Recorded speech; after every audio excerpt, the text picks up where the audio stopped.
Alright, guys, hello. Welcome to a late night stream of my favorite game, American Truck Simulator. And I'm very sorry for starting this stream very late. And no, it's not because of the upload speed. It's something else, and I'll explain why in a little bit. Yeah. If you read the title of the stream, yes, Hulk Hogan, Memories. I'm going to, once I start driving and playing this game, I am going to listen to some more videos of this legendary wrestler. Mainly the memories from, the good old days. Mainly promo segments and some interview videos that he was in. And the reason why I'm doing that is because August the 11th is actually his birthday. Yeah. He would have been 72 years old.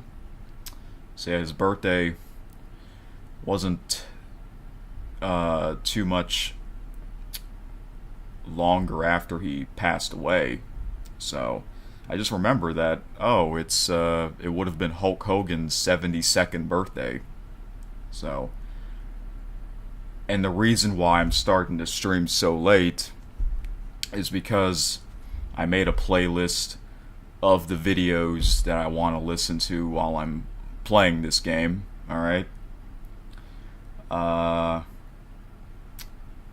know I should have done that last night, have the playlist ready, but I kind of forgot about it, so that's why I didn't really have the time, but luckily I remembered it tonight, so yeah, that's the main reason why this stream started late. And no face cam, because I'm going to be listening to some videos. And once I start listening to the videos, I'm going to mute my mic. Alright? So, for those of you that have tuned in to a lot of these American Truck Simulator streams before, you probably know how this works. Sometimes I'll listen to podcasts or videos of a certain topic, and then I'll mute my mic, but I will still have the chat on my phone, and it won't be easy for me to type in my response in the chat. So I'll do my best. I'll do my best to reply on the chat. Sometimes you might have to be a little patient, because I don't want to like pause the game very much just so I can type in my response on the chat. So, but then I'll message on the chat from time to time, letting you guys know what's going on. If I'm going to take a little break, a little rest, then I'll let you know in the chat. Alright? So, hopefully the stream will go well once I start playing. So yeah.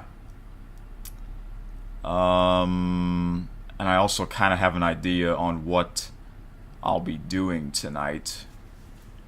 Alright? Actually, my phone is charging right now. I somehow forgot to charge it, so it's charging right now. But I do have the chat on my PC before I start playing.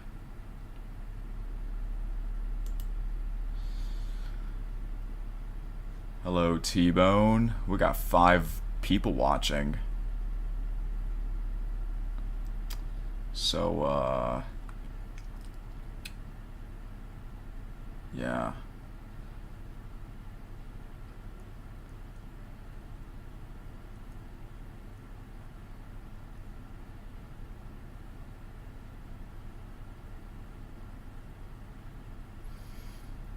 Alright, T-Bone. Yeah, I understand. Thank you for telling me that. Remember the last Hulk Hogan American Truck Simulator stream was 7 hours? Yeah, which was crazy. I didn't thought it would be that long. And that was when I was finishing the Iowa cruising event. Man, I really got into listening to those podcasts and talking videos. Obviously, this stream will not be 7.5 hours because it's already after 10 p.m. It might be probably about 3 hours or so. Yeah. So, some of you probably know this. I am a big fan of the old pro wrestling. And earlier I was watching an old WCW event. It was Road Wild 1998. So yeah, almost 3 years ago I started watching this certain era called the Monday Night Wars era between World Championship Wrestling and World Wrestling Federation. So I started watching it almost 3 years ago. I picked September of 1995, so almost 3 years later, I'm now in August of 1998, so I'm in the middle of that era, and I think 1998 was probably the best year ever in pro wrestling history. That's my opinion. Yeah, for both products. And yeah, today would have been Hulk Hogan's birthday.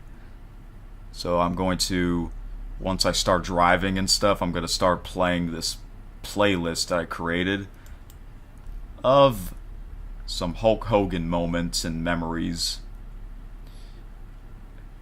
when he was a wrestler. And another reason why I want to do this stream tonight is because you guys probably, I've been using this paint job for the past couple of streams because I really like it. It looks really cool. But there's also another Hulk Hogan paint job that I found, a mod. So I'll show you right now. I was kind of exploring around before I went live. Again, my apologies for starting the stream very late. Because, you know, I don't want to. I prefer starting the stream late than starting the stream earlier and then getting things ready. Because sometimes, you know, like the older streams of this game, like 3 years ago, sometimes, you know, I'll talk with you guys for like an hour straight before I start playing the game, you know. Obviously, I don't want to do that tonight because it's already after 10 p.m. So there's another Hulkamania paint job, and it's for this truck, this specific truck. This is a Peterbilt 389, and believe it or not, this was actually the preferred truck I picked before I bought my first truck. If y'all remember the early episodes of this game, this is the truck that we saw a lot in the background, the preferred truck design. And I actually never bought this truck, mainly because I'm not really a fan of the interior. That's the main reason why I never bought this truck. I'm not really a fan of the interior. So instead, I bought a truck that looks similar to this one, and it's the Kenworth W900. And the interior, I like this interior more. That's why I bought this truck instead of the Peterbilt. So I have this truck. All right. I have 4 trucks. The first truck I bought was the Kenworth T680 2014. Let me make sure if... I hope my mic is on. I hope it is. I think it is. Somehow, I don't know why. Okay, it's on. My mic is on. I'm talking about on OBS. Because I'm using OBS. I'm just making sure for... I don't know why my mind was sort of thinking, oh, maybe my mic isn't on. Maybe my mic is muted on OBS. But thankfully it isn't. Okay. This was the first truck I bought. Kenworth T680 2014. The second truck I bought, I believe it was the Mack Anthem, the biggest truck in this game in terms of the amount of gallons it holds. The third truck I bought, I believe it was the Kenworth W900. And the last truck, the fourth truck I bought, was the Peterbilt 579. And I have a garage in Houston, headquarters, and that garage can hold up to 5 trucks, so I can buy one more truck. And I'll buy this truck only because it has this right here. Hulkamania SCS 389. 389 is the model of this Peterbilt. And look, it's got the Hulk Hogan colors. And I can always change it, right? No, I think this is what is this for? I forget what. It's not really changing anything. That's fine. It looks good enough anyways. The bright red and yellow. Yeah, this is the only paint job for this truck that can... This is the only paint job for this truck, if that makes sense. A lot of the paint jobs, you can use them on almost any truck. But this paint job is exclusively for this truck only. So I figured on Hulk Hogan's birthday, why not buy this truck and use this Hulkamania paint job. Sorry for not looking at the chat. I want to say my announcements first before I look at the chat and start playing, so thank y'all for being patient. But this one is fantastic. I have some other pro wrestling paint jobs. Maybe I'll use them in the future. Hulk Hogan was really the first big name in pro wrestling on, TV wise, the beginning of WrestleMania 40 years ago, which is crazy. Okay, this is my Kenworth T680. The reason why I picked this truck for this paint job is because, to me, this paint job looks fantastic on this Kenworth T680. So right now I'm on level 50. That's amazing. Level 50 with over $917,000. Usually I would go for $1 million before I buy the next truck, but most likely I'm not going to do that. The last stream I did, I went from Houston all the way to Medford, Oregon, because I did a big and long delivery, and that's how I got a lot of income from that delivery. And that took a while. That really took a while. I was sort of thinking of going all the way back to Houston, but I'm probably not going to do that. And also, I'm next to a Peterbilt truck dealer, so that's good. That means I can buy that truck. Since I'm already there, why not buy it in Medford, Oregon? I want to see, do I have my trailer with me?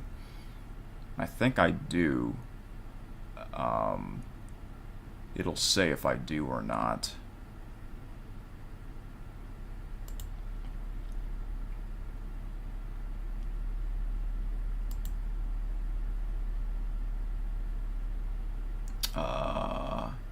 Wait. Oh, never mind. I'm currently using the Peterbilt 579. But I remember I did use this first. I did use this before, the Kenworth T680. And then I switched to the Peterbilt 579. They look similar. Because I think Peterbilt and Kenworth are like similar companies.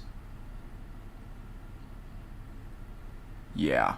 Okay, so this is the truck that I'm currently using, and I do have my trailer with me, so that's great. The Hulk Hogan trailer. Alright, so I think that is going to be the plan here.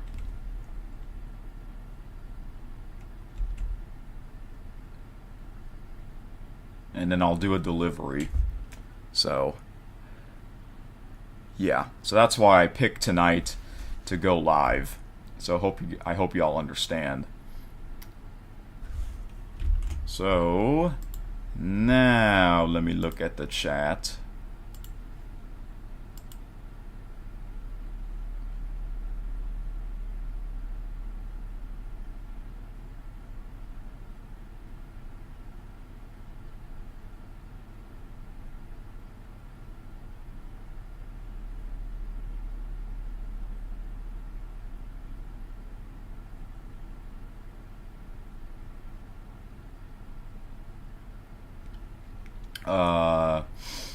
T-Bone, I can tell you how I really feel later, privately. Hey, Roblox Gamer. And Landon. Hey, Landon, I know you said you were gonna probably live stream this game tonight. I assume you didn't go live tonight? If you do go live at a future date, for this game, I'll try to tune in for that.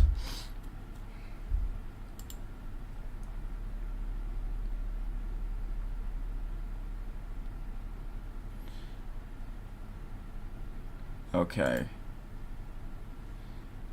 So, alright, so far, stream's going well. Before I do anything, I actually have a little interesting video clip I want to show you before I start doing anything in this game.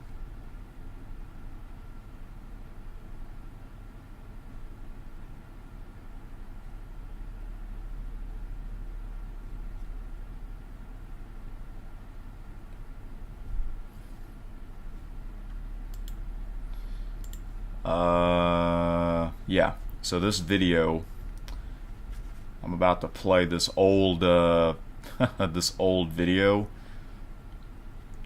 old Hulk Hogan video. This is actually one of my favorite Hulk Hogan memories.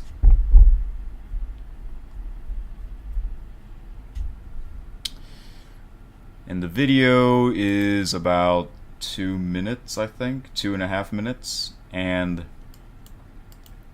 oh, what the heck?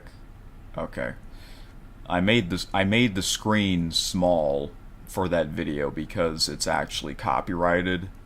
Because if I were to show you that video in full screen, most likely the stream would be blocked. So I did some test streams. That's another reason why I went live at a later time, was because I did some test streams of me playing that video until it's good enough, if that makes sense. Yeah, it's hard to avoid copyright. I know, it really is.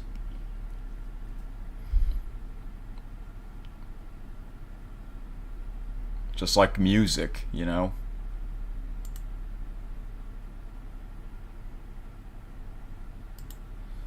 So are you guys ready? You guys ready to see it? And once I play the video, you'll know why I played the video.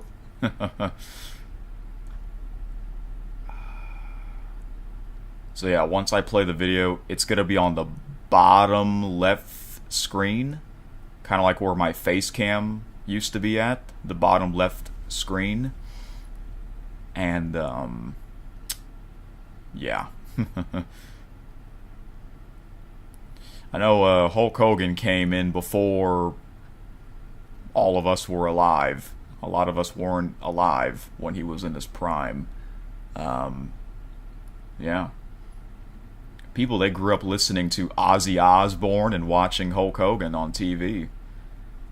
It's like their childhood died when they both passed away in the same week. It's crazy, man.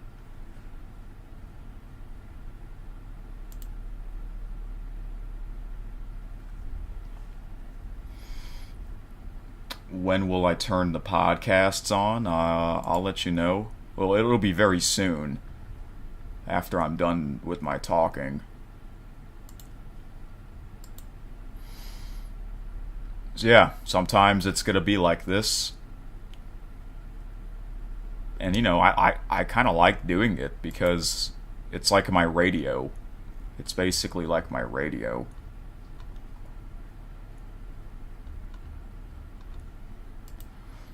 Alright, I guess you guys are ready to see the clip. It might be hard for you to see it, T-Bone, because you're usually on your phone watching the streams. Might be better if you put the stream on your TV, because it's a bigger screen for you. But that's up to you. Luckily, my phone charges fast. So it was at like 20 something percent. I plugged it in about 30 minutes ago.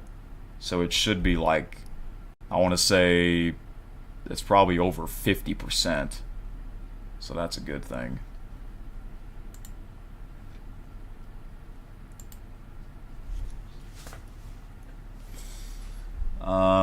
Anything else I want to say before I play the video? Yeah, well, so I'm going to buy my 5th and final truck. Yes. Because it has another Hulkamania paint job Peterbilt, which was the preferred truck design, the truck that I never bought. And again, the reason why I never bought that truck in the first place was because I wasn't a fan of the interior. But I will finally buy that truck and use it tonight and see how it goes. I think it's going to be the smallest truck. I don't know if it's the smallest truck in the game, but it'll be the smallest truck that I will own out of the 4 other trucks. Does that truck have a sleeper? I think it does, but it's like a small sleeper cab. And then after that, I'll do a delivery. Maybe I'll still go for $1 million. I don't know. Maybe not, though. But yeah, that's pretty much what this stream will be about. And then once I start driving, I will listen to the playlist that I made of some old Hulk Hogan clips and interviews. Because it's his birthday. That's why I want to do that.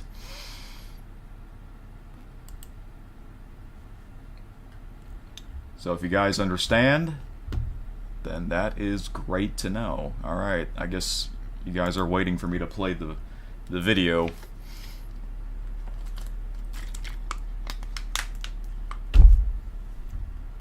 Alright, here it is. It's on the bottom left of the screen. I'm going to mute my mic, so here we go.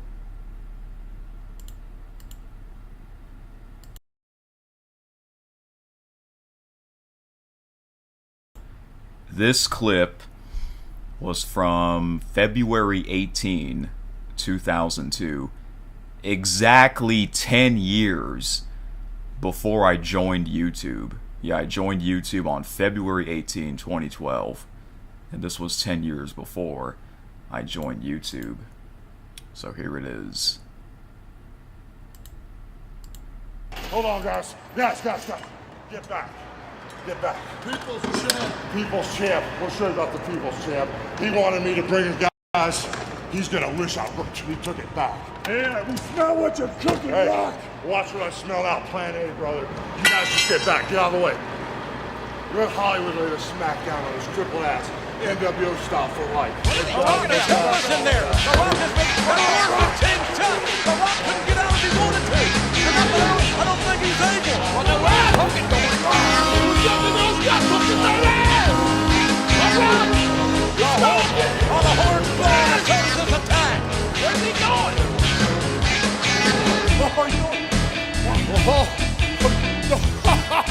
I'm gonna lay the smackdown on his triple ass NWO style.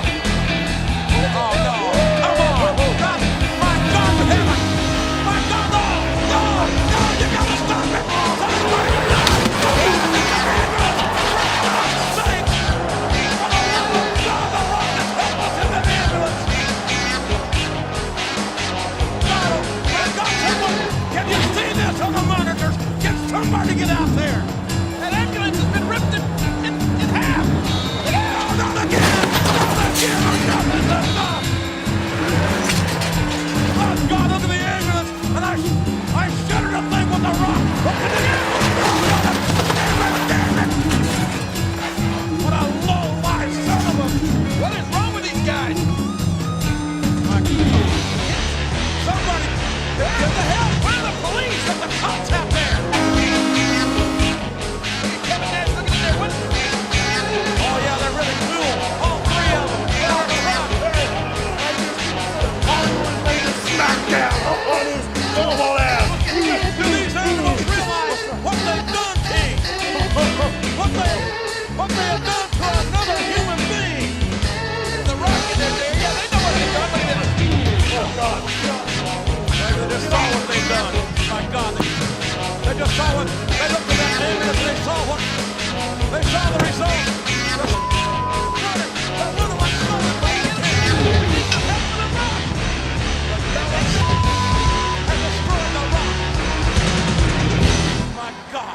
My God, get somebody out there!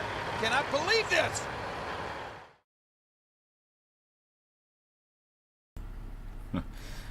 Yep. Now you guys probably know why I played that clip, because it featured a big semi-truck. Yeah, that was a very fun moment right there. Yeah, that took place February 18, 2002. 10 years, exactly 10 years before I joined YouTube.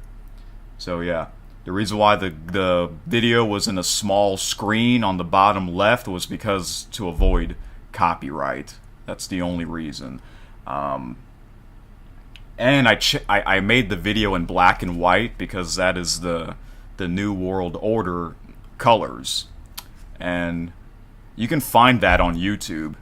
Yeah, you just search up Hulk Hogan runs over the Rock, and you'll see it on there. I looked closely at that truck, and that truck was a Kenworth that he used. Yep, Kenworth has been around for over 100 years, believe it or not. I remember 2 years ago they celebrated their 100th anniversary. Yeah, crazy. So that is one of my favorite Hulk Hogan moments. And those were the good old days. Yeah. Back when pro wrestling was the TV program to watch. So yeah. Oh, can you imagine if I do that in this game? Run over an ambulance, and it's gonna turn into a Beam NG Drive in terms of the damage. Yeah, Remember that game that I would live stream on Wednesday nights? BeamNG Drive. Crashes are the main thing in that game. And yeah, the vehicles would get destroyed. But in this game, it's not like that. When you crash in American Truck Simulator, your truck will still look the exact same. Yeah. Just like in the old versions of Truck Simulator. But you still have to repair your truck after a big crash. So, yeah. Alright, so that's basically my announcement.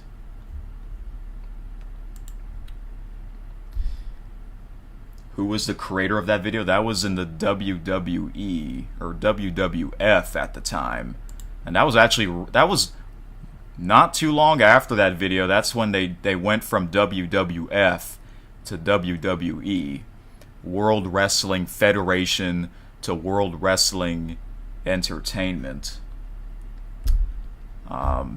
Yep, they got the announcers were Jim Ross and Jerry the King Lawler. Most people would say that is the greatest announce team in pro wrestling history, and I think it is too in terms of entertainment. Yeah, they were the voice of Monday nights back then. Okay, guys, I think that's all I have to say.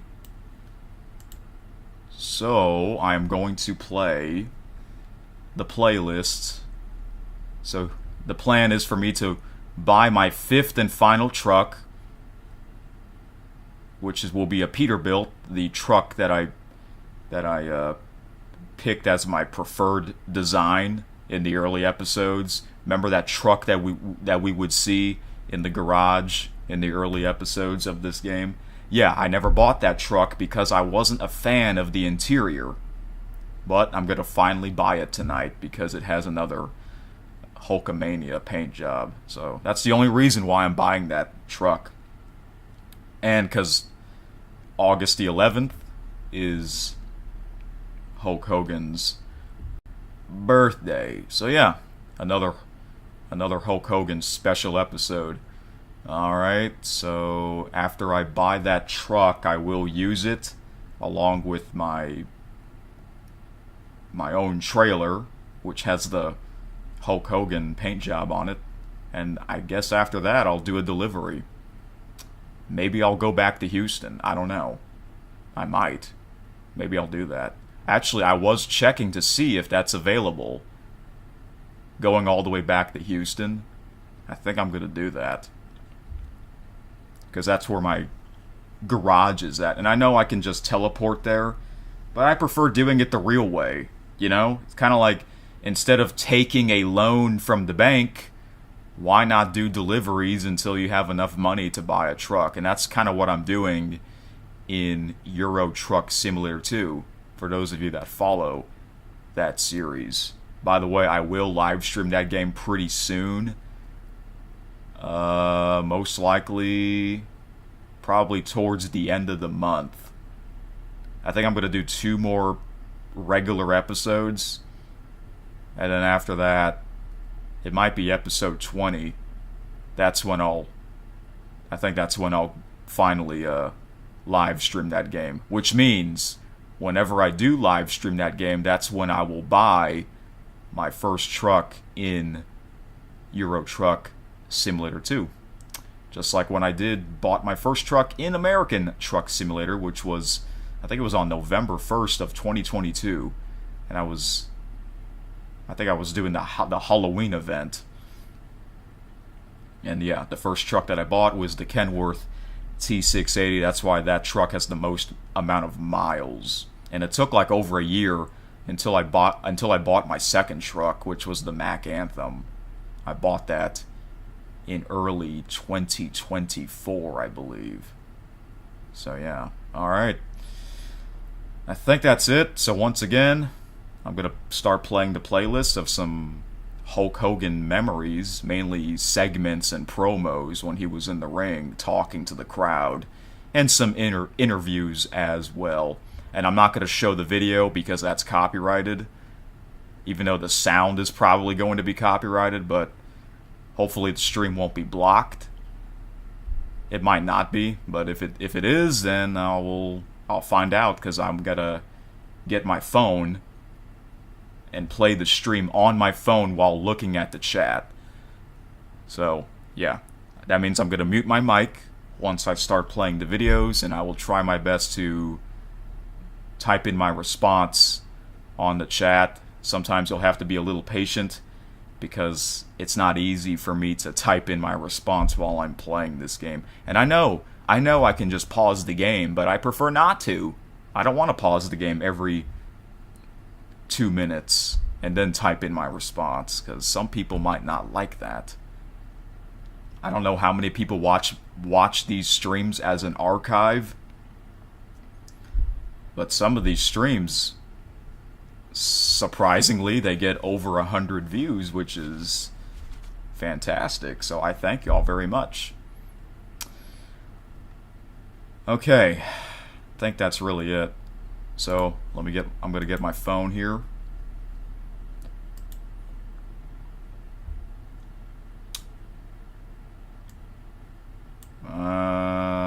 I assume Roblox Gamer isn't here.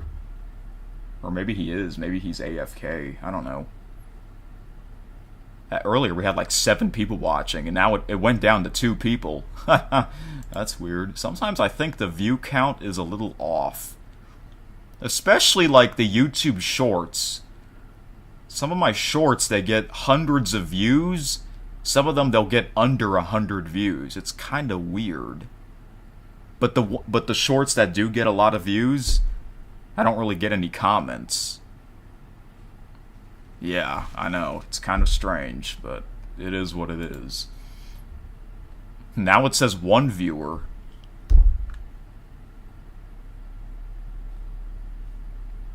The stream was buffering for you. Oh, if it keeps doing that, if it keeps buffering for you, you might want to either refresh the stream or rewind the stream like 10 seconds behind.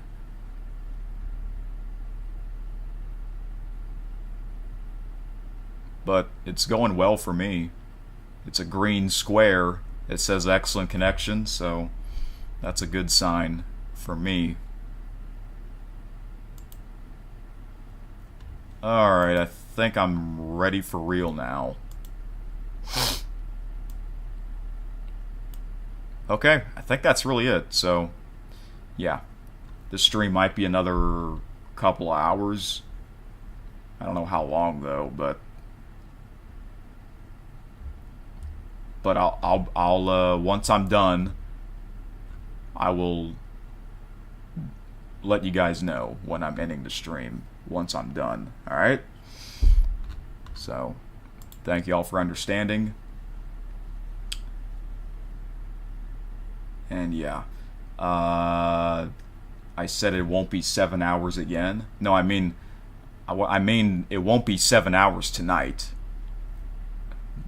But that doesn't mean I'll never do a 7-hour stream again. Maybe when the Louisiana DLC comes out, maybe that will be 7 hours. Because that's where I live. That's the state that I live in. Maybe I'll do a marathon stream of that. I think that would be great. But if I do a marathon stream, I gotta make sure not starting to stream at a late time. Because the earlier time, the more time I can play. And I think it'll have to be on the weekend, like a Saturday or a Sunday, if it's gonna be 7 hours. Although that 7.5 hour stream was on a Friday night, but I didn't have work on Saturday, so that's why that stream went a lot longer. But I do have work tomorrow, so that's why I can't do 7.5 hours.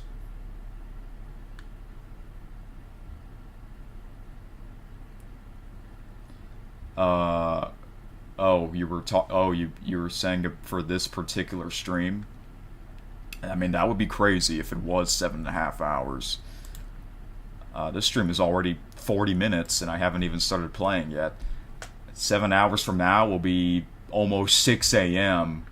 I don't know if I ever live streamed until almost 6 a.m. Besides the tracking Santa streams, I don't think I have. I might have played this game at 5 a.m., but I don't know if it was on stream or not. Because I was one time I was looking at some of my Steam awards, and it tells you what, when you unlock those awards and what time I unlock those awards. And I saw one that was like after 4 a.m. Yeah. I can obviously do 7-hour streams anytime I feel like it, but you were asking about this particular stream. The Santa Tracker streams are obviously over 7 hours. Yep, that's right.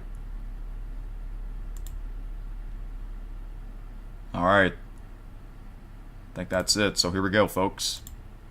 Hulk Hogan memories. And I'm going to buy my 5th and final truck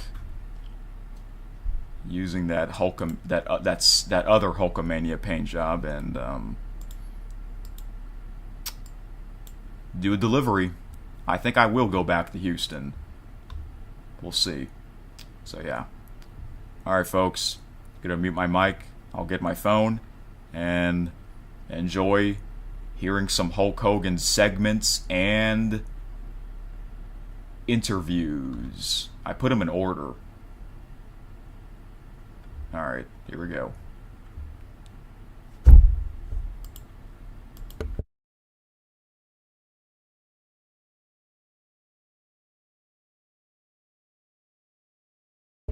Oh, one last thing. Yeah, this is from a YouTube playlist that I made. Private playlist, so only I can see it. I'll have to check the audio, the stream volume, once I start driving and stuff. So, yeah. Alright, that's it for my announcement. Yeah, hopefully I won't get any copyright claims. Actually, a lot of my streams, unfortunately, do get a lot of copyright claims. Some of the soundtracks, such as the Work at a Pizza Place soundtracks, for example, for whatever reason, those are copyrighted. Even though we liked listening to them, but I would usually get copyright claims like after I end the streams. So it is what it is. That 7.5 hour stream was actually partially blocked. And it's blocked for viewers in Russia. I don't know why, but yeah, it's partially blocked. But it's not blocked for any of us. I don't have any Russian viewers, I don't think. So, alright. We'll see what happens. We'll see what happens. There we go.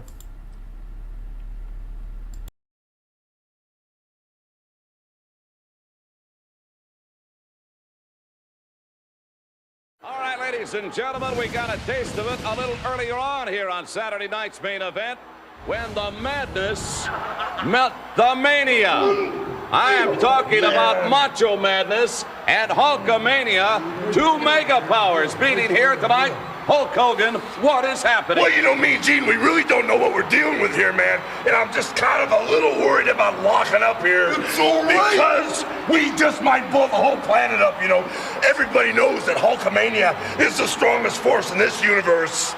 But when I hit that ring and I saw what the madness was all about, I realized there was a whole nother universe out there, a whole nother frontier, and the power of the madness and the mania just blew my 24-inch guns out, man. You mean to tell me there is another solar system, Macho Man? Unbelievable. I'm still in a state of shock right now. In fact, I don't think I'm going to be coming down for a long period of time. Yeah, reckless abandon is what I used to be. Yeah, but Elizabeth opened up my eyes, and the big man right here, the big man, yeah, he endorsed Macho Madness and he gave me direction. Yeah.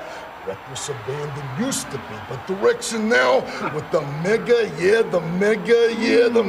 powers, mega powers, I feel the power now. I feel the power right there, big man. Sure, it wasn't a hit over the head, Macho Man. Oh, no, man, I'm all right. I've never been better, Don't you worry about the hit over the head, man. I'm just worried about where we're going from here. Is it this stratosphere, man? Is it the ionosphere with the madness and the mania as one guiding force? We could go ahead and take the whole I cannot believe this. All that has happened here on Saturday night's main event. The Mega Powers, the Madness, Macho Man Randy Savage, and the heavyweight champion and Hulkamania.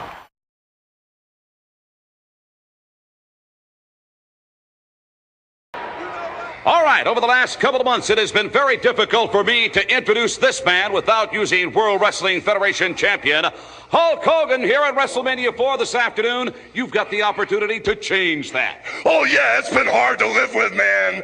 Fee, fi, fo, fum, Andre. One long year, and your time has come, man. No marks, no scars, no blemishes on the Hulkster, brother.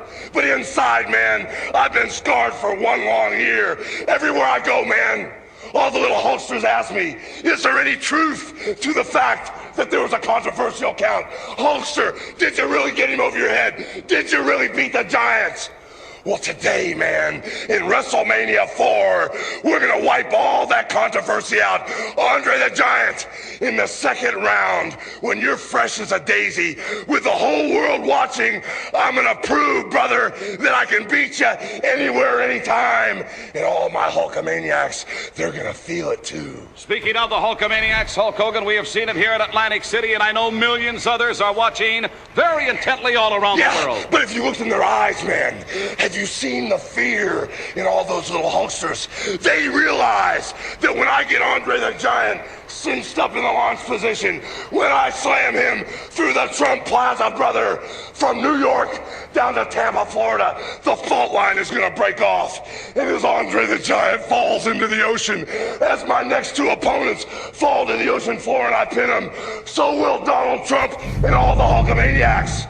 But as Donald Trump hangs onto the top of the Trump Plaza with his family under his other arm, as they sink to the bottom of the sea, thank God Donald Trump's a Hulkamaniac. He'll know enough to let go of his materialistic possessions, hang on to the wife and kids, dog paddle with his life all the way to safety. But Donald, if something happens, you run out of gas, and all those little Hulkamaniacs run out of gas, just hang on to the largest back in the world, and I'll dog paddle us, backstroke all of us to safety. Oh, and thank you, Hulk Hogan. Let's get back to action. Wow. Unreal, Donald Trump, one of the Hulkamaniacs. There he is right there, a Hulkamaniac. You really think so? Absolutely.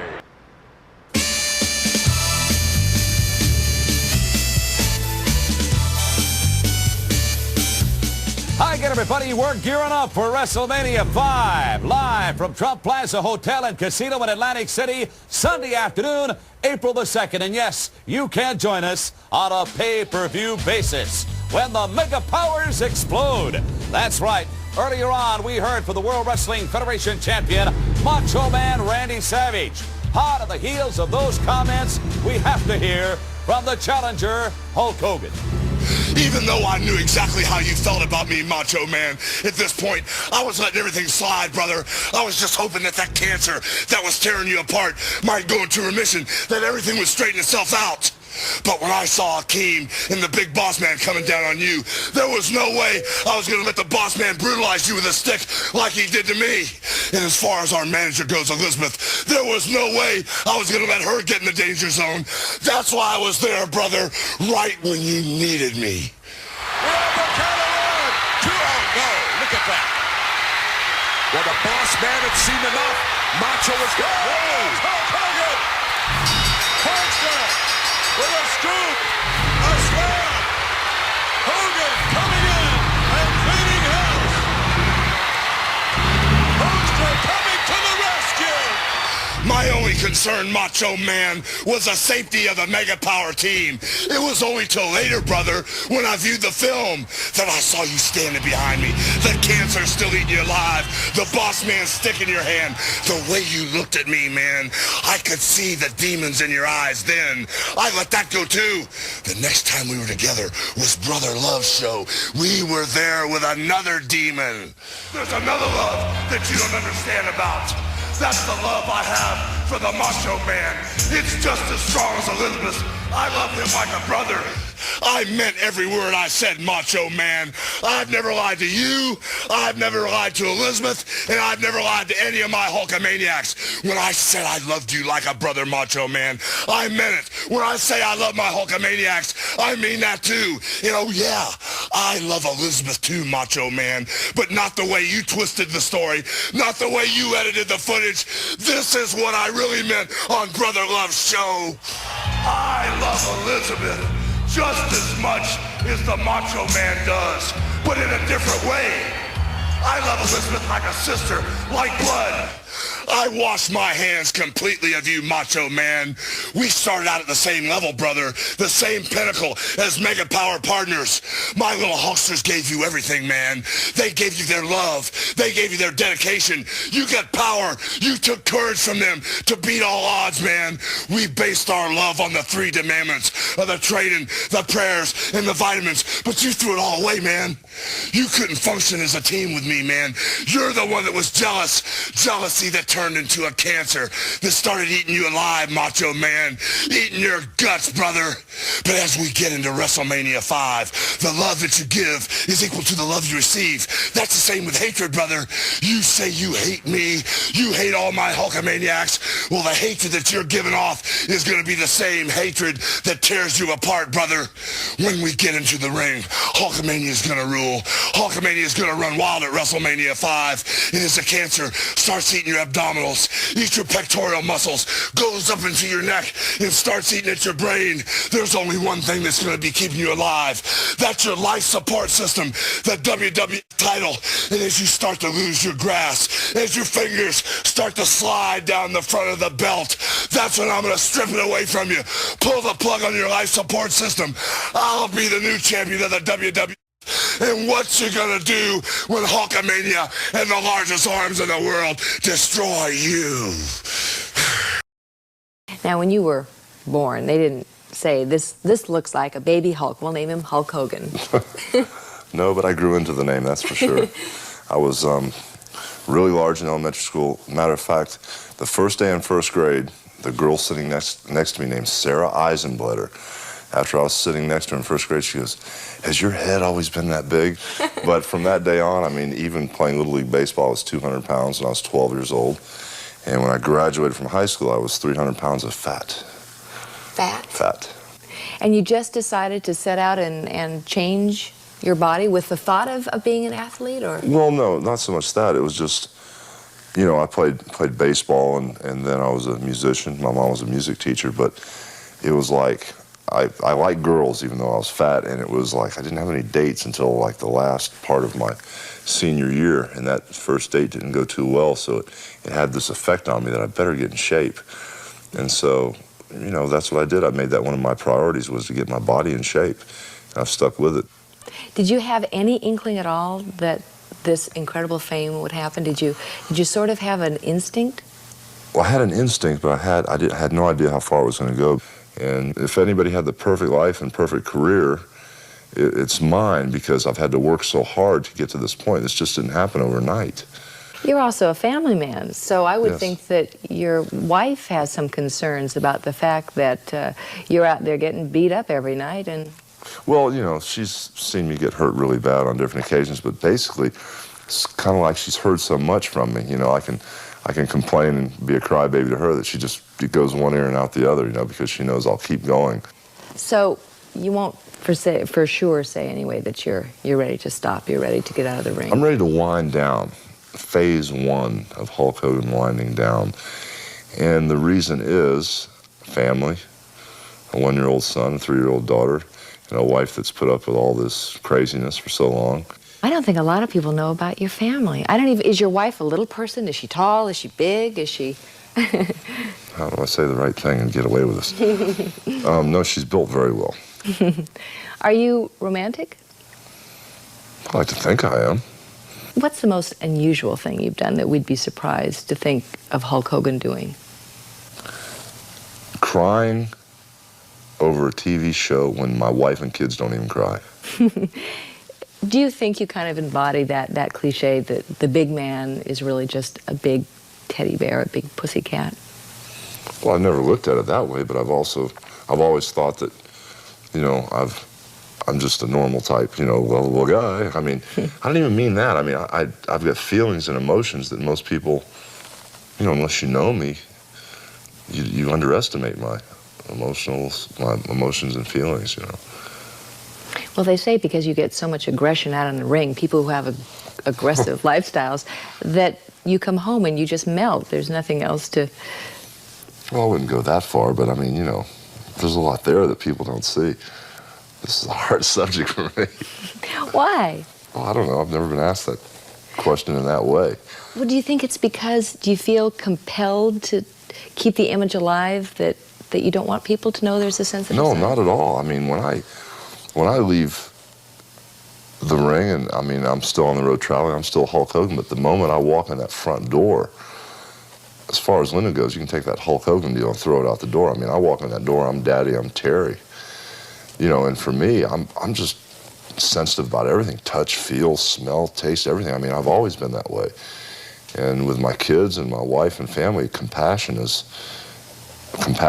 into passion and then back and forth. I mean, I'm really into that, you know. It's like my senses all come alive when I'm with my wife and kids, you know. Are you a real Mr. Mom? You've changed diapers? Oh, yeah, I'm terrible. I really am overprotective, especially with my children. I mean, I badger my wife so bad about, Nick's got to wet diapers, Brooke get her medicine. There's a lock on the gate so they can't get to the pool. I mean, I drive her nuts. It sounds kind of cliche, but have your kids changed your life? Oh, yeah. They sure have. It really, you know, makes your priorities stack up in the correct order. I mean, you know, some people are worried about what the tabloid might say about them this week. Some people are worried about, you know, losing their hair, stuff like that. But for me, you know, who cares, you know, what the press says or what people think, as long as you're being the best person you can. But my priorities, you know, have changed so much because these kids are the most important thing in my life now. I know you lecture to kids in school, that you go around the country and talk to kids in school. What do you tell them? There's a list of demandments to be a Hulkamaniac for the kids. And I say you got to train, say your prayers, eat your vitamins, and believe in yourself. And this image is so impeccable and it's so positive that people are attracted to it like a magnet. The young people, the old people, all my Hulkamaniacs, I call them.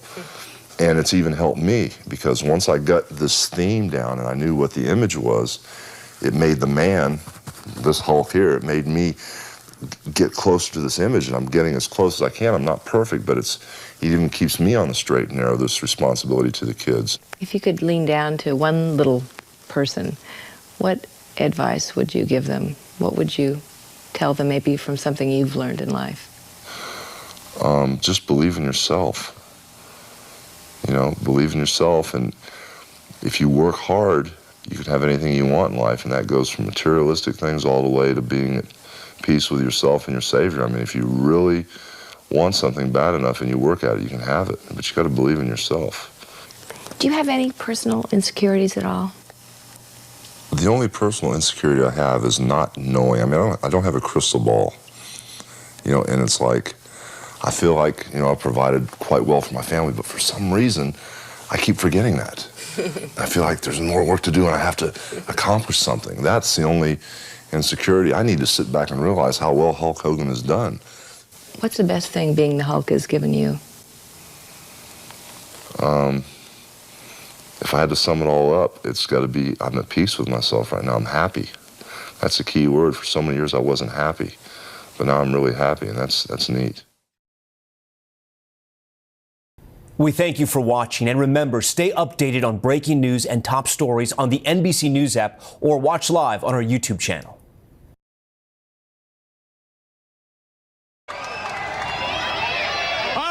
Michael Jordan's got his restaurant in Chicago. Coach Don Shula of the Miami Dolphins, he's got a steakhouse. But WCW's own world heavyweight champion Hulk Hogan, he's got Pasta Mania in the Mall of America. I want to try to get a word with him if I can squeeze in there. Hulk Hogan coming up. Debut edition of Monday Nitro. You've got Big Bubba in the main event. Who's the greatest wrestler in the world? You know something, Eric Bischoff? Tonight on Monday Nitro, Pasta Mania has got all my Hulkamaniacs running wild. And I've eaten so many Hulkaroos and Hulk-U's, I kind of feel sorry for Big Bubba, brother, because tonight, brother, first time on TNT, I'm putting the WCW heavyweight title on the line, and with Pasta Mania running through my brain, who's gonna beat Big Bubba tonight, Hulkamaniacs? And when I'm done dragging him around the Mall of America, and all my Pasta Maniacs are tearing their WCW shirts off, brother, I'm gonna give Big Bubba a dose of my Hulkaroos up there, and then I'm gonna body slam him again. You know, with little Hulkamaniacs like that, Pasta Maniacs all around the Mall of America, Big Bubba, you better tighten up that waistline, brother, because the Hulkster's slim and trim. I've been eating my Pasta Mania, and what you gonna do in the Mall of America, brother, when Hulk Hogan, Pasta Mania, and all my Pasta Maniacs run wild on you? What's he gonna do? All right.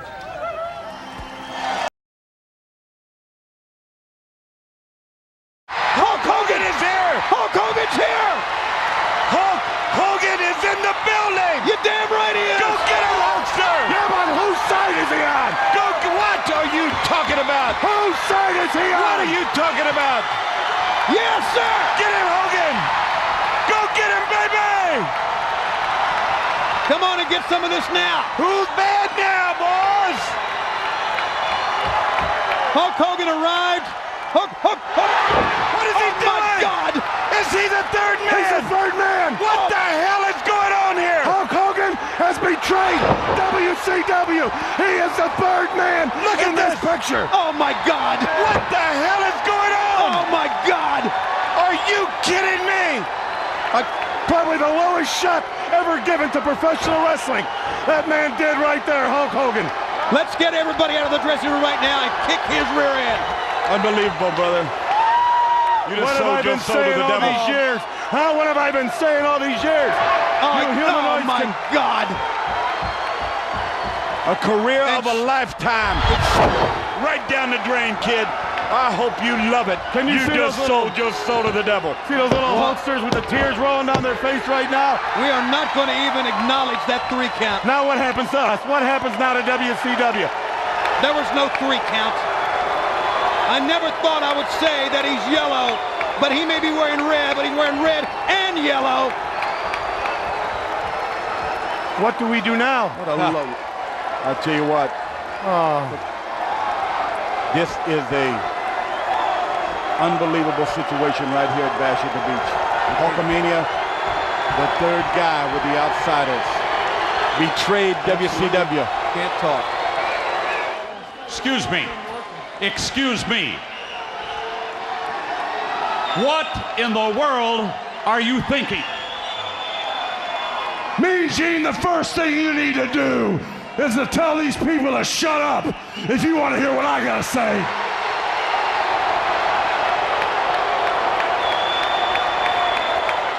I have been with you for so many years. For you to join up with the likes of these 2 men absolutely makes me sick to my stomach.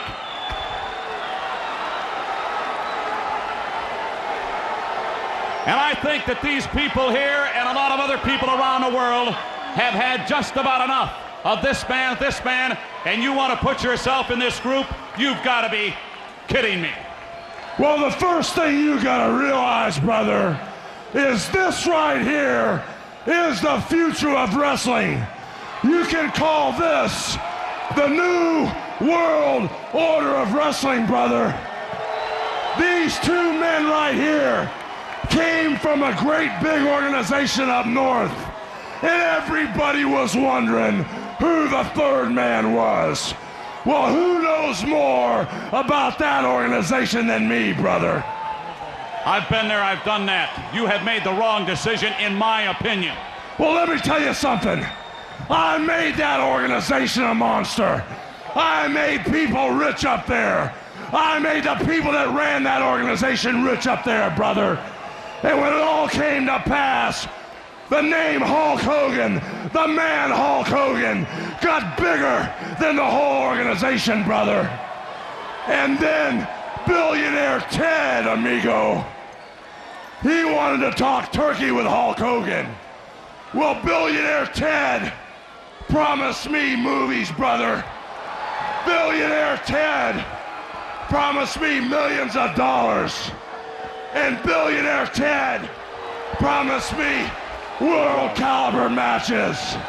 And as far as billionaire Ted goes, Eric Bischoff and the whole WCW goes, I'm bored, brother. That's why these two guys here, the so-called outsiders, these are the men I want as my friends. They're the new blood of professional wrestling, brother. And not only are we gonna take over the whole wrestling business with Hulk Hogan and the new blood, the monsters with me, we will destroy everything in our path, Mean Gene. Look at all of this crap in this ring. This is what's in the future for you if you want to hang around the likes of this man Hall and this man Nash. As far as I'm concerned, all of this crap in the ring represents these fans out here.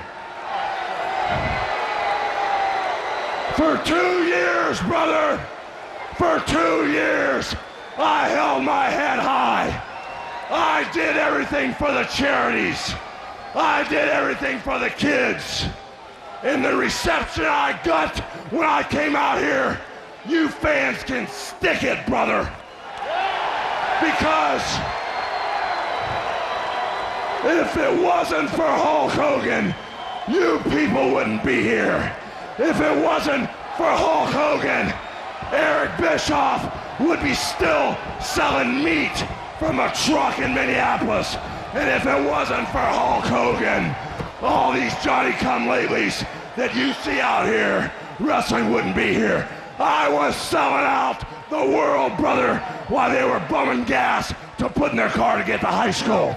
So the way it is now, brother, with Hulk Hogan and the New World Organization of Wrestling, brother, me and the new blood by my side, what you gonna do when the New World Organization runs wild on you? What you gonna do? What are you gonna do? Don't touch me, I'm gonna flee the lawyers.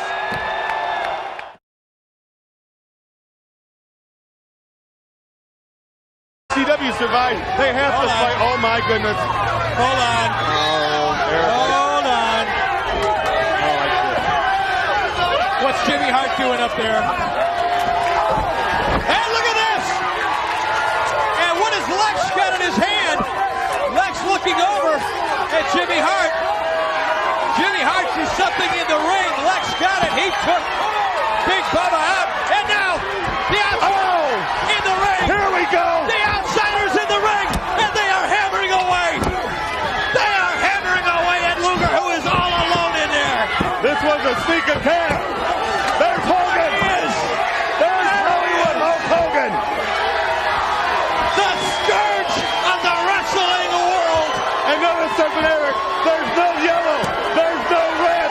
He's wearing black. The new world order. Look at this, and Hogan letting the outsiders do his dirty work. And no one here to help Luger. Everybody's out of town. Everybody's hiding. Where are they? The locker rooms here.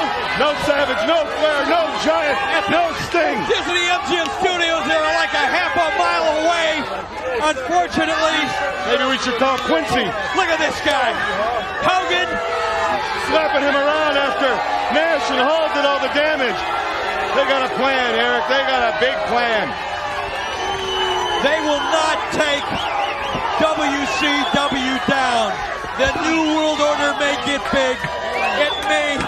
They won the get first powerful. battle. but this war will not end. And you hear the crowd. Is Bubba the fourth? Yeah, we wondered who the fourth guy was. Look at Hogan. He's trying to sew up all the allies he can. Be all you can be, Bubba. Join the scum. He has shook hands with Hulk Hogan. He has shaken the hand of the Hulkster. Oh, wait a minute. Look at that. They're taking him out, too, for crying out loud. Nobody is safe here. Nobody is safe here at WCW as long as Hulk Hogan and his two pals here are running wild. Oh, my. You see, everything is orchestrated. Everything is mapped out. This is the plan. Brick by brick, stone by stone, they're going to destroy the foundation here at WCW. The war is on. Sting, Giant, Savage, Flair, put your personal crap aside. Get here and get here quick. I would say it's full battle wear, wouldn't you? Black jackets and everything. They're here. They're going to fight. They're going to fight. And this crowd. Look at this. They're going for Okerlund. Hogan, I wouldn't mind seeing that. Gene. Now, this is a friendship that has lasted over 25 years. And watch this here. Look at the disgust in Gene Okerlund's face. Oh, man, I don't even want to take it, Gino. Ladies and gentlemen, I thank you, Eric and Bobby, Hulk Hogan, outsiders.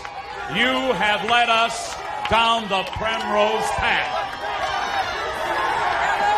Well, you know something, Gino? I wish I would have done this 2 years ago, brother, because the new world order is taking over professional wrestling. Hulk Hogan is bigger than the sport of professional wrestling.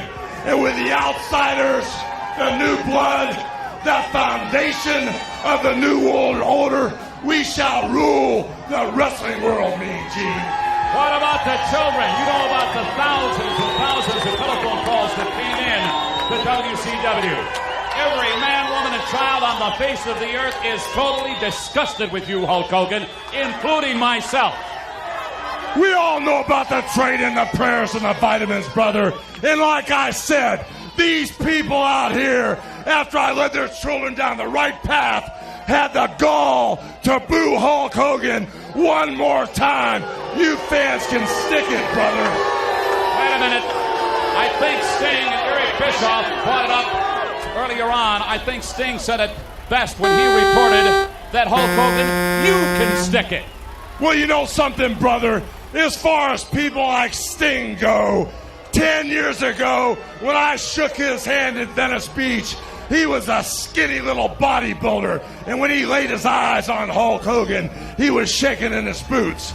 I heard all the crying from the so-called Macho Man. For 3 years, he blamed his divorce, the fact that he couldn't rise to the occasion, on Hulk Hogan, brother. And over and over and over and over again, this past week, I've heard the whole WCW blame Hulk Hogan for their problems. The only problem is, I'm the greatest wrestler in the world. I made professional wrestling. I will always be bigger than wrestling. And with these two friends of mine, the new world order shall rule the wrestling world. This guy's friends.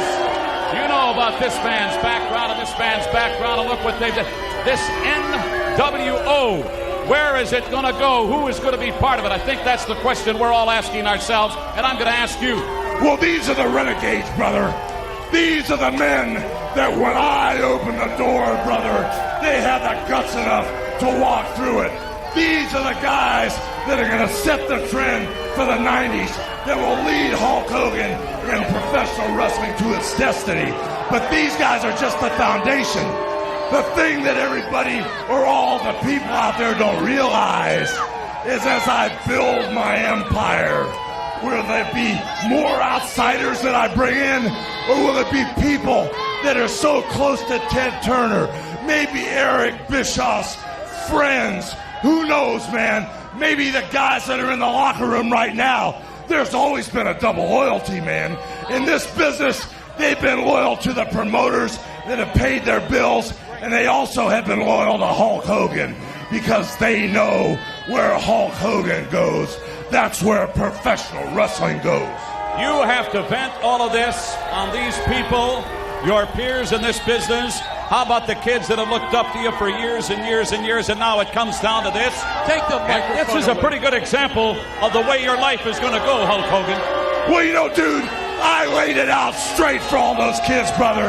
They didn't want to follow the path, so I'm done with them, man.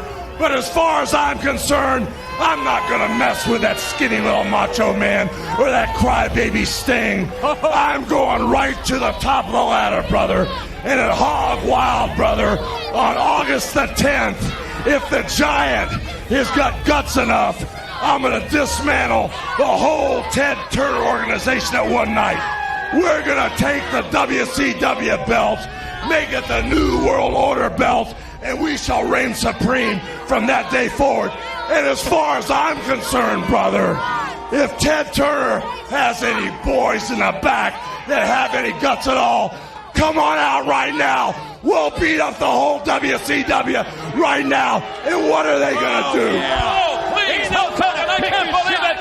He has challenged the Giant, and this is a madman right now. He's out of his mind. Gentlemen, this is Nitro, and I'm going to get out of here. All right, we're running out of time. I wish they could make it to the ring in time. I wish they could. Where is the Giant? Sting, I wish you were here tonight, guys. Well, I wish you were here tonight. Well, Hogan threw it right in the Giant's face. He's challenged the Giant. He wants the Giant. He wants to start right off by taking the title. Hold it. The Steiner brothers are coming out. We've got chairs in the ring. Ming's out. Dungeon and Doom there, putting it all aside. Oh, man, we have got a battle going on here. We have got a battle here tonight. Arn Anderson is out. We got to go. We are out of time. We'll see you next week. And Hogan, we'll see you at Hog Wild. This is going to break open right now. We got to get down. We got to get down now. I am out of here. Well, don't leave me. Hey, where are you going? Oh, no.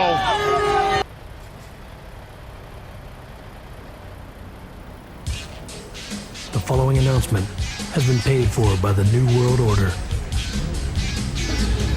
You know, it's a tough job, but somebody's got to do it. People are wondering who's going to be next. Don't call us, we'll call you. Yeah, it's invitation only there, chicos.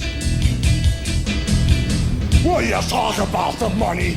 You talk about beating people up. Well, it's a new world order, and I hope it's okay because there's nothing you can do about it. That's right. Power, fame, money, and now our own corporation. You know, think about it. NWO. We're new. We're taking over World Championship Wrestling, and we're giving all the orders. It's the new way. Is that okay, Billionaire Ted? You don't like it? Come and fight. Is WCW even gonna fight, or we're just gonna take it? We make the choices. Wait for the call. You know, Billionaire Ted, with all of Ted's horses and all of Ted's men, you're not gonna be able to put the WCW back together again. I see it like this. Everybody wants to know who is next. Look at the third man we deliver. Everybody wants to know who's going to be 4, who's going to be 5. Is it another outsider, or is it somebody right in the CNN center? We don't need you. We don't want you. We'll take you when we want you. These WCW guys, this Sting and Lex, they got soft. They living in Billionaire Ted's country club. Take a look at us. We have to fight, scratch, and claw for everything we got. And boys, we want you. I think the whole world wants to know one thing about Lex Luger. Hey, Lex. What do you bench? What do you bench, Lex? You guys know something? I almost forgot something that's really important. On August 10th, I'm wrestling the Giant. Oh, I forgot. It slipped my mind. I mean, The WCW heavyweight title is on the line. That means, gentlemen, in one given night, we get to beat up the best that the WCW has, gentlemen. I find it quite ironic that the WCW could be so weak to beg, to plead, to cry out to the giant that he's their last hope, that he's their only chance of surviving the wrath of the NWO. On August the 10th, hog wild, brother. On that night, the outsiders become the insiders, and with 500,000 Harley Davidsons by their side, the NWO will establish itself as the greatest wrestling organization on the earth, brother. You know, in Sturgis, me and the big man, we're gonna take care of a little grudge match. You know, Sting, you painted-faced punk, you've been whining and crying about how much you want us. You get your partner, you get Luger, you two punks, you get all pumped up, and Chicos, you want us. Don't sing it. We call it Armageddon. The Genesis has begun. It's a new beginning, the beginning of the new world order. And on one given night, as you two amigos destroy the top talent in the WCW, the giant shall crumble and fall at Hulk Hogan's feet. The preceding announcement has been paid for by the New World Order. Hector, Chavo Sr. Wait, what's this? Wait, Hulk Hogan has arrived. We're getting ready to go to a replay here. He's roughing up Put that Oakland. microphone up. Oh. How dare you come out here, Mean Gene, and talk about Hollywood Hulk Hogan? Qualify what you just said about me, dude. It's First Amendment rights. It's freedom of speech. After what you've done, the way you've stuck it to fans all over the world, I think I'm entitled to speak my piece without getting manhandled. Well, you know, you gotta understand, those are under normal rules, brother. But here tonight, in Denver, Colorado, the NWO rules. So you better watch your step. May not rule for long. You've got Ric Flair later on here at the Clash, and he is ready. You know something I hear? All of Ric Flair's fans out there. And in due time, brother, I'm gonna shut all those chumps up out there, brother. Because Ric Flair, in all his glory, couldn't even lace my boots up. 13 times WCW heavyweight champion is an unlucky number, brother. And he'll never be the NWO champion. And no matter how hard he works, only one man will be the Babe Ruth of wrestling. Only one man will be the Michael Jordan of basketball. Only one man will be the Hollywood Hulk Hogan of wrestling. Listen to this crowd. Not very often you have walked into an arena jam-packed like this and the fans haven't been behind Hulk Hogan. They are no longer behind you. You know, it all depends on what you compare it to, brother. There are certain levels of excellence in life. Ric Flair brags about styling and profiling, rear jets and limousines. Well, in the NWO, me and the outsiders, that's just standard procedure. And like I said, brother, me and the outsiders, we've categorized all the wrestlers in the WCW. And starting tonight, when I beat the former dirtiest player in the game at his own game, Ric Flair will be known in the ratings all around the world as the stupid little man that couldn't get the job done. Just like you. So you, from now on, stay out of my face. All right, speaking of the pens, he does that again. I may need some help. Stay tuned. We've got more from Denver here at the Clash. You understand me? I do understand. The The following announcement has been paid for by the New World Order. The whole world is a stage now. Man, we look good up there. We're styling, man. We don't have to sneak around anymore. We don't have to hide in the shadows. The NWO. Way to go, guys. We are the champions of the world. We've got the NWO belt. We left the giant land, and now the whole WCW is gonna fall at our feet. We hit a home run after I beat that big nasty giant to the WCW belt and turned it into our belt, you know, the NWO belt. He was crying. And then a couple days later, I beat the so-called dirtiest player in the game. He was crying too. The WCW, the World Crybaby Wrestlers, doesn't work anymore. In war games with the WCW's finest, the so-called establishment of the WCW. In the cage with us, brother, Sting will be stung. Woo! All my little stingers. Just doesn't work anymore. Luger will be hung. Flair won't even be there. Woo! In styling and profiling, you shouldn't brag about that. And Arn won't be Arn anymore, brother. Because the NWO will take care of all the NWO business on that day. Is you gotta change with the times, man. But when we get you in the cage, brothers, we're gonna bring you up to speed, just like my two friends brought me up to speed. I know what works now. You gotta take what you want. You gotta bond together for business reasons only. Sting, Luger, Arn, and Flair. The way you guys bonded, the way you guys made a deal, it was touching. It made me cry a little bit. But it was real weak. I mean, to see you guys out there appeasing each other, talking about what you've been through together, about the old days in the WCW. Well, you know what? Times have changed.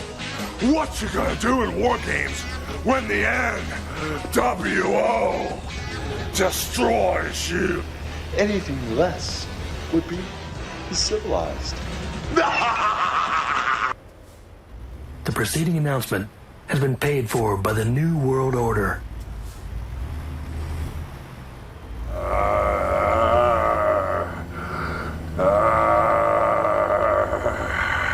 You know something, Hulkamaniacs? The darkness in the Dungeon of Doom shakes in fear just because Hulk Hogan is walking around with the power of the training, the prayers, and the vitamins. Everyone from Kevin Sullivan to the Master to each and every creature that breathes the doom is afraid of Hulkamania because the training, the prayers, and the vitamins are immortal. They'll live forever. And now my brother of the road, the Macho Man, is on a mission. He's gonna bring us the head of Ming on a silver platter, the first man on the destruction hit list of Hulkamania. And as he walks into the light of Nitro, may the maniacs be with him. But I feel a strange presence. After what went down with Sting and Luger, I don't know where Sting's head's at, brother. I don't know if Sting is in the dark side or the light side of Hulkamania, if he's friend or foe, brother. But when the Macho Man walks carefully into the lightness, when the Macho Man brings Ming's head back on a silver platter, before I go down the hit list, before we take them out one at a time, me and the Macho Man together, I'm gonna look at Sting somewhere in the eye, somewhere in the near future, and I'm gonna find out exactly where he's coming from. Because if he's on the doom side with Sullivan, I'm gonna move his name to the top of the list, brothers. The stench in the Dungeon of Doom is not powerful enough to even make my little Hulkamaniacs shake in fear for one moment. So, Macho Man, from the love of Hulkamania to you, moose fast, move swift, bring me the head of Ming on a silver platter. And what is the Dungeon of Doom gonna do when the Macho Man and Hulk Hogan take the darkness of the Doom and turn it to destroy you? Monday Nitro, live from the Mid-South Coliseum in Memphis, Tennessee. We're off and running with 2 hours of World Championship Wrestling. Tony and Larry are with you here, and Larry, that music means the new world order is going to come out right from the beginning here on Nitro Live. It's Hollywood, Hulk Hogan, and DiBiase. And Vince is out with them as well. So tell me they're coming here. Well, to be honest with you, I don't know what they're going to do. I can only tell you this.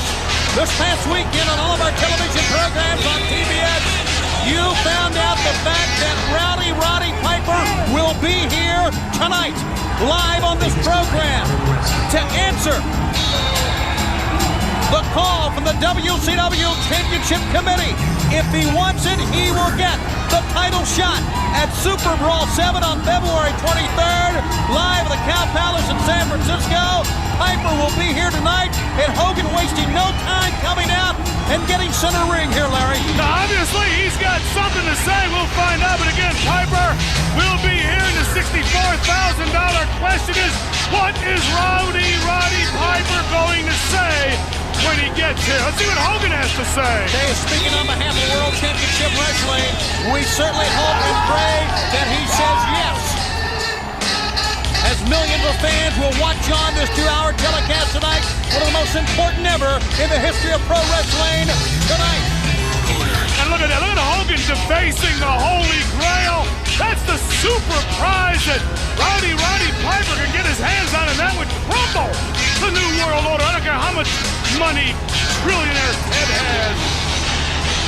Well, you can't deny that he looks tremendous condition. Look at this. You can't deny Piper put him to sleep, too. Nope. Betty Bye, he went, you're right. There you see NWO fans abounding here. And Hogan's got the microphone. Get the shovels. Let's get one thing straight around here. All you NWOites know that we're here on a mission from God. Number one, everywhere I go in Hollywood, California, from the Time Warner Turner deal I put together, from the German deal I'm putting together, and from the Ultimate Weapon in June that I'm putting together, everywhere I go, I hear that Roddy Piper has been there, and Roddy Piper has been dogging me. Well, let me tell you something. Hollywood, just like the rest of my worshipers out there, all you NWOites, you know that the WCW shot their mouth off and offered Roddy Piper a title shot for my NWO belt. Where do they get off that? And the WCW also let the word out that Roddy Piper, One-Leg Pete, the crippled kid, was gonna be here at Nitro tonight. So, I talked with Trillionaire Ted, and I talked with Vince, and me being a man of honor, and me being a man of my word, I said, if Roddy Piper is in Memphis, Tennessee tonight, that I would confront him because I'm tired of the lies, I'm tired of the backlash, and I want Roddy Piper to admit that I'm the better man, that I beat him in the ring. And since he's gonna be here tonight, I, Hollywood Hogan, will put the NWO title on the line. Yeah. And if Rowdy Roddy Piper has the guts enough to come out here. The moment I see Piper get in the building, the moment he arrives, Hollywood Hogan, I'm gonna embarrass Piper all the way into the ring, put the NWO belt on the line, and then I'm gonna beat him right in the middle, just like I did the last time.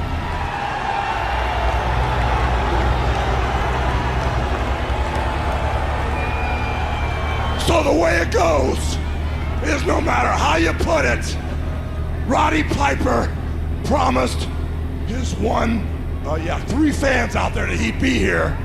So when he gets here, I'm gonna crucify him, I'm gonna put the title on the line, and I'm gonna wrestle him right here on Monday Nitro, NWO style. Let the games begin. You heard that, fans? Live as it happened from Hollywood Hulk Hogan. He said a very key thing there. The moment he arrives, when he gets here, he realizes Piper's not yet in the arena. And we'll be back live from Memphis, Tennessee after this.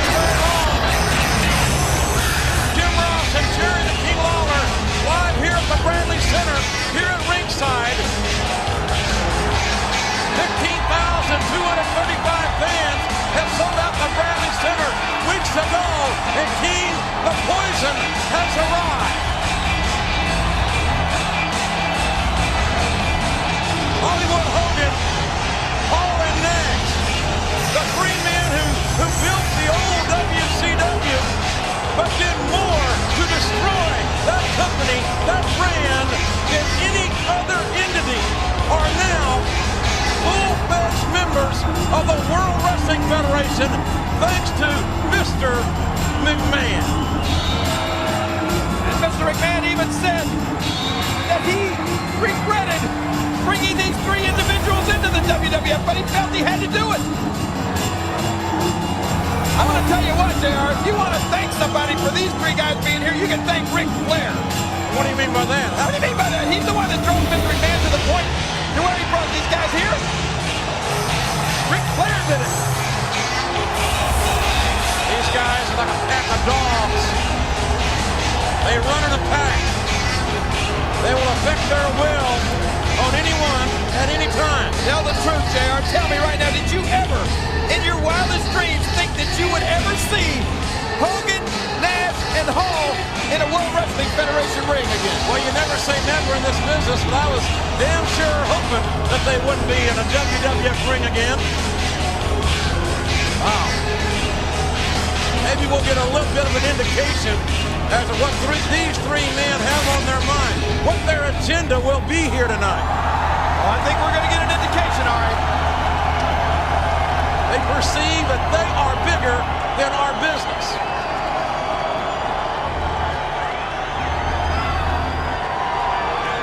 It's got a bad feeling about this, the way this program is starting here tonight.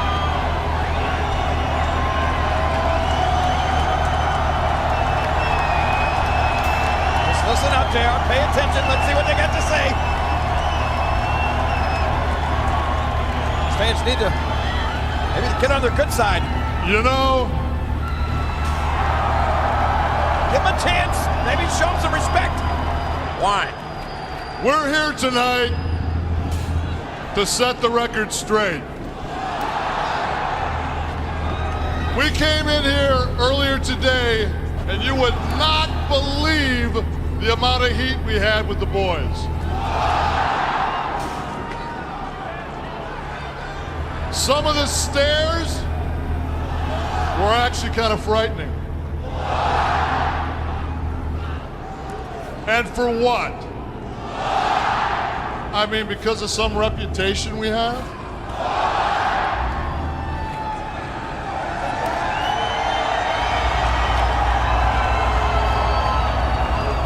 I mean, in the last couple of weeks, Words have been thrown around in association with the NWO like poison. We've heard that. Cancer. You know, some people say that we're self-serving.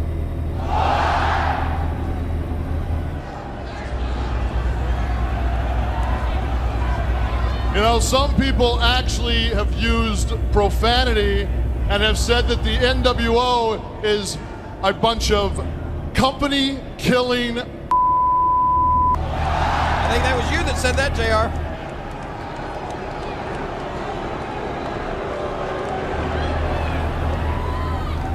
And speaking for myself and my two friends here, let me tell you something. That hurts our feelings. I mean, what is it we've done? What awful thing did we do? King, their feelings are hurt.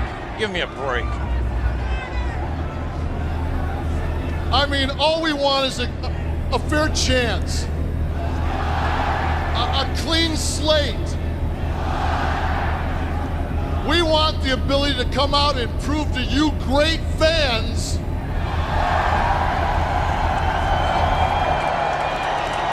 We're applauding the fans. not only can we do it, but nobody does it quite like us. Well, that was actually pretty humble.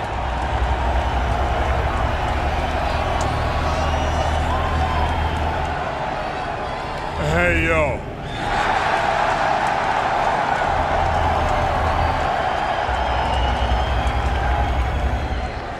We're not the bad guys.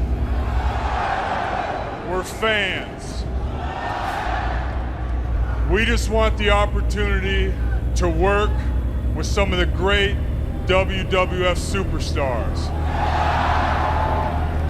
But the point is, we don't want any trouble. Because deep down, we're just like all of you. Sure they are. Sure they are, King. Well, maybe we should give them a chance.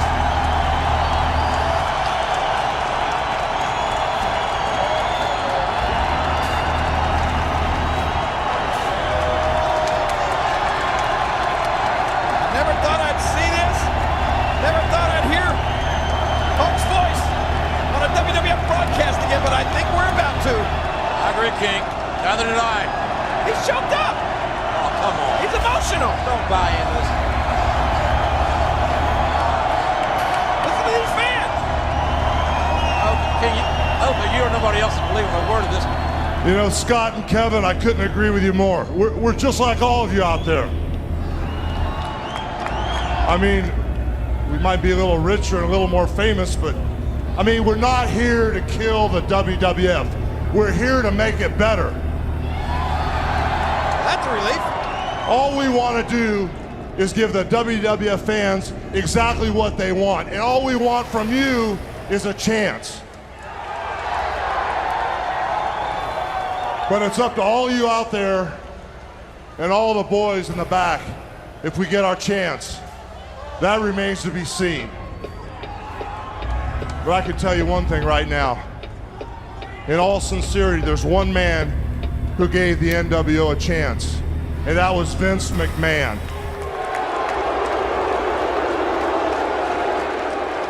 And right now, I'd like to thank Vince McMahon for the opportunity. And I want to tell you, Vince McMahon, we will not let you down. God bless Vince McMahon. Thank you. And God bless all of you, too. And last of all, God bless America. Thank you for the chance. Can we give him a chance, JR? I can't speak for you. I don't buy into one word that we just heard. How corny is that? I mean, next we're going to be taking vitamins again. I mean, God bless America. He couldn't give a damn about America. He could care less about the fans that are here. These three guys care about only one thing, and that's each other. Well, wait a minute. Let me ask you this. Is it possible, JR? Is it possible that they've changed? I assume that anything is possible, King, but I'm not convinced. Let me tell you that. I'm just not convinced. Well, maybe you got to give him a chance to convince you. Are you buying into that stuff? I'm just. Well, when Hulk said, "God bless America," He got the rise out of you that he wanted to elicit out of everybody else, in my estimation.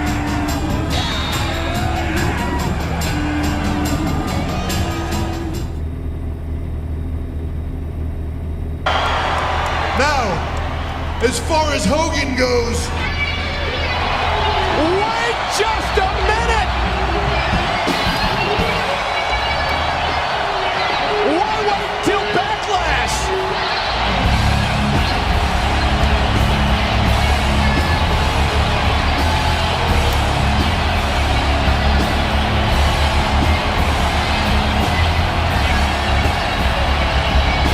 The people's choice. He's got it on, Cole. He's got it on. Hogan's got it on red and yellow. The true colors of the Hulkster. The bright red, the bright yellow. Hulk Hogan is back. That is so cool to see the Hulkster in the red and yellow. Vintage Hulk. And he has a collision set with Triple H on April 21st in Kansas City at Backlash. Well, this ain't Hogan's first picnic. He don't sweat the game. He knows the game is on his game. He knows he's going to have a long night at Backlash, but Hogan will be prepared. But listen to this. These fans in unison. The show of respect for the years of service that Hogan has provided to everyone. Just listen to this.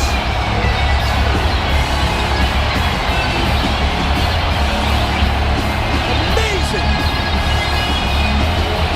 I don't think the game's too impressed, Cole.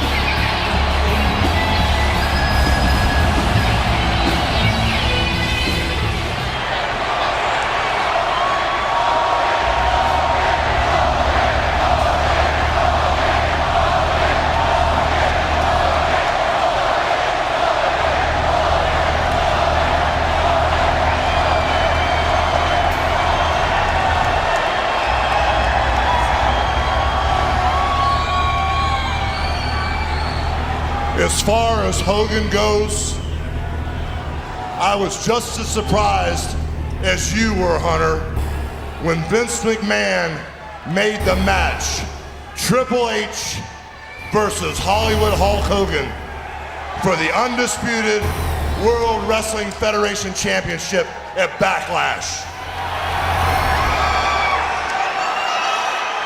You know, brother, I thought it couldn't get any bigger than WrestleMania 1, when myself and Mr. T teamed up and punked out Orndorff and his partner Piper.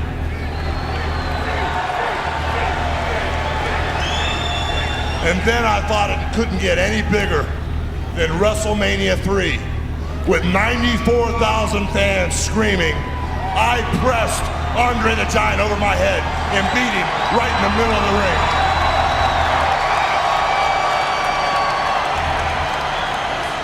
I thought it couldn't get any bigger than WrestleMania 18, when I took on The Rock. The fans brought Hulkamania back.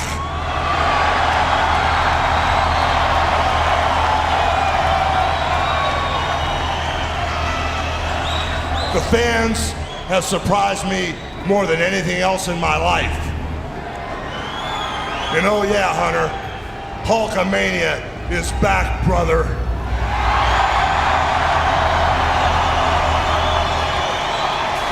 But it doesn't get any bigger than the undisputed title.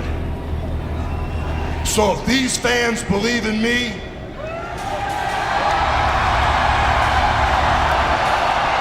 and they do, and they should, and these fans believe I deserve a shot,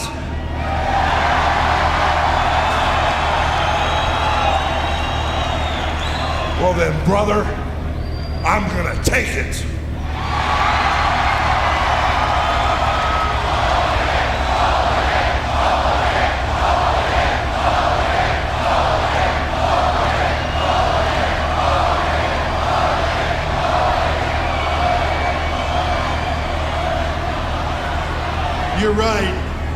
it doesn't get any bigger than the undisputed World Wrestling Federation Championship.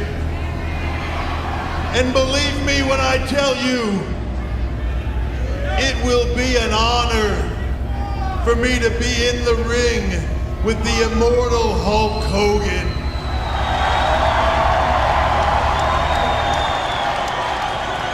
But while it's an honor, there's just a little part of me that's sad. Sad because I'm gonna have to hurt someone I've looked up to my whole life.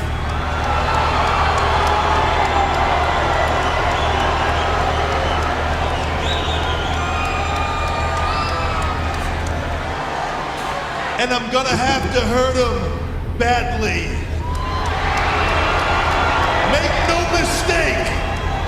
Make no mistake, I will not hesitate. Not for 1 second will I hesitate in that ring. When you step in the ring with me for the undisputed World Wrestling Federation Championship, and you look across that ring and you look in my eye, you're not immortal. You're not an icon. You are just like everybody else. You are an obstacle, and I will run you down.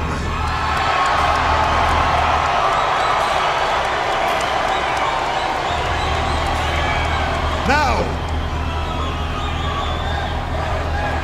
that is not a threat.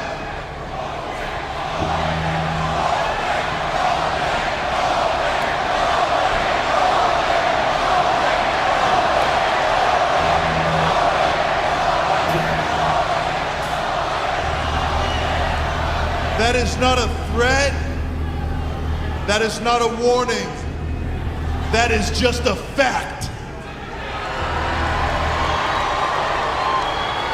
Nothing will come between me and this undisputed World Wrestling Federation Championship. Not even the immortal Hulk Hogan.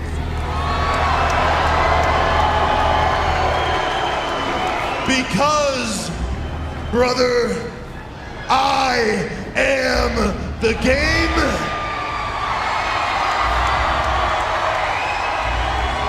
And I am that damn good.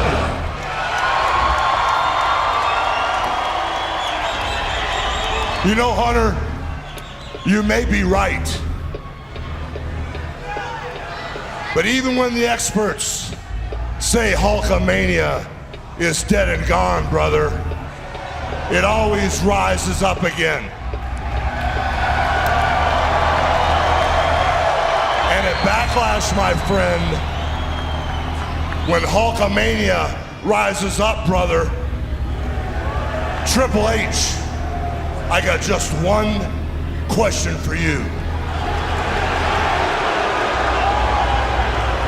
What you gonna do? What you gonna do, brother, when Hulkamania runs wild on you?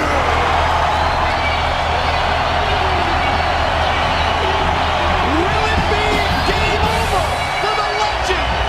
Or will Hulkamania be running wild at Backlash? Looks like it's gonna be a rocket buster at Backlash. Oh, it's on!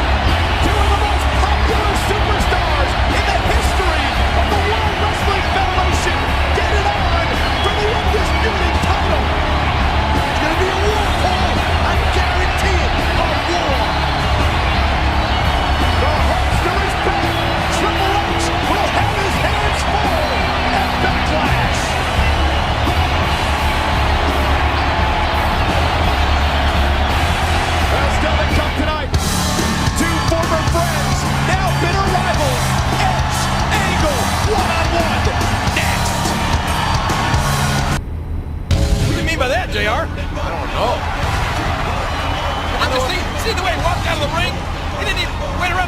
out his hand, just like in Backlash.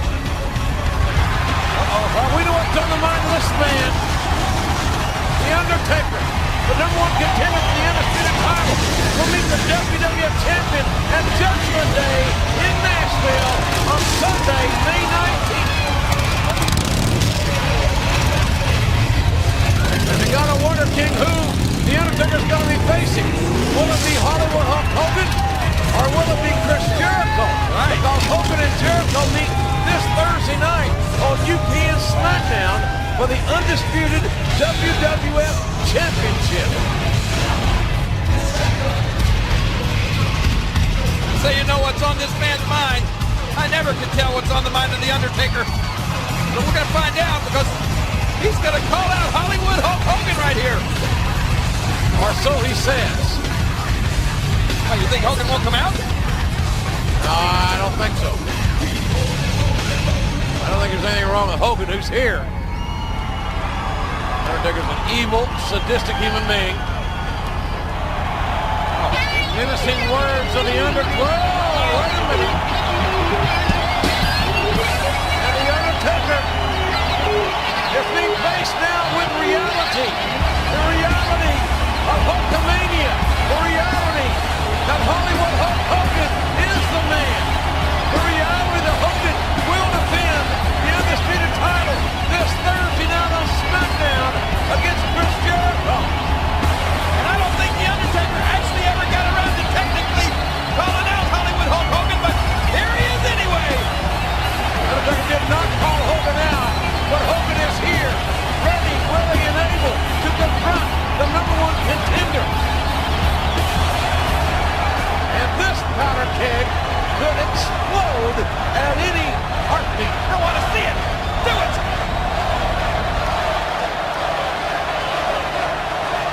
There's a lot of history between these two.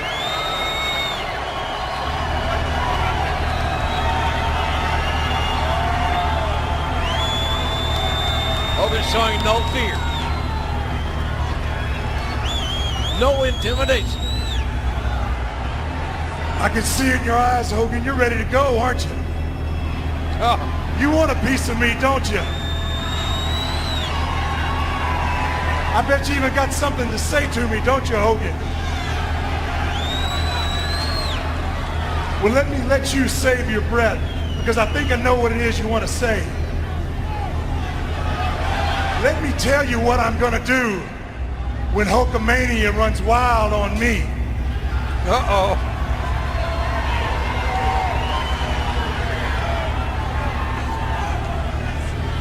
I'm gonna beat you down like the bitch you are.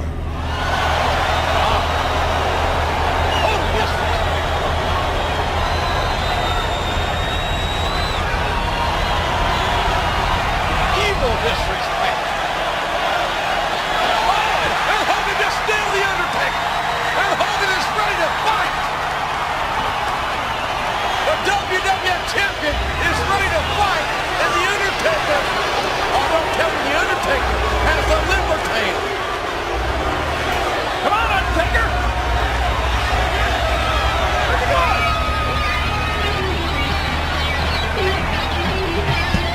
The Undertaker has, well, I guess deciding that discretion is the better part of valor tonight. But the undisputed champion, Hollywood Hulk Hogan, coming here, not saying one solitary word, and confronting the Undertaker. Well, Hogan let his actions speak for him. I mean, he slapped, I think he just slapped the fool out of the Undertaker. We're going to see Hogan in action tonight against William Regal, because it looks like the Undertaker wants no part of the undisputed champion. Wow. Yeah. And all those weird jets that you have, all those billions of dollars, the houses that your kids live in, the $20 million vacation home in Boca. Whoa, that just was shut all up. because of these maniacs. Shut up! Kiss my ass.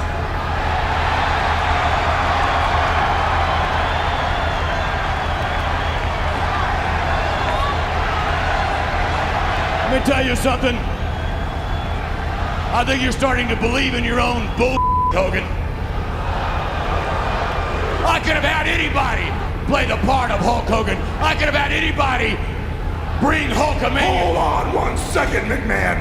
You actually think anybody could have ran with Hulkamania? Look at all the guys you gave the ball to. Look at all the guys that had the belt. Look at all the guys that ran to the goal line. Nobody ran as hard and as long as I did, McMahon. If you actually believe in your mind, if you actually think that I was just the right guy at the right place at the right time, well then you're a bigger delusional bastard than I thought you were, McMahon. And you know something? You were the one that I was supposed to have a match with a couple of weeks ago, and you put the Rock in your place, brother. You say you're a man? Well, then I say prove it, Vince. Get in this ring with me right here tonight.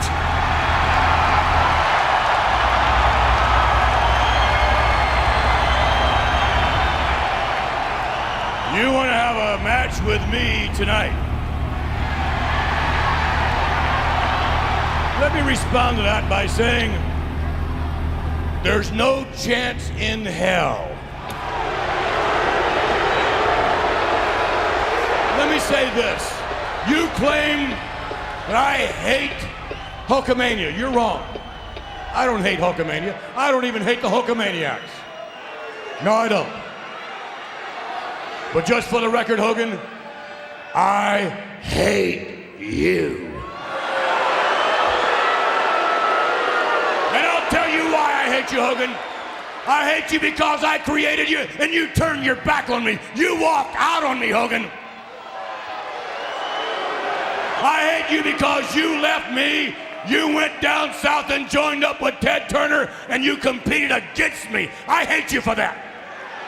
I hate you because you tried to put me out of business and you know damn well you did. And something else I hate you for, and this is more personal than anything. Something else I hate you for, Hogan, is this. You testified against me for the federal government in the trial of my life, and you know damn well you did, Hogan. Hold on a second, McMahon. If it wasn't for my testimony, I saved your ass. You would have went to prison. And if it wasn't for me, your big ass would still be rotting in prison. And you talk about screwing people.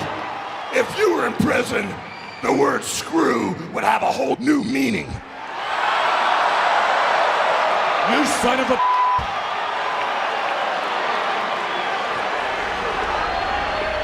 My family gave you your first break.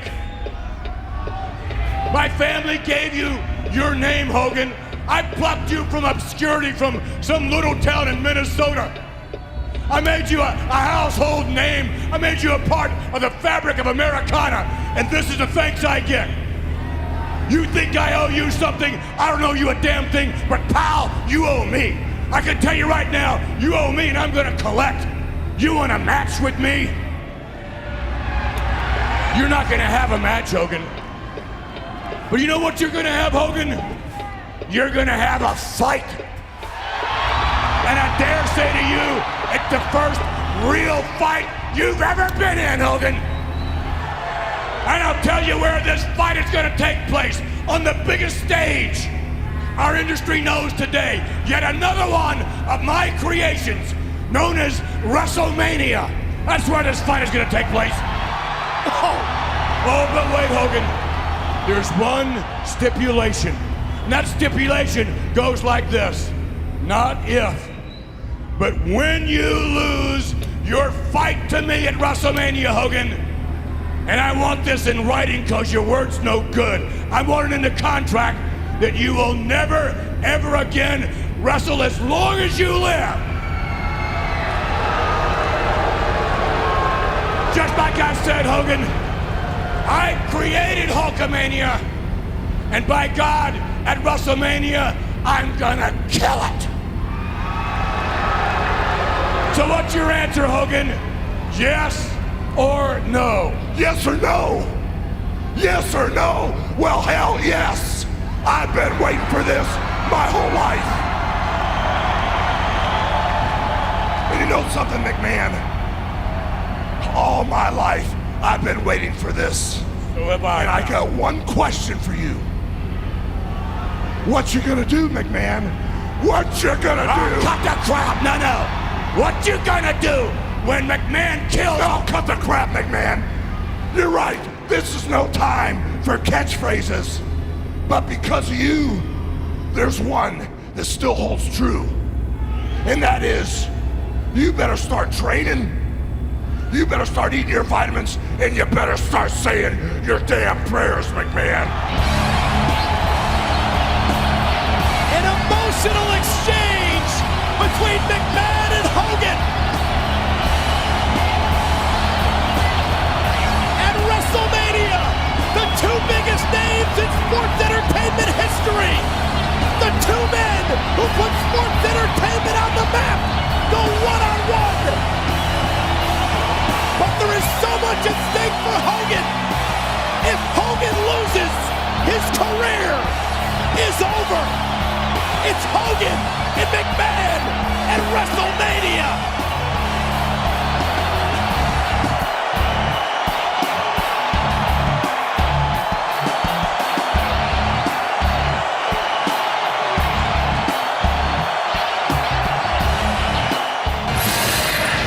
Up next is Undertaker and A-Train.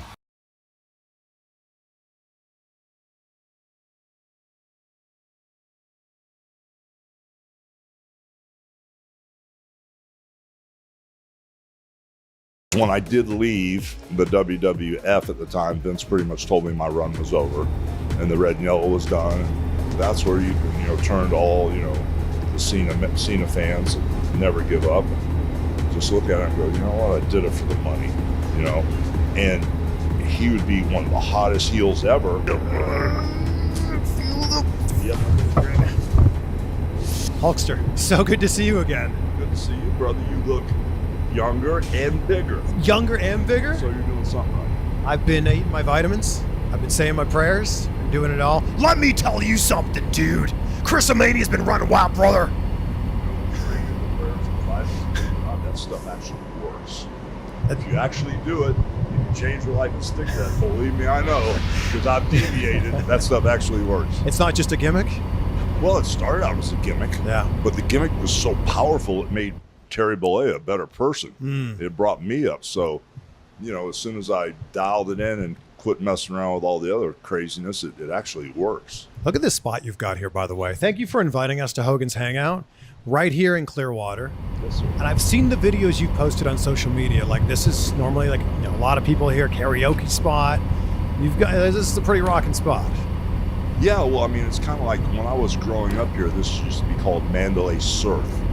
And all my kids, Nick and Brooke, would come in here and get the board shorts and the rollerblades and the surfboards and the wax. So for years, I was coming in here going, Bill, a guy named Bill, and I said, Bill, brother, if you want to sell this place, I'd like to grab it from you. Yeah. And he never wanted to sell it.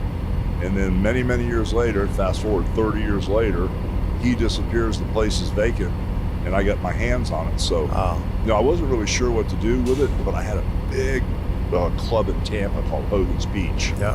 Where I'd have 3,000 and 4,000 people a night come. It was George Steinbrenner's old place. I bought from him. And so it got too crazy over there with all the electronic music. And after about 3.5 years, I walked away. And I just want, my golf cart's like a minute away. I live right down the road, so I got somebody to cook for me, and it's just so close to the house. It's fun to have my own little place there. It might be the best kept secret that every Monday you're in here. So if anybody wants to meet Hulk Hogan, see Hulk Hogan, sing karaoke with Hulk Hogan, this is the spot. What's your karaoke song? Well, I don't have one, but I had to shut Flair down. Flair came in here and he wanted to sing My Ding-a-Ling, okay? So that's it. Cut him off. I've got a gong. So if you cuss, that's the end of the song. But just the content of that song, because I do have kids in here. Sure. And I buy shots for everybody 2-3 times during the night. And the kids get milkshake shots. But it is like the best kept secret. But because we give away title belts every week, like to the best male singer, you get a title belt. The best female, you get a title belt. Yeah. Then we have quarterfinals. And at the quarterfinals, we give away cash, which was last week. And then once a year, we've got the undisputed champion, where we give away a lot of money. So it gets real competitive in here. And I've got people flying in from Jersey, from New York, from Vegas, just to come in to sing and go crazy in here. You know, Jason Aldean's been in here. Of course, Rodman's been in here. It's been nuts. I just want to thank you for being who you are. This is our 4th interview together. I appreciate that you always remember me. You're always super kind. It would be so easy for someone in your position to just sit in your very large, very nice house down the street and, you know, just never interact with fans. But I just want to say on behalf of all fans, we appreciate you. Well, brother, I don't have any choice but to think about you because you're everywhere, okay? So every time I pull my phone up, you're on there interviewing some really, really important people. So I'm just glad that you still remember me. So thank you. Of course. The reason we got connected, at least for this interview, is because every time I interview Chris Hemsworth, I always have to bring up to him, what's going on with this Hulk Hogan movie? So I interviewed him about a year ago for a movie called Spiderhead. He's like, I don't know. Todd Phillips is off making Joker 2. I'm not sure what's going on. Then I interviewed him for Extraction 2 a few months ago, and he's like, I'd still love to do it. I'd still love to play Hulk Hogan. Do you know what's going on with that movie? Yes, I do. Yes, I do. It was a situation where, business-wise, Netflix kind of like missed a date, you know, as far as a business situation. And so I had the choice at that time to switch gears. Scott Silver wrote the script. You know, he wrote the Joker and did a bunch of different movies. And of course, Todd Phillips has done the Joker, Wolf of Wall Street, and, you know, whatever, all the crazy stuff that he did. He did The Hangover. The Hangover movies, thank you. I can't remember everything like that. But yeah, the script came back. It was amazing. I mean, because my favorite movies are like Scarface, Godfather, True Romance. It was there. Yeah. It was there, and I just went, whoa. But all of a sudden there was a business glitch, you know, and then they tried to fix it a few days later, and I'd already decided to move on. So my life rights and stuff are somewhere else now, and there's a lot of things that are getting ready to happen. And hopefully Todd Phillips and Chris Hemsworth will still want to play. But there's still a huge opportunity there. Did you have a say in who would play you? I would imagine you would. Well, Chris was the one I always, even before we got into this, I said, if anybody ever played Hulk Hogan, I want to be Chris Hemsworth, you know. And then, you know, his birthday's the same day as mine. So we talked, I think, once about the whole situation. He was all excited because he told me he'd never played a real person before. You know, he goes, oh my gosh, your life is so interesting. This is so crazy. This could be the biggest thing I've ever done. Yeah. And Scott Silver, the writer who wrote the Joker, goes, this is the most amazing script I've ever written. So it's powerful. It's in a different place, but there will be an opportunity for everybody to regroup. Have you heard his Hulk Hogan? Can he do it, brother? Can he do it? Well, I haven't heard that, but if we have the opportunity to work together, which I really hope we do, I'm going to be there every second of the day because I love guys like Chavo Guerrero, you know, who do a lot of TV wrestling and a lot of movie wrestling. But there's a mindset that, and I love Chavo to death, and he would be the guy I'd want to choreograph everything. He would be the guy. But as far as getting in Chris's mind with what I was thinking, why I did stuff, and why I moved to this corner, to that spot, placement and timing, I'd like to be there to let him know what clicks in here, why I'm so crazy. Yeah. Lots more to get to with the Hulkster brother. But if you follow me on Instagram, you might have seen this photo here, pumping up the pythons in the gym there, dude. No stranger, I'm a big fan of the gym. You might have seen this video in the cold plunge. I'm always doing whatever I can to give myself just that little bit of an edge in terms of my health. And I wanted to get a sauna. Then I saw how much a sauna cost. And then I realized that an infrared blanket like this one from Bond Charge would give me all of the same benefits and just a fraction of the cost. It really helps with detoxifying. I mean, especially if you've been eating badly or maybe you've had one too many drinks. It can also burn a lot of calories to help with weight loss. The sauna blanket works by raising your heart rate to that level of physical exercise, so you burn calories while you're just kind of hanging out. I mean, you can burn up to 600 calories in just one session with the Bond Charge infrared sauna blanket. It's super easy to set up. I mean, it sets up in less than a minute, heats up faster than any other infrared sauna blanket on the market. And I think the best part about it is it's really easy to clean. And there's this real feeling after you're done of just like, you're rested, and you're relaxed. And I love that. Check it out for yourself, bondcharge.com/CVV. And when you use that promo code CVV at checkout, you'll get 15% off. They've got lightning fast shipping. You got a 12-month warranty. You've got nothing to lose, except some weight and a lot of sweat. Go check it out, bondcharge.com/CVV. You talk about me being everywhere, which is very kind of you, but you are literally everywhere right now. And, you know, HulkHoganShop.com and what you're doing with cannabis, I feel like you're helping a lot of people out with that. Well, I mean, you know, I've been down that road with the pain pills, you know. The last 12 years, I've had 25 surgeries. So, I mean, you know, the knees, the hips, 10 back surgeries, a couple shoulder surgeries, abdominal surgeries, orbital socket surgeries. So I know what it's like when the doctor goes, here's a prescription, you know, and, you know, I mean, sometimes when you're in such pain after 7, 8, 9, 10 back surgeries, you'd rather just jump off a cliff than live another day. So it's real easy to fall into that situation. And, you know, a lot of other wrestlers that have passed away have fallen into that situation. Yeah. And then there's a lot of people that have been deployed to Afghanistan and Kuwait that, you know, have serious issues. So it's just like a more natural way to walk things back, a more natural way to get on track and get back to normal. So it makes a lot of sense for a lot of reasons for me. How much pain are you in right now? That's kind of funny because I had a physical therapist ask me yesterday, if you could be out of pain, or you could have a perfect championship walk, what would you rather have? And I said, I'd rather have the walk. She goes, you're out of your mind. I said, yes, I am, because everything hurts just like, it's hard to explain. Like if I'm going to brush my teeth and I'm leaning on the counter brushing my teeth, I can't push away. So when I'm done brushing my teeth, I have to lean in like that and then pull back. You know, I can't push like a glass door open. Everything in the gym is short strokes. You know, I can't straighten my arms out. Yeah. And then it's the same with my knees, my hips, my back, my neck. You know, but that's because I probably wrestled too long and I didn't get the memo that stuff was fake.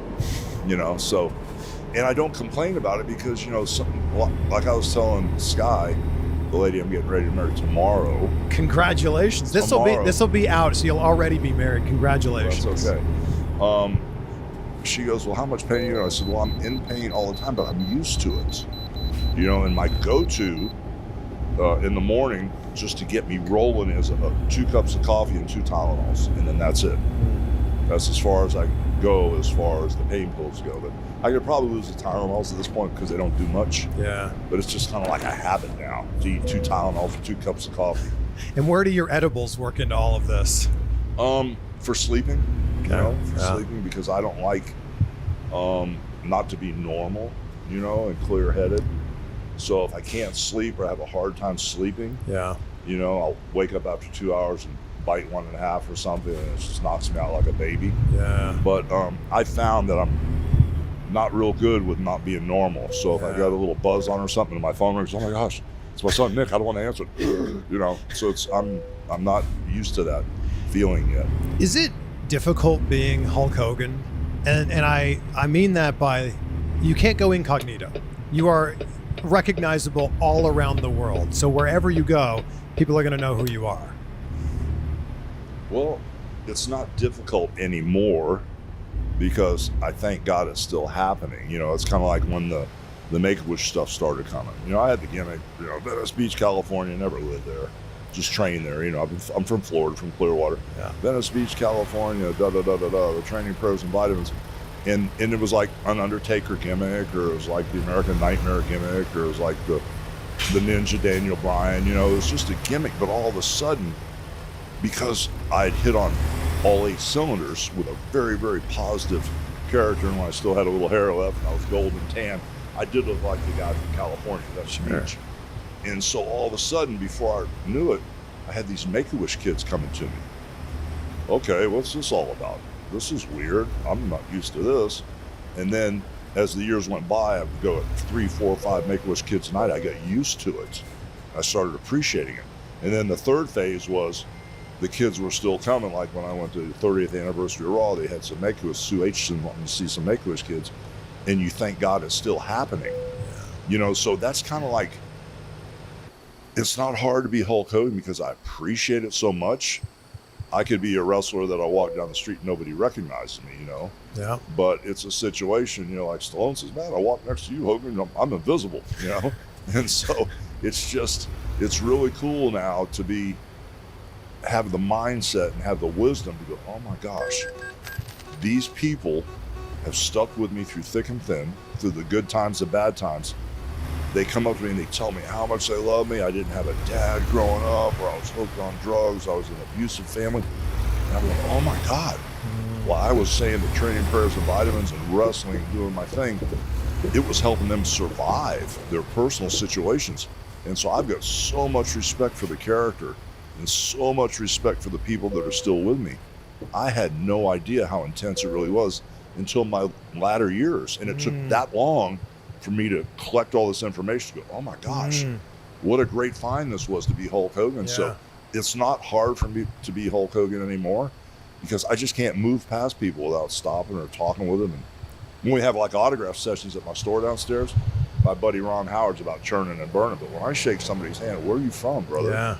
How long have you been a fan? I like to look at him and talk to him. And Ron's, man, if you talk so much, you make more money. I said, I don't care about that. Yeah. These people spent 30 or 40 years being my fan. I want to know why. Yeah. So it's not hard to be Hulk Hogan. Yeah, you make the moment special. And I know that fans appreciate that. I remember our second interview, I was like, thank you for still doing interviews because you're at a level where you don't really need to anymore. And you're like, of course, I'm at that level now because I continue to do the interviews. Yeah, well, when I met Sky, you know, my new wife as of tomorrow, she really wasn't a wrestling fan because her parents were really strict. And I guess they knew who I was, but they didn't know the whole gimmick, you know? And so she didn't understand, you know, the dynamics of, you know, hanging around me, you know, and I didn't want to run her off because I was very attracted to her. But some of the Hulk Hogan stories, like, oh my gosh, my dad says hello. He played basketball with you for 15 years in Venice Beach. Well, tell your dad I said hello, but I've never played basketball. And I don't want to say, hey, kid, your dad's a liar. I mean, you know, you just can't go there. Yeah. But I think she's to the point now where she understands that the people have been endeared by this character so much. Yeah. Everybody's got a Hulk Hogan story, whether it's good or bad, true or false. They tell that story, and sometimes I wonder, what are they still getting out of that story? Like a lot of wrestlers will tell stories about me that I hear, and it's just not true. Some of the guys are main event guys, and I hear these stories, and I'm going, I wonder what they're still getting out of telling that story. You mean the negative stories? Some of the negative ones, yeah. Like there's a lot of, and I'm sure you hear it all the time, that doesn't work for me, brother. And I'm like, did that actually happen in all of these situations? I don't know. What do you mean? You know, there's a lot of people that will tell stories about like, oh, this happened with Hulk Hogan in TNA or WCW. It's like, we don't know if that actually happened or not. Well, if I knew the individual stories, I could tell you the truth whether it happened. But that was my catchphrase. That doesn't work for me, brother. You know, like there were several times when Ric Flair and I were traveling, and we do like the Maple Leaf Gardens, the main event, and then there'd be like Brantford, Ontario, which I would always make the double shot. But every once in a while, I had other stuff to do. Yeah. So I'd say, Rick, take my car, you know, jump back on the plane because that doesn't work for me, brother. But that was my go-to line, you know. We'll get back to the conversation in just a second, but there's one thing I've noticed with all top performers. They all focus on getting a great night's sleep. So if you're having trouble reaching the top, maybe it's time to start looking at your sleep health. An essential part of waking up and actually feeling well rested is sleeping on a great mattress. And that's where our friends at GhostBed come in. For over 2 decades, this family-owned business has been crafting premium, innovative mattresses with a focus on quality and cooling. Each bed in the GhostBed line is a reflection of years of craftsmanship and finished with materials like contouring gel memory foam and cool-to-the-touch quilted covers. And they are also known for having some exceptional sales. So that means you're getting a top-of-the-line product at a very reasonable price. And when you use the code CVV, you'll get 40% off. Yeah, 40% off your purchase. And you get to try it for 101 nights. So 101 one-night sleep trial, along with free shipping and returns when you purchase a mattress, and you can do it from the comfort of your own home or wherever you're watching this right now. And GhostBed has a dedicated team of sleep experts on standby to help you find your perfect bed. Just head to ghostbed.com/CVV to get started. When was the last time you shaved your mustache? I think Kevin Sullivan did it in a WCW ring with that whole Dungeon of Doom thing. I think that Kevin shaved it in the middle of the ring, and then That was the last time? I think. So we're going mid-90s here? I think, yeah. And I mean, I have shaved it off for a couple movies when I did The Assault, and probably never saw them. A bunch of low-budget movies, The Assault on Devil Island movies with Carl Weathers and Shannon Tweed. I was Mike McBride, and I had a black wig on, the color of your hair, a long wig like a ex-Navy SEAL, and I had the mustache off, so people still would go, "Hey, Hulk Hogan." I said, okay. I mean, I'd go into a restaurant for lunch with a black wig and a mustache, they'd still nail me. I mean, come on. You're very recognizable. And you look great, by the way. I'm trying, bro. I'm 70 years old. I just turned 70. And my new wife put this crazy surprise party on for me. And nobody's ever done that for me before. They've never surprised me with a party. Wow. I was crying like a baby. Oh my gosh, I couldn't believe it. I saw that video. Oh. I'm like, that seemed really special. Yeah, it was amazing. You know, a lot of the guys there, Haku was there, and Flair and the Nasty Boys. Yeah. Big show. It was really amazing, man. What a night. So, I've told you this many times, but I love talking about WrestleMania 18. Yeah. It's my favorite WrestleMania match. It's my favorite WrestleMania. It's my favorite match of all time. I was 18 years old when I went there, and I got to be honest with you. I was fully going in intending to cheer for The Rock. Cool. And then your music hit, and I went, I'm a Hulkamaniac. And I cheered for you. Yeah, I mean, we can talk about whatever part about. We could talk for 3 hours about WrestleMania 18, I feel like. Yeah, what do you need to know? What were your expectations before you went out for that match? Because leading up to it, the stare downs that you guys had were so iconic. So, you know, when you guys are, you know, your music finally hits, what were your expectations? Well, to get there's a huge backstory, okay? And the backstory is working for Ted Turner 9 or 10 years, trying to put Vince out of business. Yeah. You know, basically trying to beat him in the ratings and do whatever we could to be competitive. Because when I did leave the WWF at the time, Vince pretty much told me my run was over and the red and yellow was done. And after the Warrior beat me, there were a couple of years. Well, actually, after the Warrior beat me that night, I said, well, I'm trying to give you the belts. And I go down the aisle. Let me do the Three Stooges. Slowly I turned. And let me go ground him and crucify him. I want to be Triple H, Hollywood Hulk Hogan. Oh, you can't do that. You can't be a heel. I said, brother, your dad brought me in as a heel. Of course I can do it. No. So a couple years later, as I kept floundering around there, Vince pretty much told me my run was over. I went, oh, really? So I went and did Thunder in Paradise, and when I get bored with doing that craziness, went to WCW and did what I did there. And then it was a situation where I was in a hotel room in New York called the Parker Meridian. And I was actually sitting on a toilet doing number 2, right? And then my phone rang, and I saw Triple H on the phone. And I went, whoa, that's interesting. So I picked the phone up, and I go, what's up, brother? And he goes, oh, man, how you doing? I said, we heard your contract was done, this and that and the other, whatever the verbiage was. Yeah. Vince would like to talk to you. So I said, oh, cool, you know. And so one thing led to another. And before I get to WrestleMania 18, the backstory was the verbiage with me and Vince is things have changed up here. And which I kind of knew that The Rock and Stone Cold were the two guys that they catered to. Right. Because before, during the day, when they'd go out to the ring, it'd be Hulk Hogan, this is what we're doing, that's what we're doing.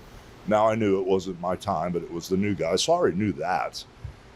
But Vince went, oh, no, you're coming up here. You got to really bring it. I was like, okay. I mean, I got to run faster, jump higher. What do you mean really bring it? So I knew what he meant. The work rate was quicker and faster and stuff, which to me doesn't mean anything. You know, my thought, and I didn't say it, but if you want me to bring it, you're going to be asking me to take it back, you know, because but I would never do anything under mine to hurt the boys or to hurt Rock. But I just kept my mouth shut, and the backstory still was, I think they didn't think I could pull it off. Or I think they thought that maybe I wasn't up to snuff to be Hulk Hogan, so they wanted me to go down to Miami and rehearse the match, which I've never done in my life. And so I went down there, and Rocky Johnson was there, my boy, and Pat Patterson was there, and there was this ring in a warehouse, and it was 100 degrees plus. And The Rock told me everything he wanted to do and walk around and go here and there and spit his fist, me go over the top rope, go through all the stuff. The match was pretty much laid out.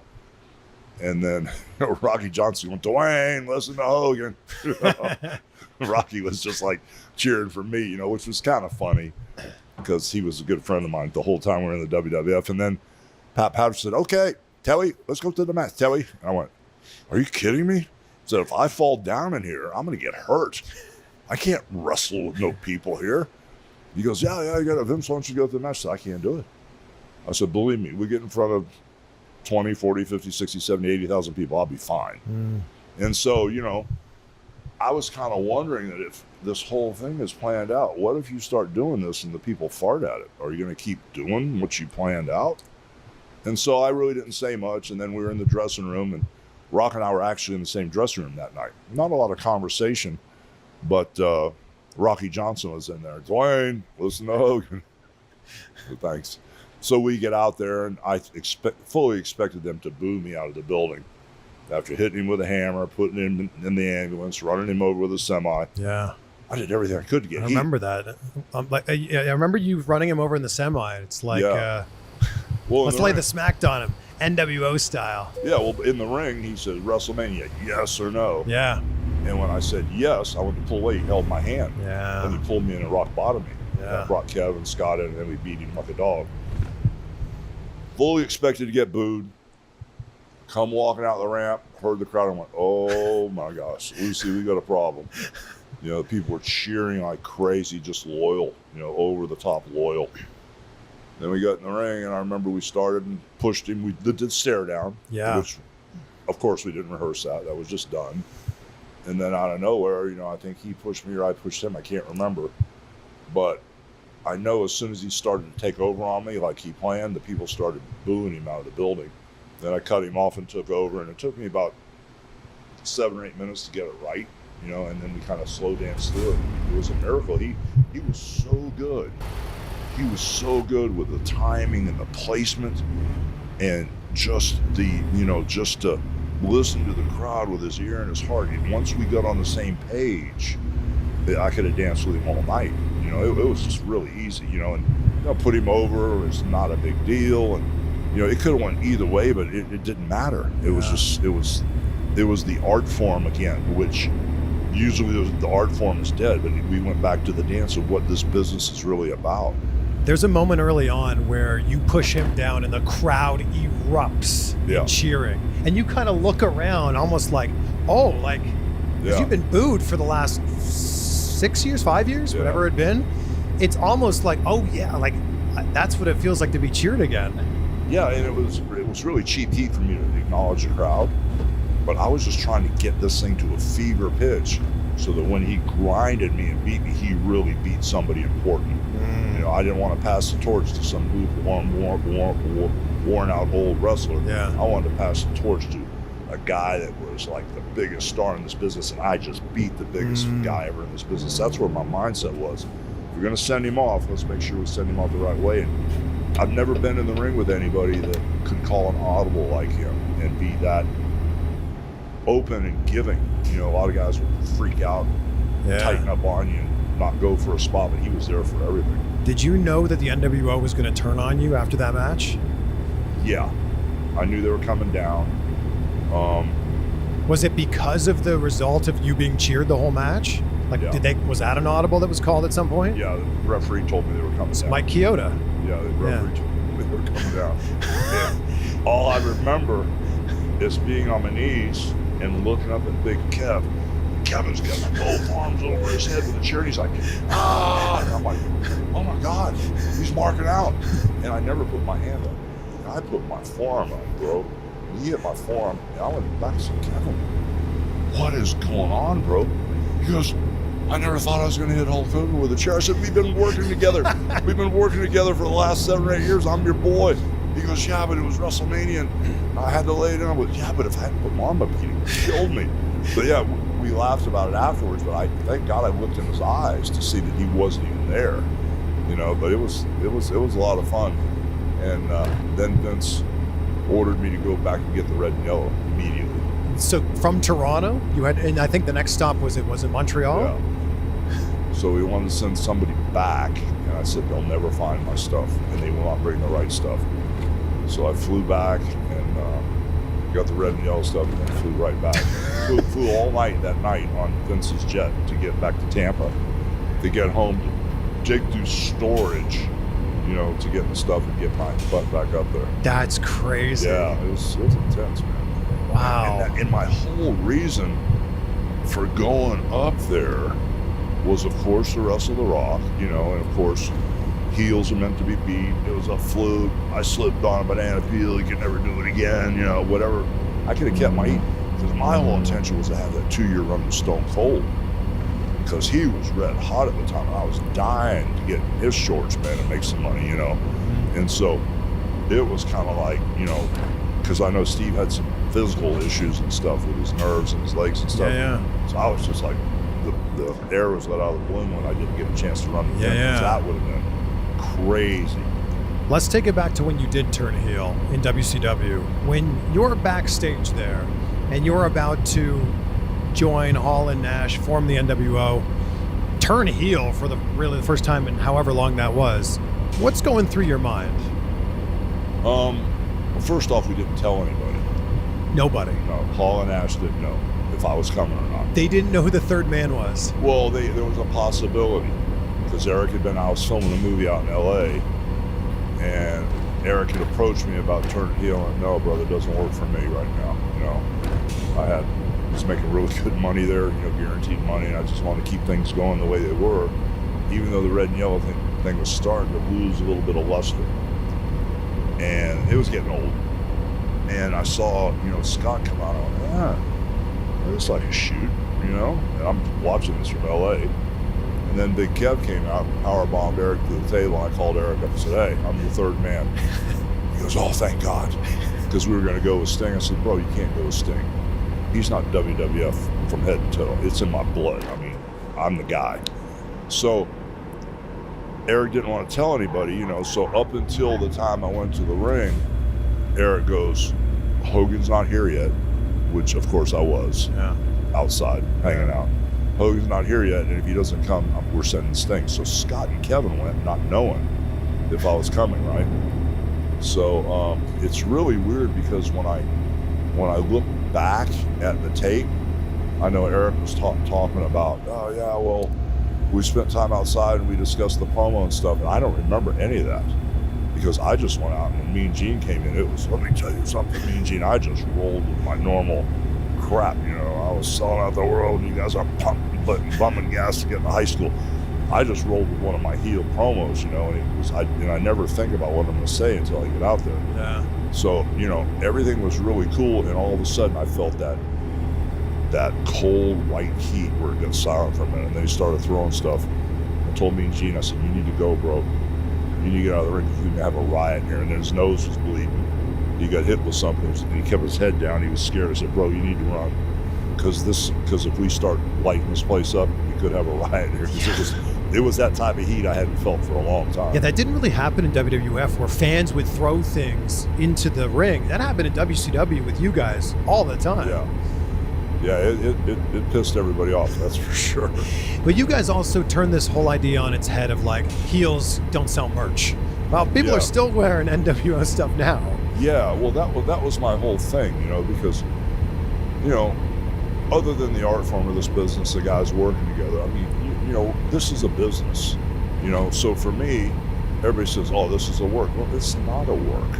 This business is a shoot, you know, because if I'm wrestling Stone Cold Steve Austin and we're the main event and he makes more money than me, that's a shoot to me, you know. So I've always been on my game as far as, you know, the best wrestler is the one that makes the most money. I don't care who's the best worker or who does this or that, but this is a business, so the best wrestler is the guy that makes the most money. So this business has always been a shoot to me, you know. So when I first went to New York, Vince McMahon Sr. always paid the champion more than anybody else. He would pay back one more than anybody he wrestled, you know, whether it was a couple grand more or twice as much. So I did the best I could to hang on to that for as long as I could, you know. It's interesting how, like, John Cena has talked about how he wanted to turn heel, and Vince was like, no. Yeah. Roman turning heel ended up being the best thing for his career. If you were able to give John Cena advice about that, would you tell him to turn heel when he was at his prime? Well, the thing was, when you're at your prime, that's where you turned all, the Cena fans and never give up and just look at it and go, you know what, I did it for the money, and he would be one of the hottest heels ever. Yeah. And then, whether it was run of 6 months or 6 years or 2 years, when you repent and you beg for forgiveness, he would be hotter than he was before as a babyface. So it's a natural flow that once you get the vibe, out there and you kind of like feel the crowd, you can tell, and John could probably tell better than Vince once he's out there. Yeah. Now I know Vince has been in the ring a lot and he's very good because I've been in the ring with Vince and he's one of the best heels I've ever worked against. Everything he does hurts though, I can tell you that much. God. What hurts the most from Vince? His punches, they're brutal. I mean, I was in WrestleMania 19 doing this all night long. Lighten up, brother, lighten up, brother. I'm on the team with you, I'm lighting up. You keep doing that, you're gonna be in here by yourself. I was giving him the office all night to the point where he started laughing, And, but yeah, he's, and when I told him to go up on that ladder on the outside and drop the leg on the table, he goes, you sure? I said, yeah, I'm sure, go up there. And he did it. First time he did it, it was perfect. Last year, you had talked about how you were close. It was a possibility of you working WrestleMania 39. How close were we to getting that match? The last year? WrestleMania 39, you talked about with Shane. Well, Shane called me. It would be this year, I guess, yeah. Yeah, well, Shane had called me, and he sent me a picture from Madison Square Garden. I guess they got a Hall of Fame walk in there. And I guess Piper's boots are in there and some of my stuff's in there. So Shane sent me a picture of him standing in front of my stuff. He goes, hey, old timer, you got one left in you? I went, okay, what are you thinking? He goes, well, I didn't know if you had one left in you or maybe a surrogate such as Nick, my son. And so we started talking, and I said, the only way I could do anything was if I was in the middle of the ring and you just came to me. Because I can't run, I can't hit the ropes. I have a hard time really walking distance. Taking a bump, if I got up, I'd have to roll to my left. I can't roll to my right. The only way I can get up is if I roll to my left to get up for some reason. So it would be a stretch. But, Nick was in Rikishi's school for a couple of years, and he was in there with Rusev and all those guys. Yeah. And I would go out in California and watch him, and Nick had it figured out. Then he blew both his shoulders out. And I said, well, I don't know. There's a possibility maybe to do something, whatever the storyline is, whether Nick is a heel and you destroyed my father's career, so I'm going to destroy your personal life, or I don't know. There's a million ways Shane and I talked about. There's a million ways to do it, but then a couple weeks later, Shane got hurt or something with his quad. Oh, that was at WrestleMania. Oh, is that where it was? Yeah. But anyway, the idea... Did a leapfrog and landed on it. Yeah, so anyway, that whole idea, I don't know how. I just never heard from him, so that was pretty much it. How close were we to getting your last match in WWE? Because as we sit here right now, your last match is in TNA, right? I think it's a 6-man match in like 2012.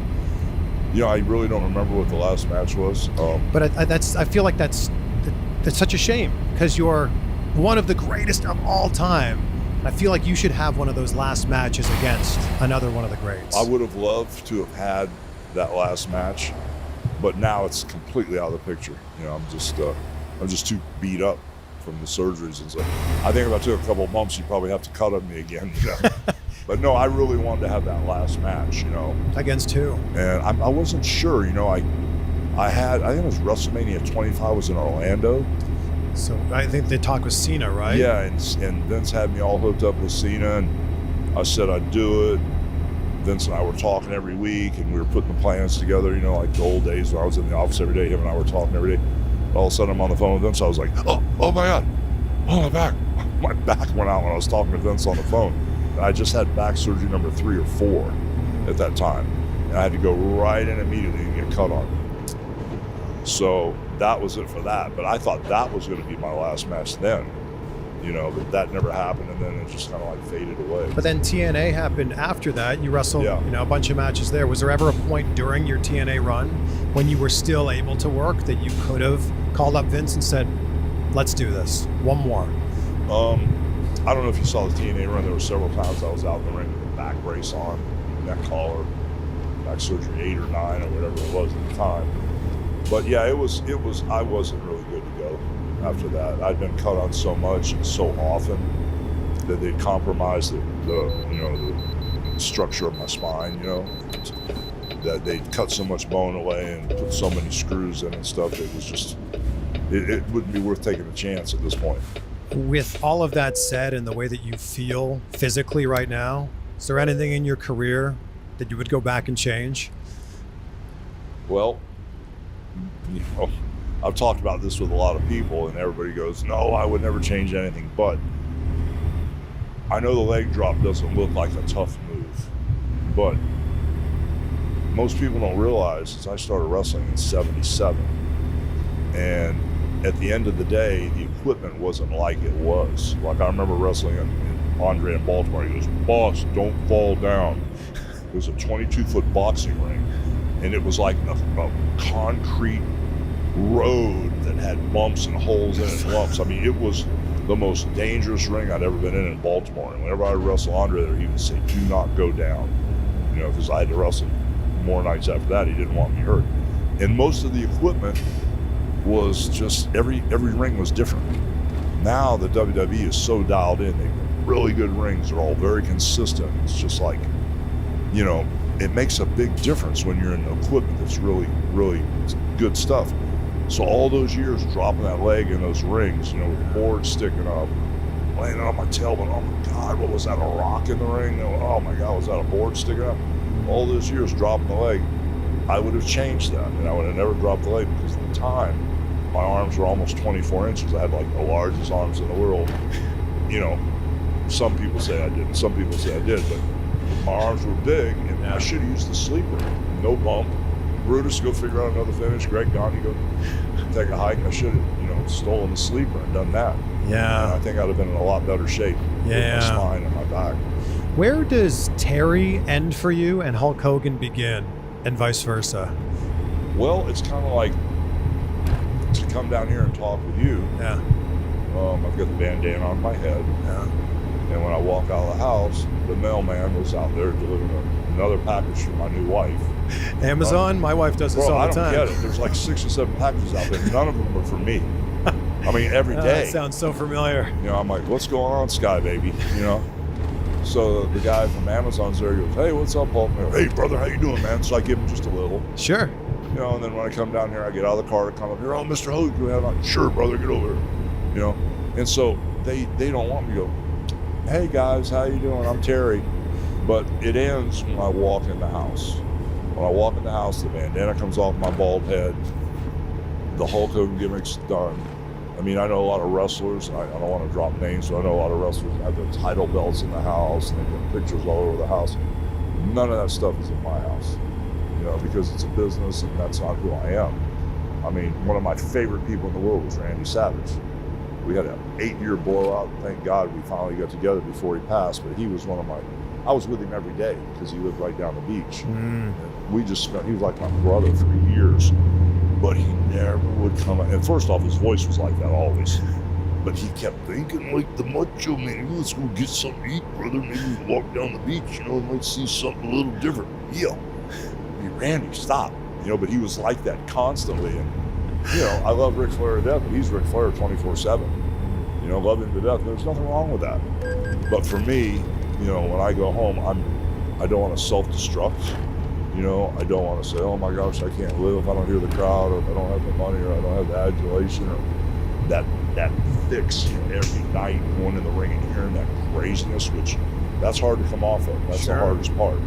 To get that every night and then not to have it anymore. Yeah. That's why I got a gym in my house, because that turbulence sometimes will build up about 10:30, 11 o'clock to where I feel like I can go out and be an axe murderer. And I go down and I just train myself so hard, I wear myself out. It's just weird how you get inundated with that business. Yeah. So you got to find ways to work around it. Do you have a great Macho Man story? Being his friend for so long? I got a couple, but you know, for many years when I was married the first time, I'm still into cars. I still do a lot of stuff with old cars. I get warehouses everywhere full of junk, but actually good stuff. And you know, Randy met a buddy of mine, Tony Carlini, out in Newport Beach, and Tony did all the prototypes of the Coconut. He did the LeBaron, the K car, the Viper, the Prowler. Oh, wow. And I would go in his garage and he had a Viper with a full-scale clay car with a popsicle stick carving out the door handles. I said, Tony, that's the ugliest car I've ever seen. Of course, I bought the first one, right? So Randy goes, hey, you know, I'd like to get a Lamborghini, you know? And Tony had just cars everywhere. You're gonna sell me a black Lambo, it's like Don Johnson's. So Tony goes, yeah, Randy, I'll sell it to you. So all of a sudden, the Lambo shows up here, and Randy lived right down the beach a couple miles. And the Lambo, and Randy calls me up, hey, Hogan, I got screwed. I said, what do you mean? My hat box won't fit in the front of the car. And I'm not a import guy, you know, I'm Dodge, Mopar, American made, American muscle. I'm like, what do you mean? Don't worry, I'm coming over, we'll work it out. Bro, his hat box wouldn't fit in the front of the car, you know. This Lamborghini had the engine in the back. Yeah, like in the trunk. Yeah. And I guess the front was the trunk. Yeah. He had a hard shell case for his cowboy hats, and we couldn't close it. I want my money back. My hat wouldn't fit in the car. I'm like, are you kidding? He was dead serious. I had to call Tony and say, brother, would you please give this guy his money back? He's going to drive me crazy. He thinks we screwed him over, you know, but it was just really weird. The only other one I'll tell you real quick is, sure. It was kind of weird because I've been a boating guy my whole life. I've lived on the water, diving, fast boats. My whole thing is being I am the real beach bum of all beach bums. And of course I had a boat and I had a bunch of Harleys. So Randy went out and bought a boat with Elizabeth. I had to teach him how to keep it between the channel markers, you know, which was, it's like trying to teach somebody, you know, trigonometry. You know, but I finally got him to where he was safe. So just take this boat out at high tide. Do me a favor. So, you know, Liz was actually a little better with the boat than Randy was. But then he wanted a Harley. You know, I said, are you sure? So, of course, Tony Carlini was the Harley guy also. I got Randy a Harley at rock bottom price, you know, that he wanted. And we got it in his driveway, and I just kind of showed him how to feather the clutch. Nice thing, you don't get a lot of gas, but just roll out the driveway and just do a little circle and come back and go try to shift gears. Bro, he got on that Harley and he just let the clutch out and jumped. The bike tipped, he put his leg out and he pulled his groin muscle. Oh, that's it. Very funny, Hogan. Take the effing motorcycle back. He never rode it. What? You know, he jumped it with the clutch, let the clutch out. Mike leaned on him, he tried to save it, and he did, and he tore something in his groin, and that was it. Wow. We had to take the bike back, too. There's a photo of you that makes the rounds on social media where you're in WCW, cutting a promo in the ring, and you're wearing a necklace that's made out of paper clips. Do you remember why you were wearing a necklace made out of paper clips? No, I don't. No, I don't. That's fantastic. I have no idea. You don't know what I'm talking about? Must have been some kid that gave it to me or something. That's amazing. Yeah. Wow. No. One of the best things about you in WCW is you had the greatest heel entrance music of all time. Yeah. Whose idea was it for Voodoo Child? I think that was Eric's idea. I don't think I came up with that one. That was, well, the NWO music, you know, the porno music. That was Scott or Kevin's, one of those two crazies. But the Hendrix stuff had to be Eric's because I don't remember coming up with that one. It's just so good, like the cadence in which you walk to the ring, playing the air guitar and the title. Yeah, that was a lot of fun, man. I admit it was really fun doing that NWO run, especially when everybody thought I was kind of like done, you know. I mean, you turned it around. Yeah, it was great. Absolutely incredible. What's your favorite part about your TNA run? The favorite part about my TNA run, and this is a real self-serving answer, was how kind Dixie Carter was to me. Because from the moment I walked in there, I was getting cut on. Surgery after surgery after surgery after surgery. And all I can say is I was never in that situation, but I didn't expect her to pay me when I was out. Like, I'd get a hip replacement, I'd be out for 2.5 months, and she'd still pay me every week. So it was just amazing, how, consistent she was and how kind she was. And that was the thing that stood out more than anything, was working for her. A lot of people knocked her because she didn't know the wrestling business, or it was a hobby to her, stuff like that. But all I know is how she treated people and how she treated me was the thing that really stands out, was the type of person Dixie Carter was. With everything you've done in your career and becoming the icon that you are, how do you define success now? Well, it's a little different, now, because being happy is just something that you can't trade money for, and your health is so important. It's kind of like, I've done a lot of stuff, like, certain people ask me, well, do you want to travel here or do you want to go there? Well, actually, I have been there. I have traveled there. Even though I did wrestle in Rome, I did spend a day looking around. Even though I was, over in, wherever, Germany, I did spend days in the towns. But at the end of the day, being happy, because for so long I was searching, for something that made me really, really happy. And then as the years, and I don't know why this happens, but I think it's a test of time or a test of faith, or you have to get so many scars on you before you finally wake up. But, I was saved when I was 14 in a Baptist church, and I deviated, and I went off track and ran amok and chased all these false idols of the money and the fame and all this stuff. But as soon as I got back to being closer to God and closer to my Lord and Savior, my whole life changed, and being happy, and being on track and having your health is really, really important. Because, I know a lot of people that have one back surgery that end up in a wheelchair. So for me to have 10, sitting here talking to you, yeah, and not get a bunch of bills and stuff like that, it's just amazing, to be happy and to be here. You definitely feel like you're at peace as we sit here right now. Like, it just feels like everything's good in your world. Yeah, it is. It's, I'm not into the drama anymore. I'm not into people that judge people. And I know this just sounds like some holier than heck attitude, but I've been around so long now. I've seen the pyramids. Never have seen them, but I've seen the pyramids. And I kind of understand, why we're here.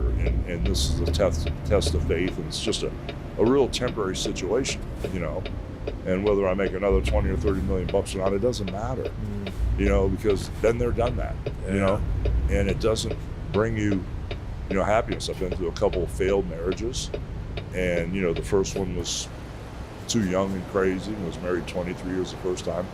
The second time was a different situation. I believed in different things than that person did. And so it's just, to be on track now, it's just amazing. It's just unbelievable.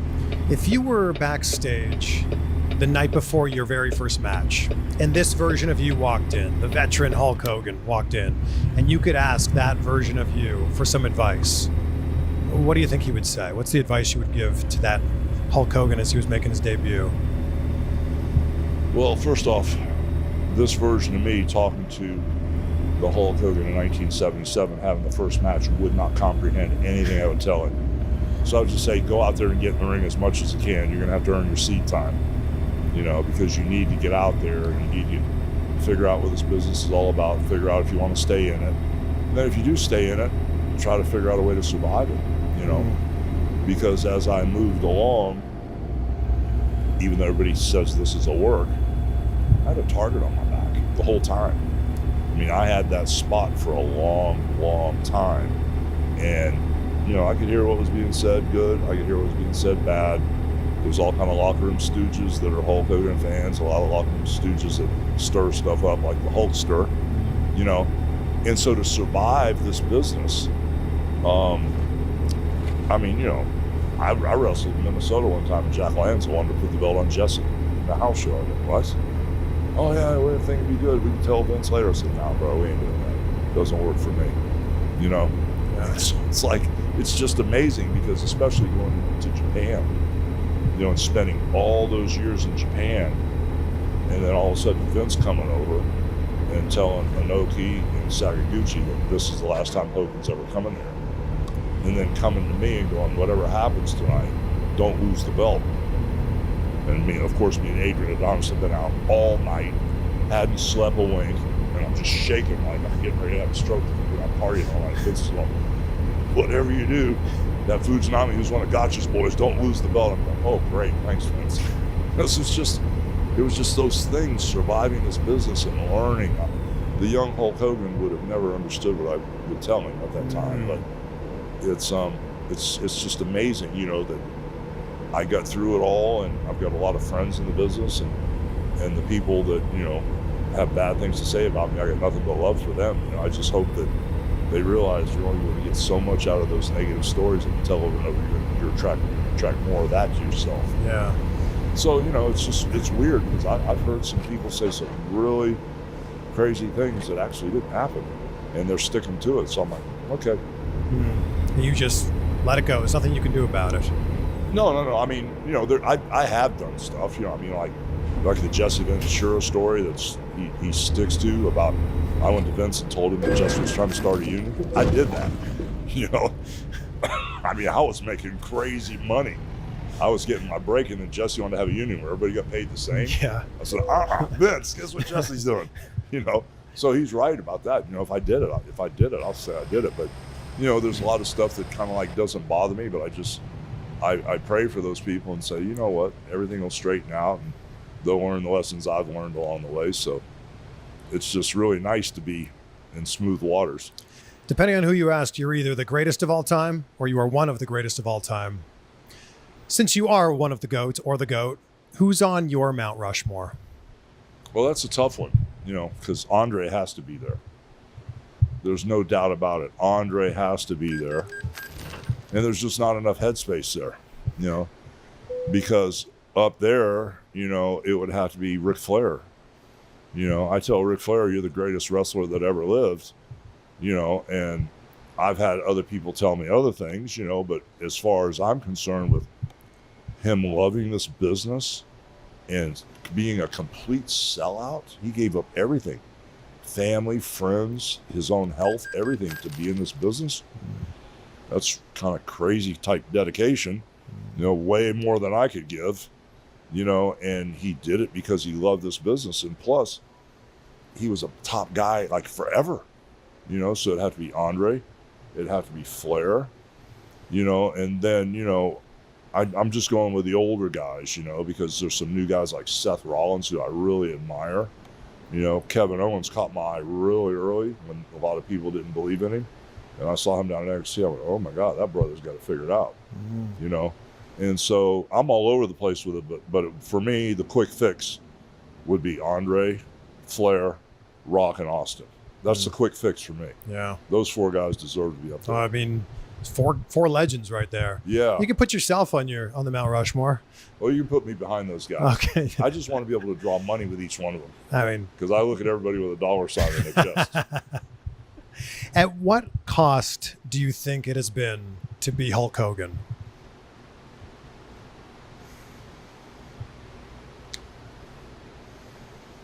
I think, you know,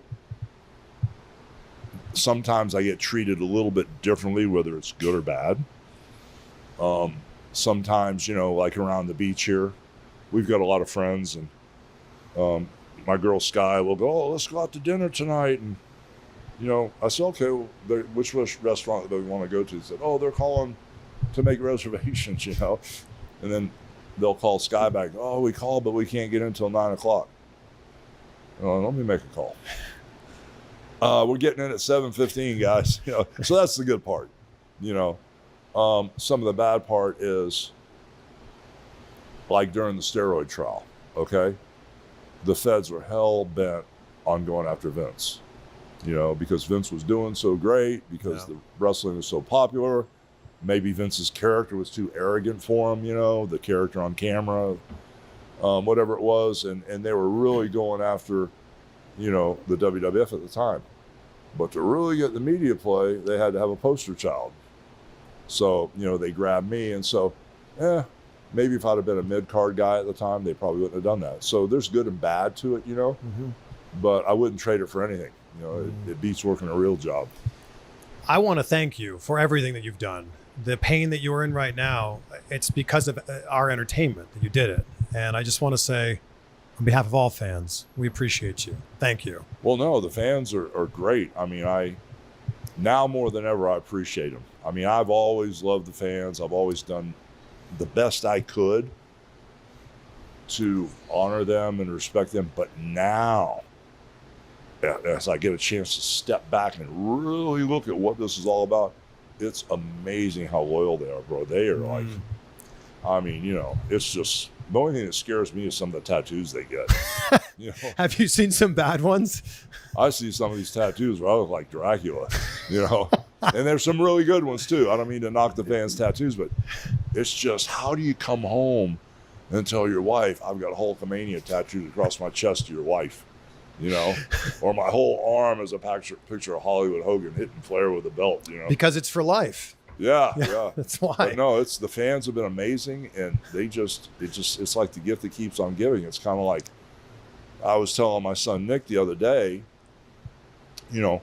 I still work with the WWE all the time. I just renewed my deal with them, And so, does that mean we can hear your music hit sometime soon? I hope so. It's always fun to go out there. Maybe I can hang on to one of the wrestlers to get me out to the ring, but you could flex a little, right? Yeah. But it's really crazy because when I was the world's champion, we sold a ton of merchandise. We didn't have the vehicle of the internet and the stuff that they have nowadays, but we sold a lot of stuff, back in the day. The cartoon was very supportive of the merchandise and stuff like that. And, it was kind of strange because I think I had 350 licensees, which are like individual deals, frisbees, watches, headbands, chalk, kites, potty seats, tennis shoes, whatever it may be. And now that I'm kind of like Jimmy Hart says, well, baby, what's old is new again? What's old is new again? And I said, Jimmy, you're right, because, I've been approving merchandise every day. I get new stuff coming in, and I'm up to like 850,000, like 900,000 pieces of merchandise. Yes. Wow. No, I'm sorry, not 9. I'm mistaken. There's 300 different licensees. I'm up to 900 licensees, not 950,000. I'm thinking wrong. But instead of 300 deals for frisbees or whatever, it's up to almost 900. Wow. Now. Yeah. So it's like, I'm the Elvis that's still alive. It's kind of scary. Do they know something I don't know? Yeah. So, but it's just amazing how the fans have made this live forever. So it's amazing. And it's the fans that did it. I don't ask for a lot of autographs, but the last time that I did an interview with you, I brought a winged eagle. Yeah. And I brought a WrestleMania 18 poster. Okay. Because of what we talked about earlier. And I got to say, Hulk, I was so impressed that you signed the winged eagle, Hulk Hogan. And without me saying anything, you signed the WrestleMania 18 poster, Hollywood Hogan. Oh, cool. And I'm just like, it's just the little details like that. And I just think that's so cool. Oh, that's awesome, man. That's awesome. I just want to say thank you. I appreciate you for who you are. Appreciate for your time today. And I end every conversation talking about gratitude because it's such an important part of my life. Grateful. I love that. Yep. It's the awareness of the Spirit of Christ in you. First time God talked to Moses at the I am that I am. Yeah. And I have immortal tattooed on my back. Of course. That has nothing to do with the immortal Hulk Hogan.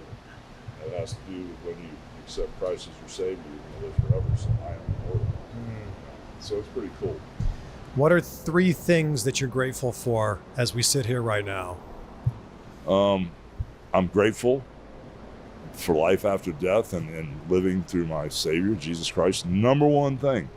I'm very grateful for my children. I'm very grateful that my kids are good quality people, and I love them to death.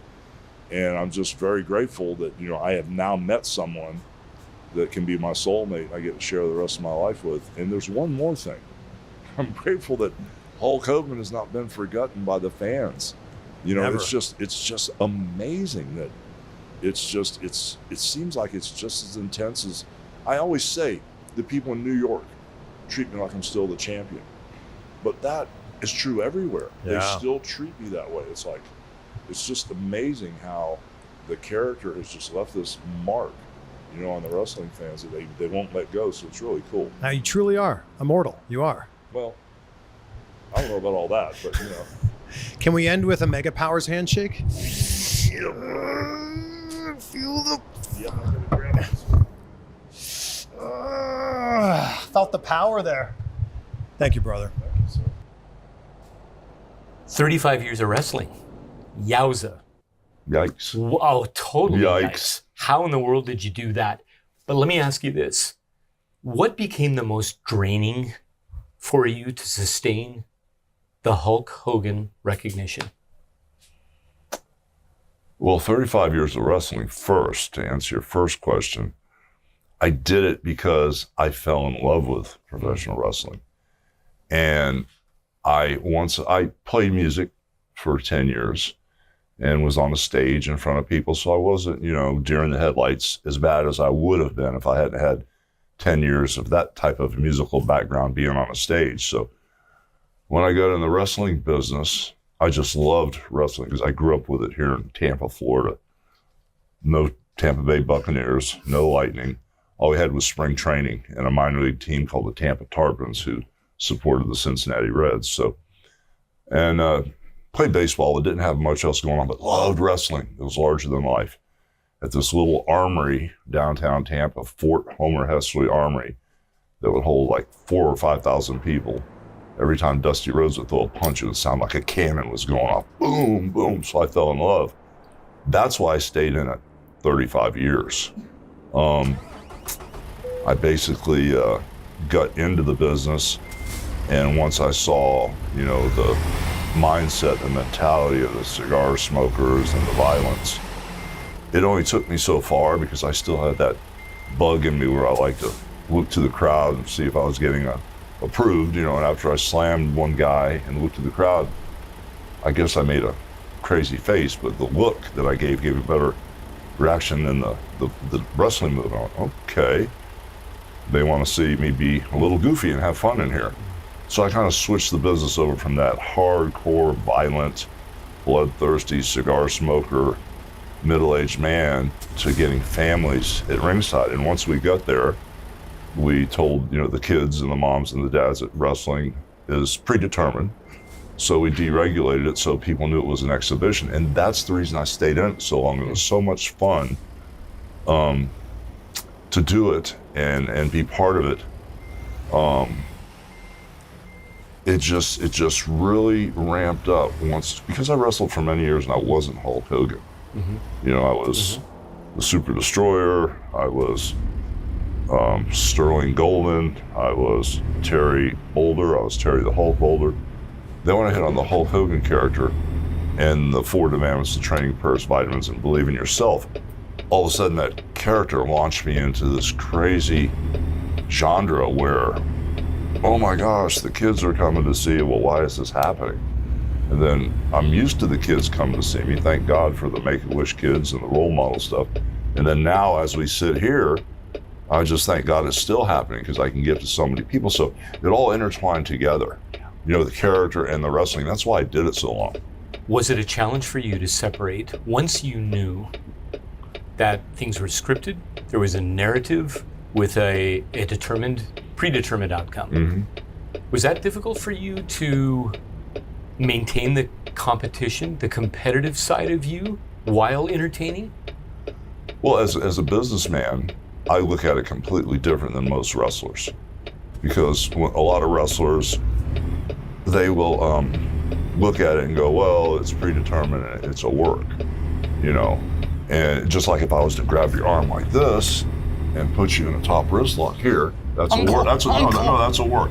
But if I go to the outside, that's a shoot.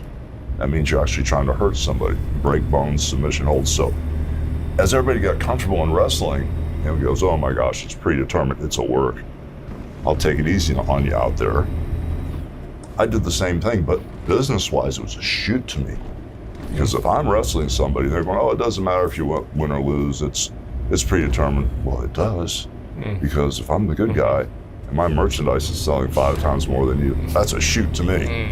If I'm wrestling somebody, he's making more money than me in Madison Square Garden. So I always looked at the business a little differently. So that was my mindset for it. Interesting that you, I believe it was during one of your auditions, they broke your leg. And the statement you made walking away was, "No one will ever hurt me again." Is that what fueled you? Well, it was a situation where I had been going to the wrestling matches week after week after week. And sometimes in high school, I would even kind of leave shop class and phys ed, the last class, to sneak down on Wednesdays to see him film down on at the Sportatorium. When I finally had enough nerve to ask for a tryout, I had already had a black mark on me, and I didn't realize it, because I had been around all the local businesses and all the nightclubs where I play guitar, telling everybody, I want to be a wrestler someday.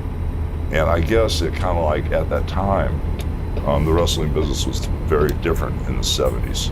So if you wanted to be a wrestler, you would walk in a dressing room, there'd be 4 or 5 bad guys sitting there, or the other side, there'd be 4 or 5 good guys. If you want to be a wrestler, you have to take somebody's livelihood away. You know, and these guys were cauliflower ears and over 300 pounds and, you know, pretty rough customers back in the 70s. I was 300 pounds and I was a mid-sized guy. So, you know, when I went down there, I already had this black mark on me from running my mouth, and they got me down at the Sportatorium and they exercised me until everything was turning white, like I was gonna faint. And then they got me in the ring and something we call stretching somebody, making them scream. They basically stretched me, and the guy got between my legs and he put his elbow in my shin and grabbed my toe and snapped my ankle, broke my leg. And they said, don't ever come back again. And I made a decision from that point on that no one would ever hurt me again. Because I didn't know how to wrestle, but I knew how to stop somebody from hurting me, you know? So that kind of changed my mindset, you know? And that was how I came into this business, thinking that it was a shoot and I was gonna be fighting for my life every night. So actually, when I found out it was predetermined, it was quite a relief. Yeah, but Terry, when you think about it, I wonder about the sustainability of that out of the ring. Right. Because for most people, that's why we mask up, is so that we don't get hurt, right? Yeah. So did that actually fuel you of avoiding just not the physical pain, but just the pain of life, the disappointments? Was that ever a fuel for you? It wasn't that type of fuel. It was a fuel that forced me into a position where now I had to do it, because I had already told everyone, you know, that, you know, I was going to wrestle. And I made some really, at the time, very ignorant statements, which turned out later to be true. But I just remember I was so upset with the band I was in. The band's name was Ruckus. We had a chance to go on the road in a national tour, and one guy had just gotten married, he didn't want to go. The other guy's girlfriend just had a child, he didn't want to go.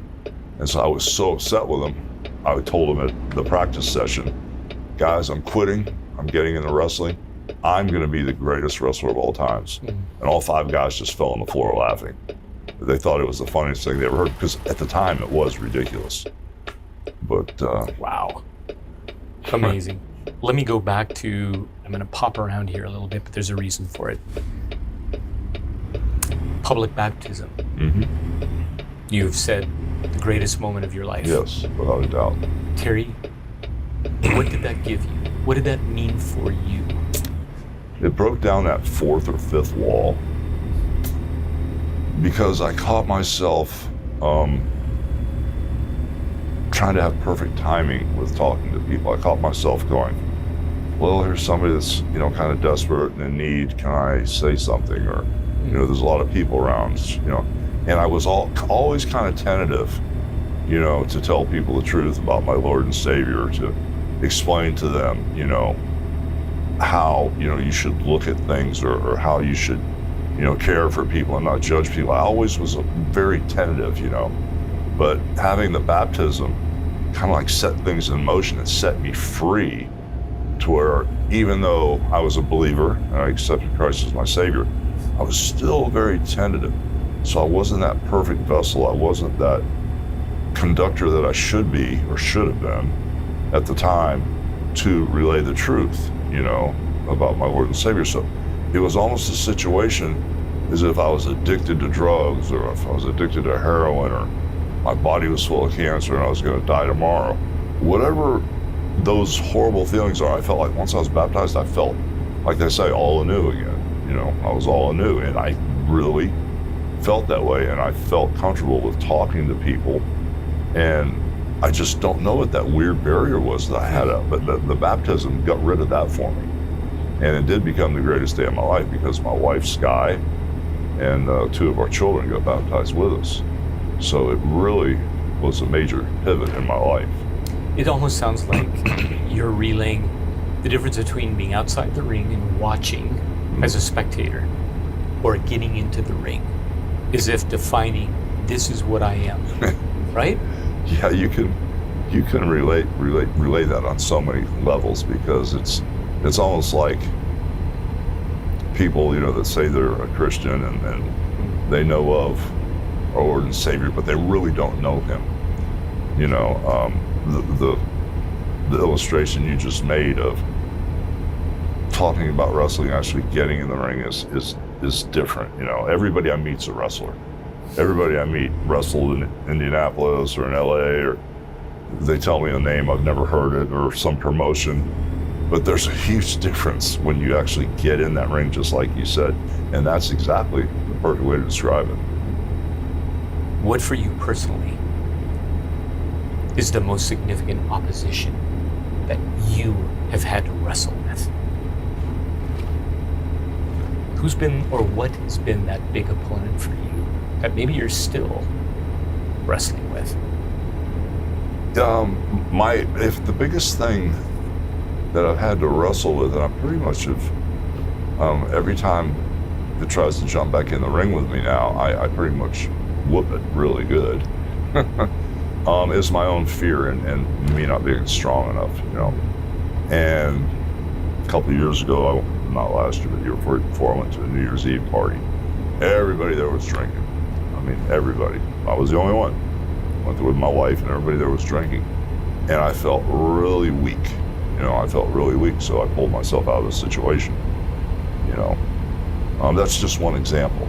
And, you know, certain wrestlers that behave a certain way, and the way I used to behave, you know, just running around like a bunch of 18-year-old kids in a china closet, you know, or like a bull in a china closet.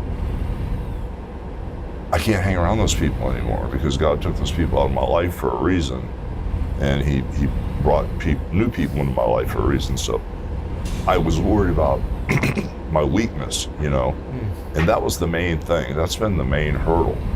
But I'm over it. You know, I'm over it. It's not, you can put me in a room with, you know, a bunch of people drinking alcohol. I have no desire, you know. So, and it goes with behavior, and it goes with thought process, it goes with judging people, it goes with loving people. It's all changed for me.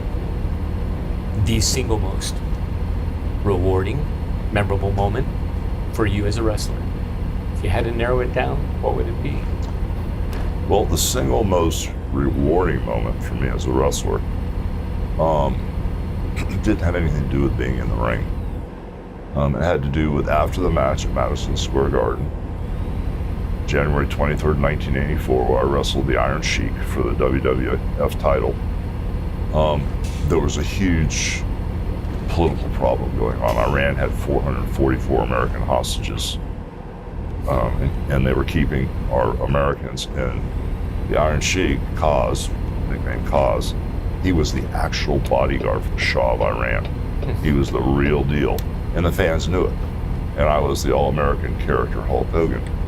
That night, I flew my parents up, and you know, my dad and I didn't see eye to eye, because I was going to University of South Florida here in Tampa, and I was majoring in finance and management.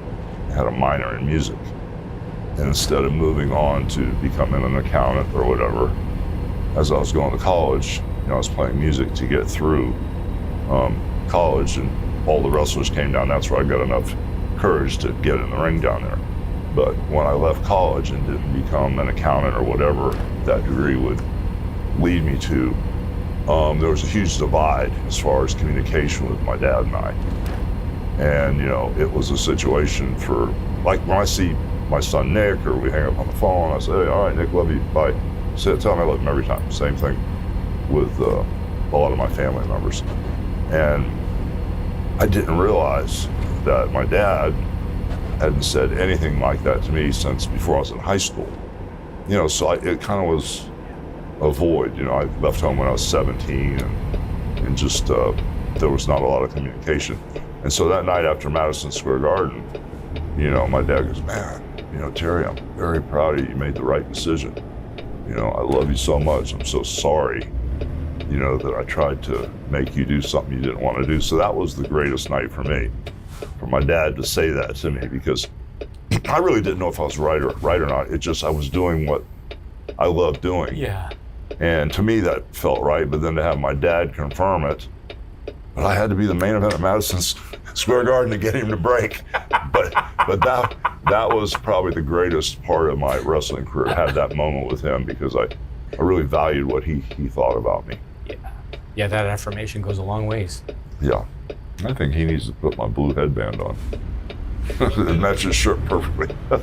Just kidding. No, I'm all for it. I'm just kidding. I'm all for it. I want to know, what is that? Those are Andre's. Are those Andre's? Yeah, those are his tights, brother.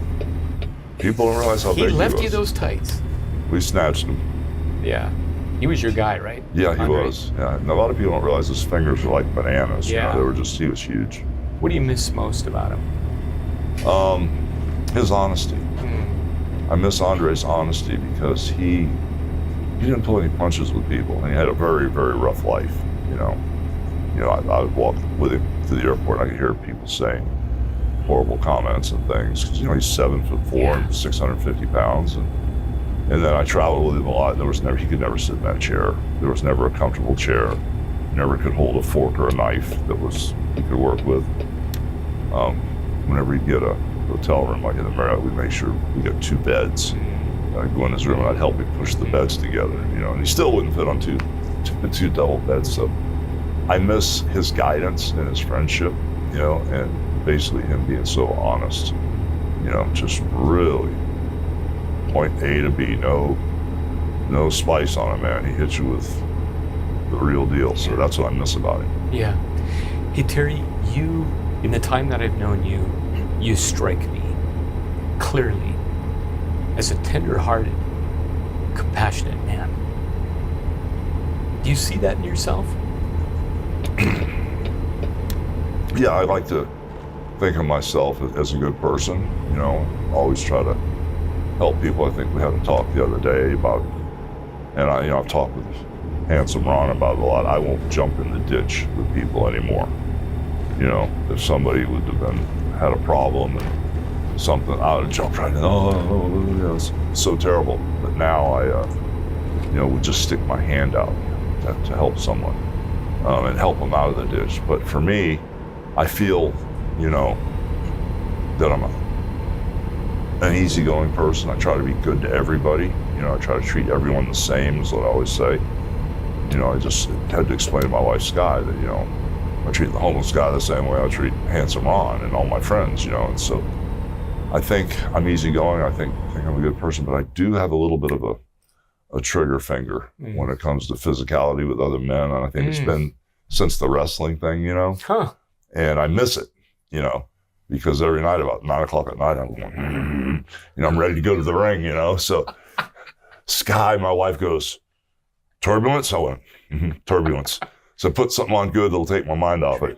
Yeah, because when you go to the ring every night, and you're used to 20 or 30,000 people every single night going, Hogan, and then we can be calm down as just as calm down as we are right now talking in the dressing room, you and I can be. And they'll go, hey, Terry, your music's playing. I'll be out that door, and by the time I get out the door and slide in the ring, somebody's kicking me in the head. So the transition all the time, and doing that for 40 years, I kind of miss that. But that's the only thing that is a little different about my personality. I have a little bit of a trigger finger when it comes to, you know, arm wrestler with weights or something. Yeah, you know, it's kind of like. Yeah, no, I listen. Don't get me started, man. Don't make me come over there. No, it's okay. I'm way past my prime. You have an easy day with me, real easy.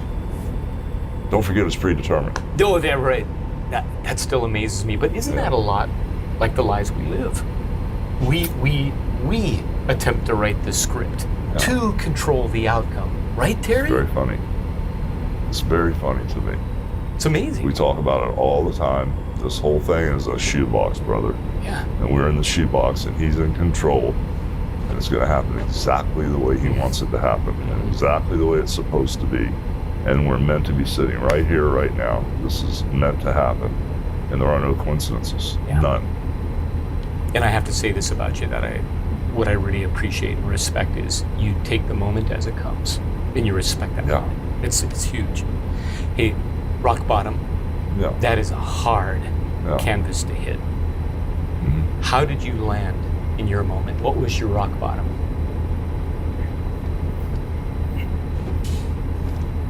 For me, it was a combination of the sun, moon, and the stars and everything just colliding at one time.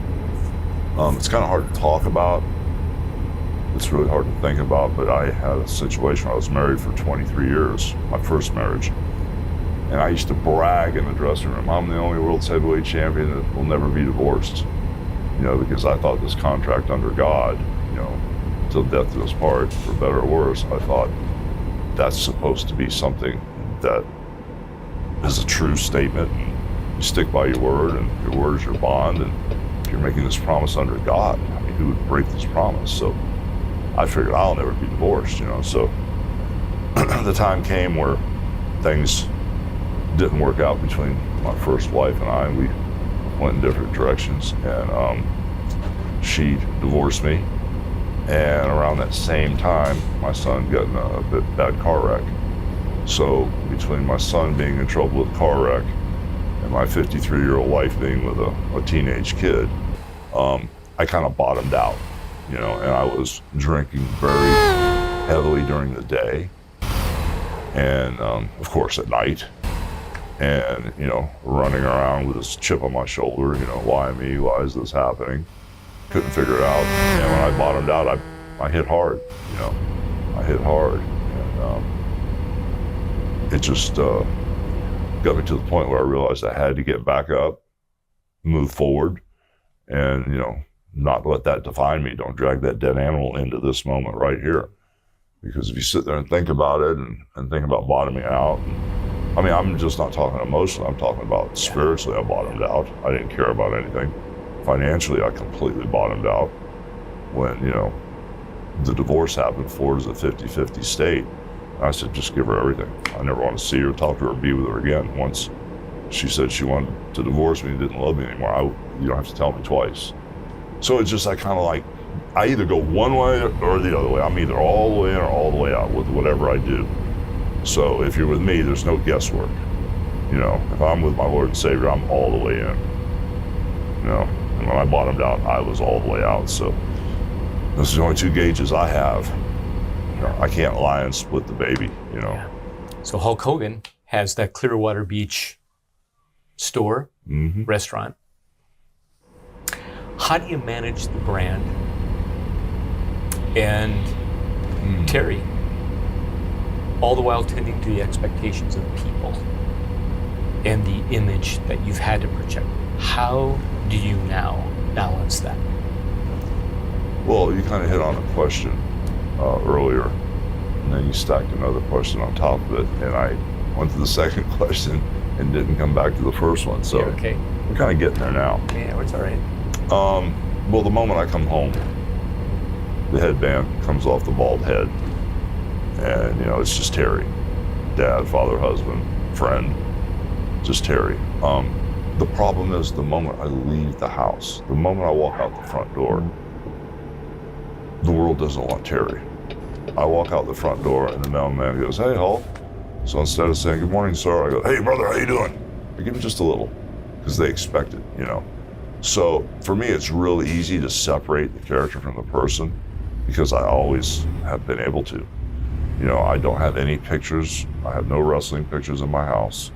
I have no wrestling belts. I have none of this stuff where almost every wrestler I know has a montage of their career all over their house. I mean, every single wall in every room, they usually have some type of picture of them doing some phenomenal feat of victory or something. So I kind of like really have got it down to the science. And I think that's one of the reasons I'm still here, because I can read between the lines and I can see what's important and what's not. And this character, other than a job, you know, is the only thing, you know, that I plug into. Now, a lot of other stuff comes along with it. You know, there are a lot of tributaries that come along with the character. That's getting to meet people, and the whole Make-A-Wish thing, Dalmatian Foundation, you know, everything we do, from the 50 Legs charity where we get legs for kids. I mean, it all parlays off this Hulk Hogan character, which I really appreciate and value very much. So it's not just a job, like I just said. There's a lot more to it, but I've learned to separate myself. I love that. Wow. You made the comment, they don't want Terry. No. Has that left Terry? Maybe up until recently, but that's your answer. Leaving you isolated, leaving you with that sense of being abandoned. Well, I know, you know, there's a lot of soul searching that has gone on with this whole life of being Hulk Hogan and then Terry. I mean, after the second divorce, I shut down. I went into prayer for 2 months. I did not leave my house. I didn't watch TV.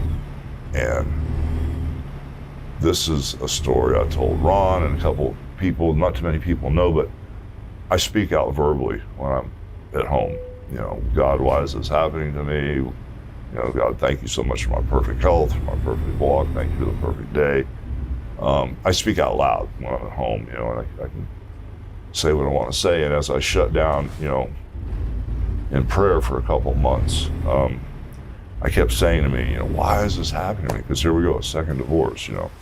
The second wife leaves for a younger guy too. So why is this happening? Why is this happening? I just was in this human incarnation, and I just was not on my game, and I was caught off guard, and, you know, I just, you know, went through the situation again where this person was unhappy and didn't want to be with me. Like I said, you don't have to tell me twice. And I was trying to move on, but as I kept saying, you know, why is this happening? Why is this happening? I went up in my bathroom, and I have a little chair that I sit in, you know, and I just kind of closed my eyes for a minute, and there was no one else in the house, and it wasn't like I thought I heard something, you know.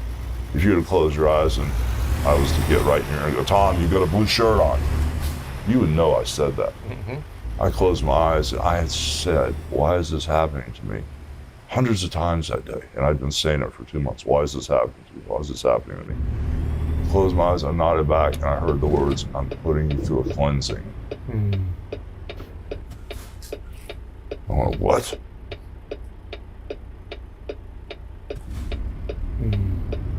I got it. From that point on, everything changed, you know. And so that's why I can do all that I do. That's why I can deal with the character. That's why I can deal with Terry. I understand, you know, why I'm here. Yeah. You know, so it was powerful. You know, I really don't say too much about that stuff, you know, to a lot of people. But yeah, I'm putting you through the cleansing. Those words were as clear as I'm speaking right now, and there was no one in that house except me. I want to keep unpacking just a couple more because. Well, can I tell you a crazy wrestling story? Yeah, of course. Okay. Well, I do these specials with A&E once in a while, and they ask me to comment on wrestlers, you know, that aren't here, because I pretty much knew everybody in the business. I try not to go down the rabbit hole with these guys and try to keep it fresh and upbeat, you know. But a buddy of mine, Roddy Piper, passed away. Roddy Piper. And, you know, he passed, and we were going back and forth, and he was really trying hard to, you know, surrender and try to get his life straight. So, I mean, we would text every single day. Now, in the wrestling business, for 25 years, we couldn't stand each other. We were at each other's throats. I know it's predetermined, all that, but he did not like me, and I did not like him. And that's just how it was. Well, once we got older and, you know, we basically had some conversations, and I teased him a lot, you know, about him not wanting to do business and how much more money he could have made if he wanted to do business with me. It could have been you instead of Macho Man, you know. And he goes, oh, you're right. You know, and so we started talking a lot, and he started asking me about my spirituality, you know, and about religion. At the time I was going to Agape Church in Culver City. And he started asking me about it, and I took him there, and he really didn't connect, but he was very curious, you know. And I couldn't get him to accept Christ as a savior, you know, he wouldn't surrender. And all of a sudden he passes away, and 2 days after he's passed away, and this was on one of the specials, and it was an A&E special about Roddy Piper, and the very thing when they get ready to go to credits, it wasn't a text message, but it was a text message that was a voice message on the text, you know, so he must have, whatever he did, but this was 2 days after he passed away. I'm used to getting text messages 10 minutes later, or somebody will say, oh, I texted you an hour ago, did you get it? No, I didn't get it yet, they'll resend it or something. But this text message came in 2 days after he died. And the text message goes, I'm just loving you, my brother. I'm just walking with Jesus and loving you, my brother. I was like, he would have never said that when he was here. And Terry, he wanted you to hear it and not read it, right?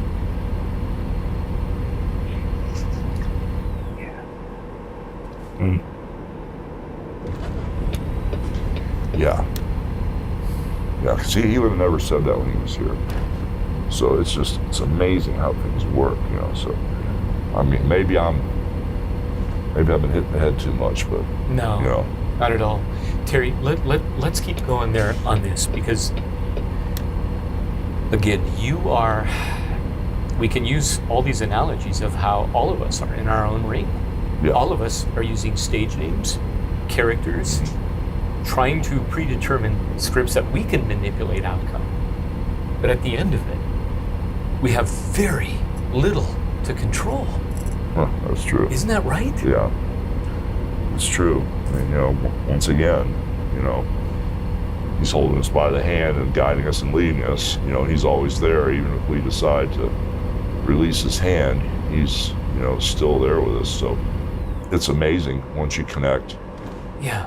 And you realize it's, you know, in his perfect timing.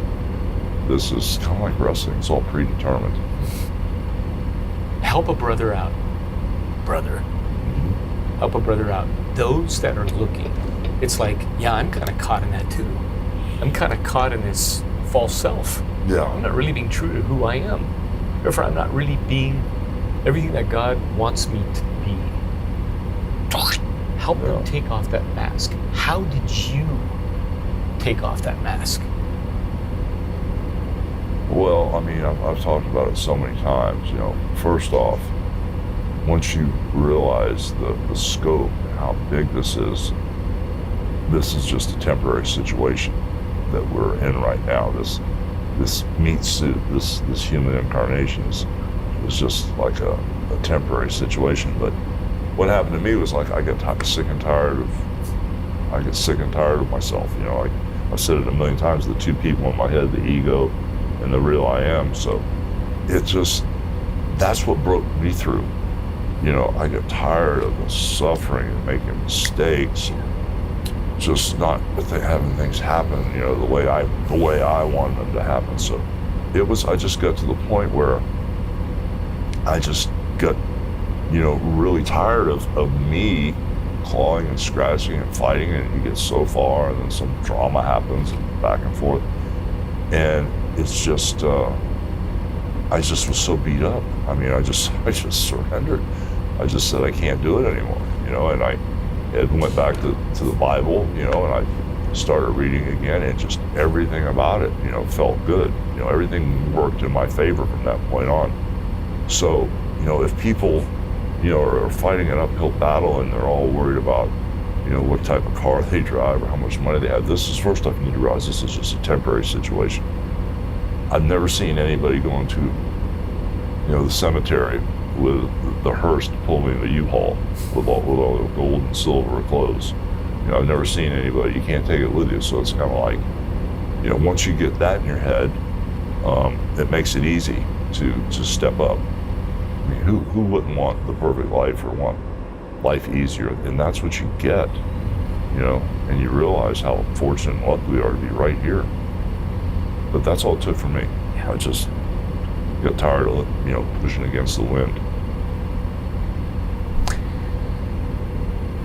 Hulk Hogan, that name, even his name, Jesus Christ, offends, divides, mocks. What does the person of Jesus Christ, Terry, bring to you as Terry? Well, we all have that God presence in us, that still small voice. I call it the Spirit of Christ. It's an experience for me. This is a test of faith here. So what Terry brings to the table is a meat suit, a meat suit filled with the Spirit of Christ, and it's a testing ground for me.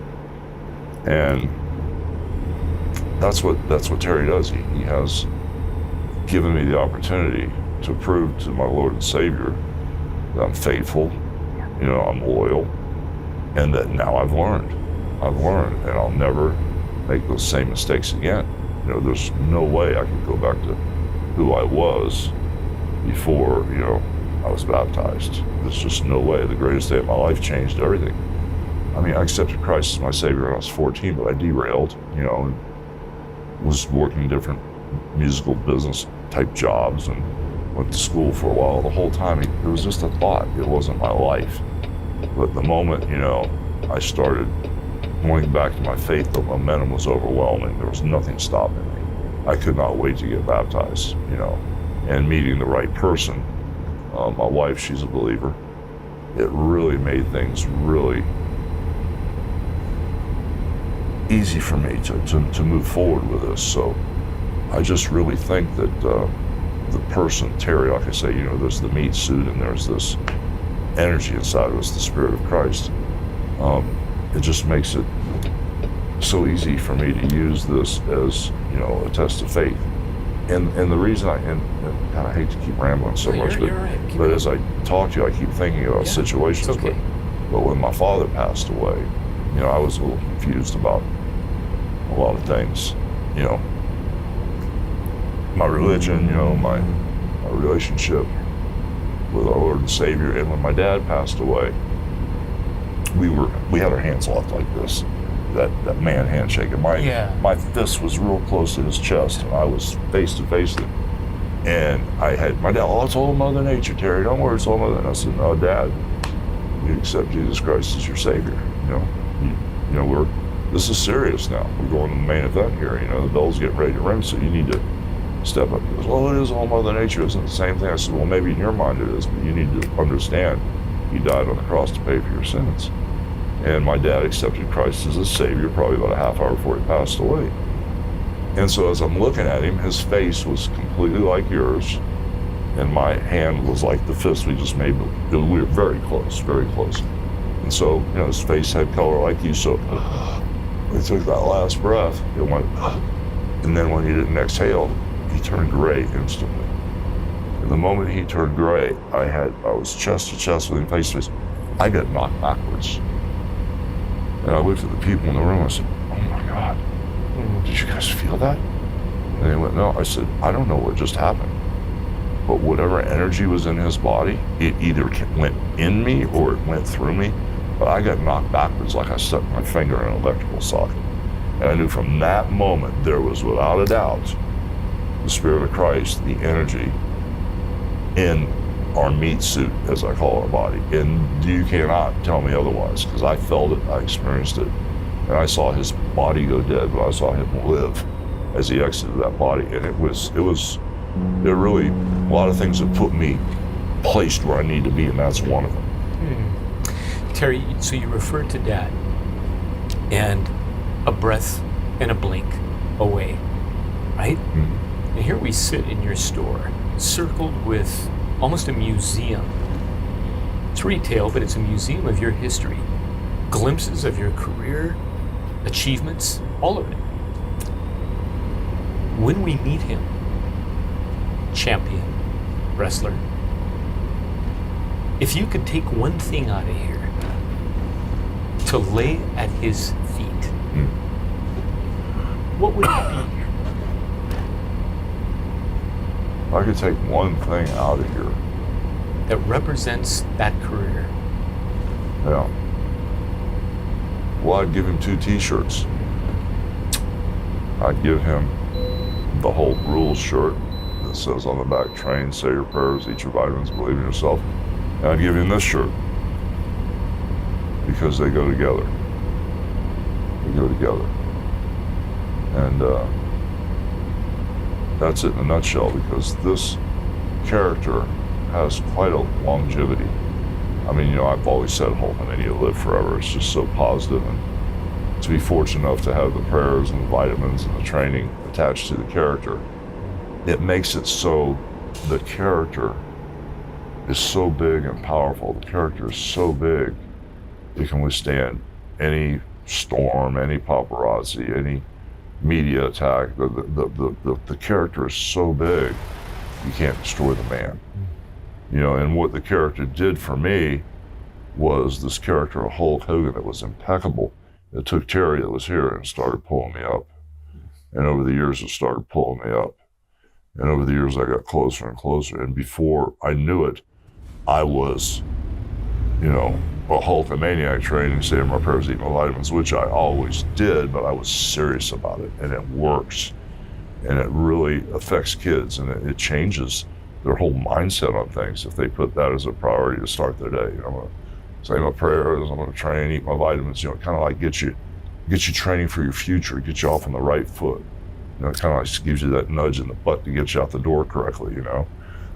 So, you know, those would be the 2 things I'd give him. That's almost where the 2 come together, right? Hulk and Terry. Do we see Terry's reflection in Hulk by those 4 mandates? Yeah. Yeah, it's actually the really only difference in the character is just the name. You know, only the name's changed. I think I've said that before. You know, you and I talked on the phone a couple times about you valued this simply because of getting the message out. It just seems really clear to me that it's really important to you. What message do you now convey at this stage of your life? What do you want people to know?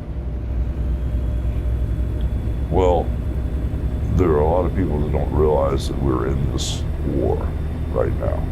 It's a spiritual war in this fallen world. And if you turn back to our Lord and Savior, He's promised us, you know, that He would heal the land and heal our people. So, you know, if the one message, you know, I could give to people would be to turn to the truth, seek Him and you shall find. I mean, it's all there for you. You know, the rich get richer, the poor get poorer. We're not talking about money, we're talking about health, relationships. We're talking about just everything, you know. And so I don't understand, given the choices that we have and seeing how things have diversified and fallen apart, why anybody wouldn't make that choice, especially now. It's going to be much easier for people to step outside their comfort zone and, you know, accept Christ as their Savior. So knowing that He would heal the land and heal this nation and heal the people, it just seems like such an easy choice for everyone if you'll just surrender and, you know, accept Him as your Savior. Thanks. You filled up my cup. Oh, filled good. up my cup today, brother. Good. Can you give me a brother? Yeah. I like that. Let me get this right. Good interview, brother. You did a good job. You're a stark raving Hulkamaniac.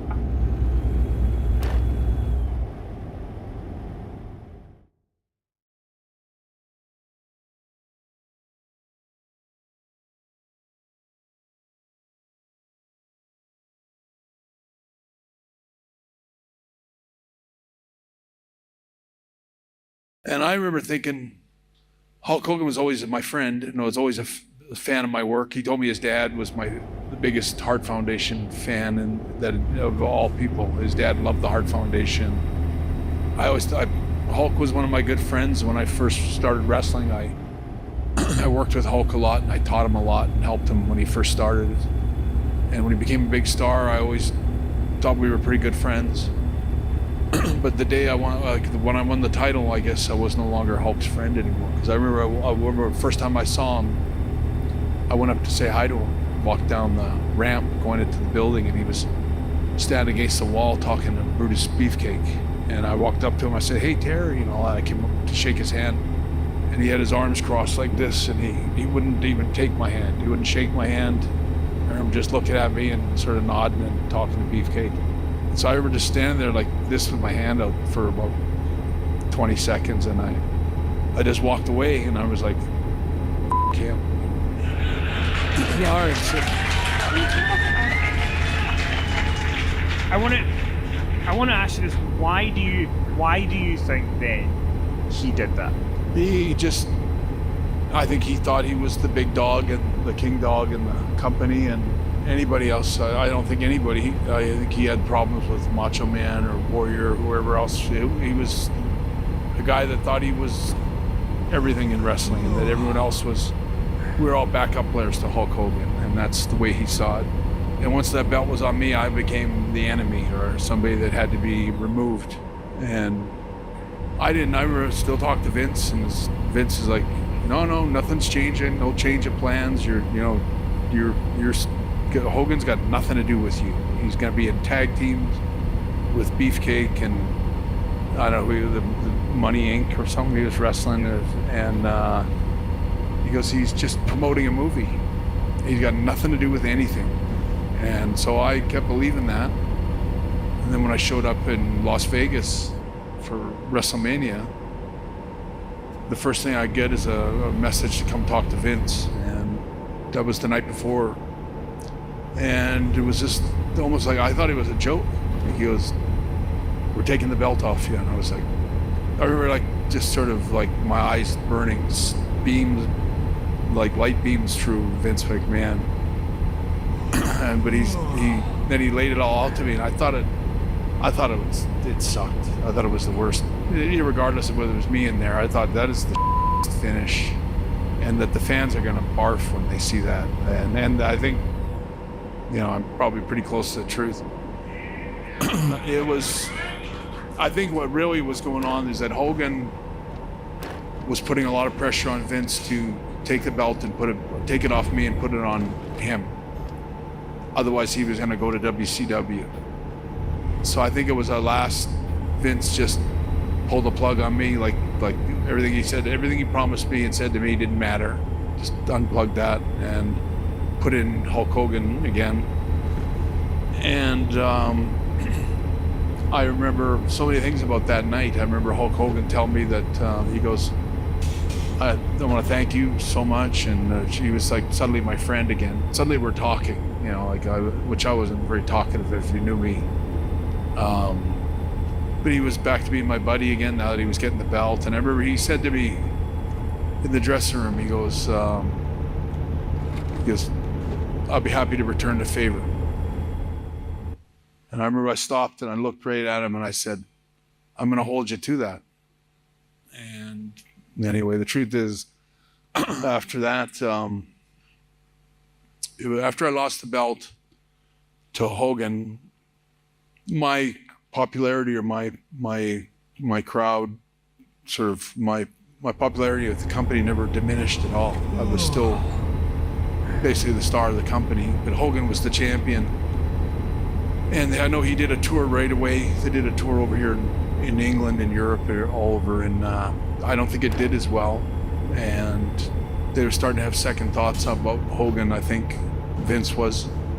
And all I know is that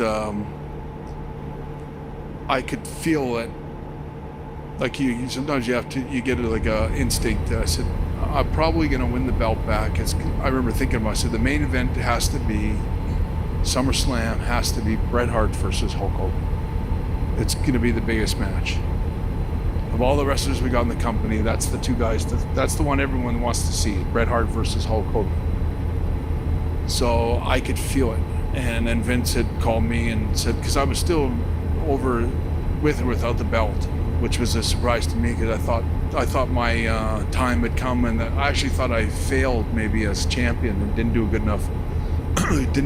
enough job for some reason. You famously said in your book that you guys filmed a promo shot of you and Hogan with the belt, which obviously has never come to light, but like, why do you think he would go as far as to shoot that promo shot with you and, you know, tell you, yeah, we're gonna do it, and then, like, why did he drop it to Yokozuna and not you? What would have made a difference to him? I don't know. I think what it was to stop him from going to WCW. But what Hogan's motives were, I don't know. I mean, I just know that when Vince had called me and said, you're going to win the King of the Ring, the first one, and we're going to, somewhere in that conversation, this is before the King of the Ring, he said, I remember he called me up I was at home in my day off, and I was in my kitchen, and he called my house. Vince was all friendly, and I remember I answered the phone, and he goes, we're going to put the belt back on you. And I was like, I remember giving my wife at the time the thumbs up, like this is the news I've been waiting for, you know. I kind of thought that something was going to happen. He goes, I'm putting you and Hogan together at SummerSlam. You're gonna beat him right in the middle of the ring with a sharpshooter. And I'm like, I'm telling like to my wife, I'm like, holy shit, like the. And so I was really happy. Like I was like trying to be calm, like great. And he goes, there's only one problem. He goes, I haven't talked to Hulk about it yet. But he goes, shouldn't be any problem, but I'll be talking to him in the next day or so, and so don't say anything, keep it under your hat kind of thing. And so I hang up the phone. This is about 4 days before the King of the Ring.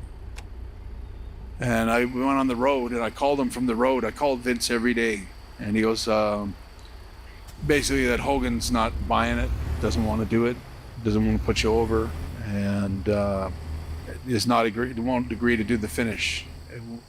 He's refusing to put you over. And then I remember Vince telling me, almost like he trying to piss me off. He said, Hogan says you're not in his league, and that that you could never work with him. So I remember I was like, he said, but don't say anything. I got a couple more days to work on him, and I think I can talk him into it for Sunday.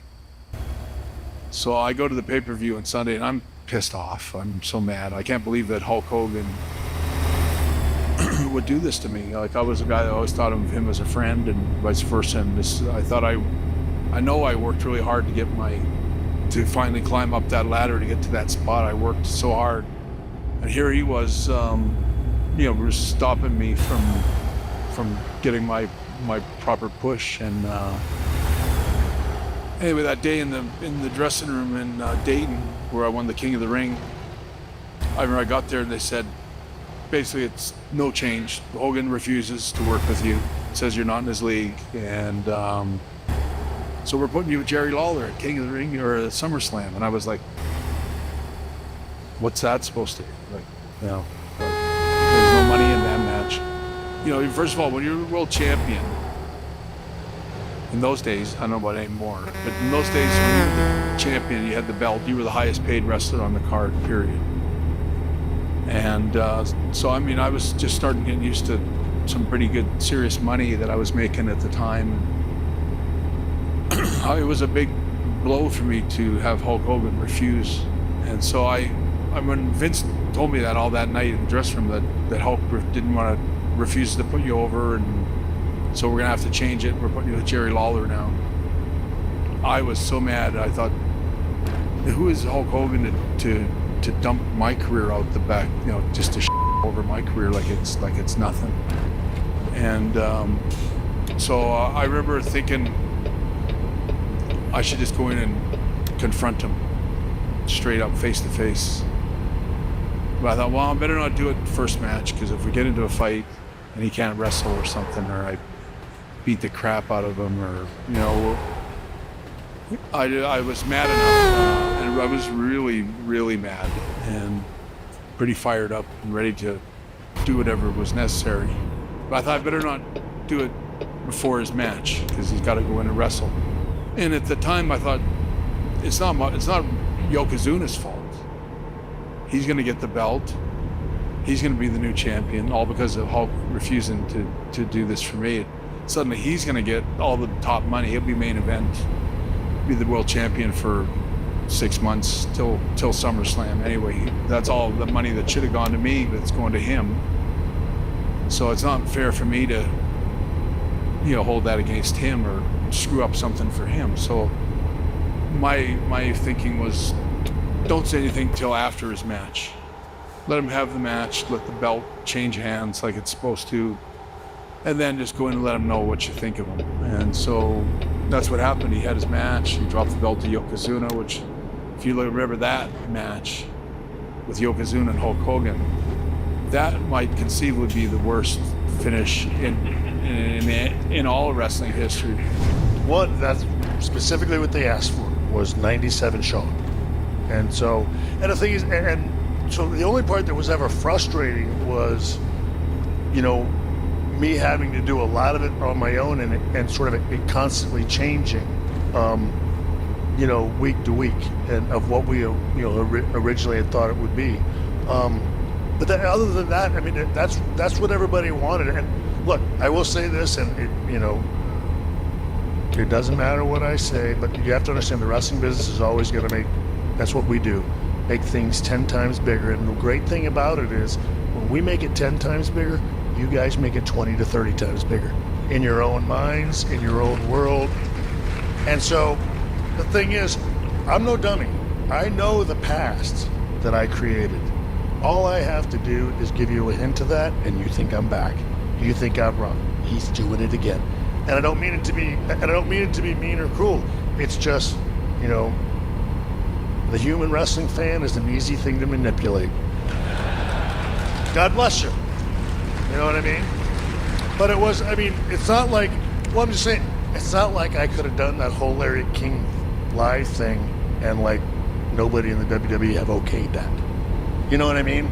Or even the promo that I did after it. You know what I mean?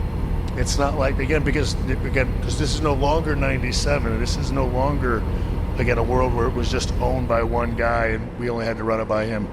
Now it is publicly traded. Now now things do have to get approved. So there wasn't. That's one of those things. That's a world again that. All I know is that I learned that that's a world that almost takes care of itself. And I don't mean it to be disrespectful, but that's the easiest world to work because you guys are constantly caught up in what you believe to be the real behind the scenes, and all you have to do is mess with the real behind the scenes a little bit, feed that to you guys, and you're off and running with it. It's a piece of cake. You know what I mean? Well, I'm just saying, we as the Click, we did that all the time. That was one of the things we figured out early on, is that, holy cow, and the locker room, half of them buy half of that stuff. So look, for what it's worth, the only people who are easier to work than you guys are the guys we're in the dressing room with. It's funny you say that because we did a show. We did a show in Glasgow with Scott Hall, and we were talking to him about when they came back in 2002, the NWO thing. And I'd asked him, I said, was it difficult to go in that environment where people are kind of like, he was WCW, whatever. And he talked about an interaction where the Dudley boys came up to him and said, hey, how's it going? And he was like, yeah, cool. Oh, your finish is the 3D? And they were like, yeah. And he was like, can't wait to kick out of it. And they got really annoyed, and he was like, don't worry, I'm only serious.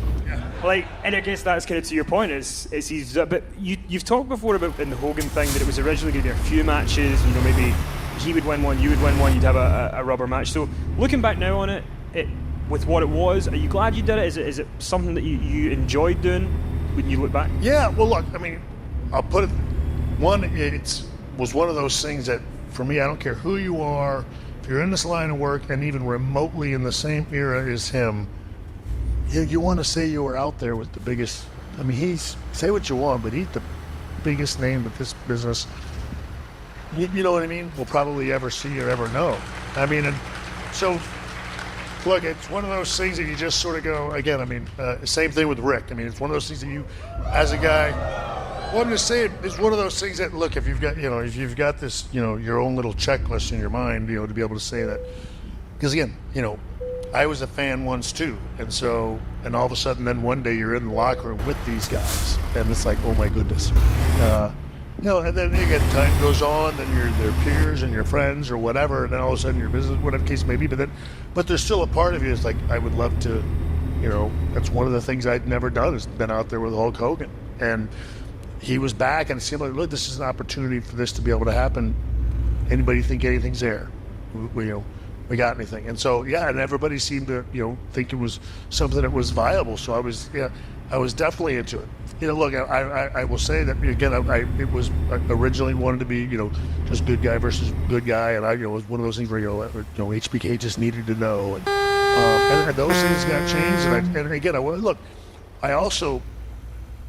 I knew that it's hard to say, okay, so now I got to be a heel. And one of the things also, like if you're Shawn Michaels, it's like, and again, the Jesus thing, it's like even going to church, like I somehow can't be a bad guy on TV. So if you got a hard time with the church people, so do I. Because it's like, so I can't pretend to be something on TV and still go to church on Sunday because that somehow makes me, I'm acting. You know what I mean? And so, like, look, I got no idea what's going to happen when that Marine 6 movie comes out because I say bad words in it. You know what I mean? Am I going to get in trouble at church when I do that? I don't understand that. I'm playing a part. You know what I mean? And so, and again, for what it's worth, I mean, like, I'm going to go out on a limb and say if it's who he says he is, he already knows what's already in there. You know what I mean? So, and it's either okay or it isn't. And so, so it was that kind of stuff that even as a wrestling fan, I can't be a bad guy anymore without everybody thinking there's a part of me that's really bad. And then sometimes you go like, oh, how many times do we have to go through this? So that's, to your point, that's the only part that gets a little, I guess, like frustrating about it is where pro wrestling is only pro wrestling when you want it to be. And I guess that's the thing that's always been, that's what frustrated the Click all those times way back when, is that like it's all built on BS, but if we throw the BS out now, you don't like it. You know what I mean? It's, so it was only that kind of stuff that made it even remotely tough. But I was very, again, thrilled to do it. And even like the match itself, even that's gotten blown out of proportion. All that really did was reveal to me that I made the right choice in not trying to be a heel again, because, that is the way I sold when I was a heel. And now you fast forward to 2005 and that's known as overselling. I wouldn't be good at it. I mean, that's the thing, because there was only, as I told people, there was only one thing I was trying to do, in that match, and it was a joke. It was a private joke between Kevin Nash and I. Everything else has turned out to have a life of its own, which just, honestly, just shows that I'm no longer a good heel anymore, because that's how I used to bump for everybody in '95 and nobody minded it. You know what I mean? Well, I'm just saying, it's one of those things, Ziggler does it now and nobody calls it overselling. Well, I'm just saying, so I guess that's one of the things that, and that happens 100%, and I don't mean it to be, critical, and it's okay, but that happens 100% because I'm Shawn Michaels. I think Hulk Hogan was pulling the strings on Eric Bischoff like a puppet, and he was such a piece of shit, really.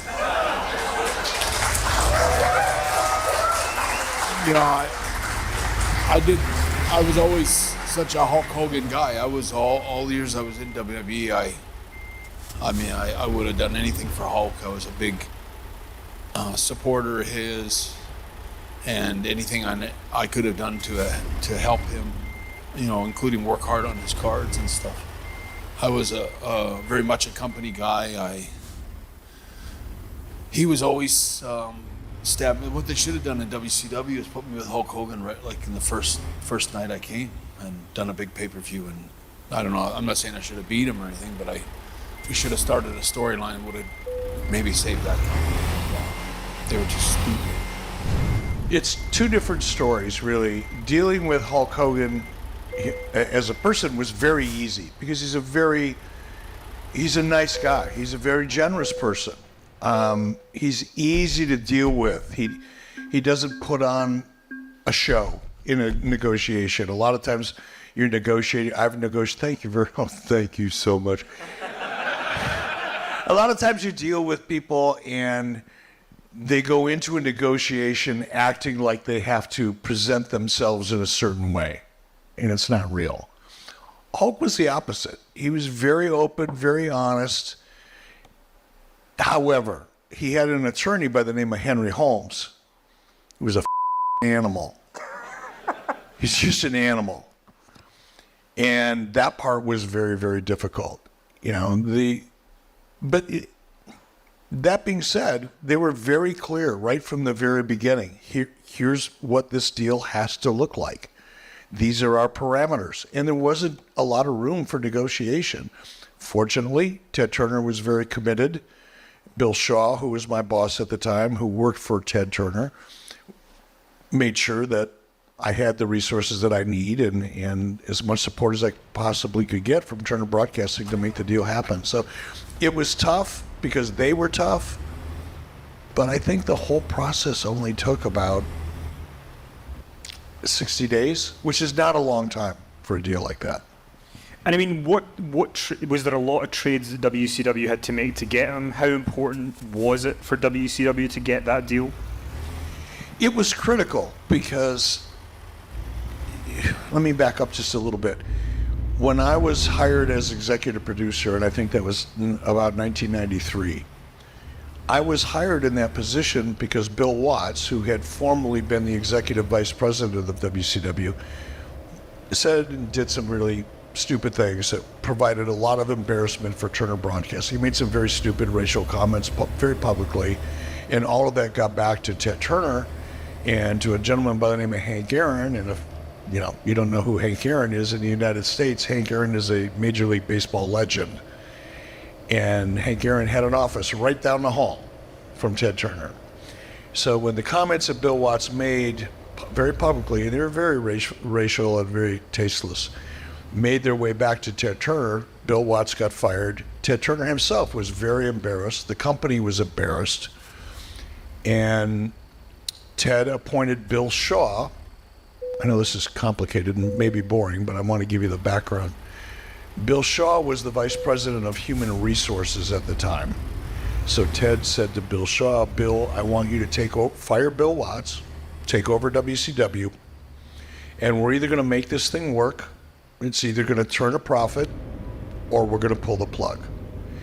That was important because up until that point, the only reason that WCW existed was because Ted Turner really believed in WCW.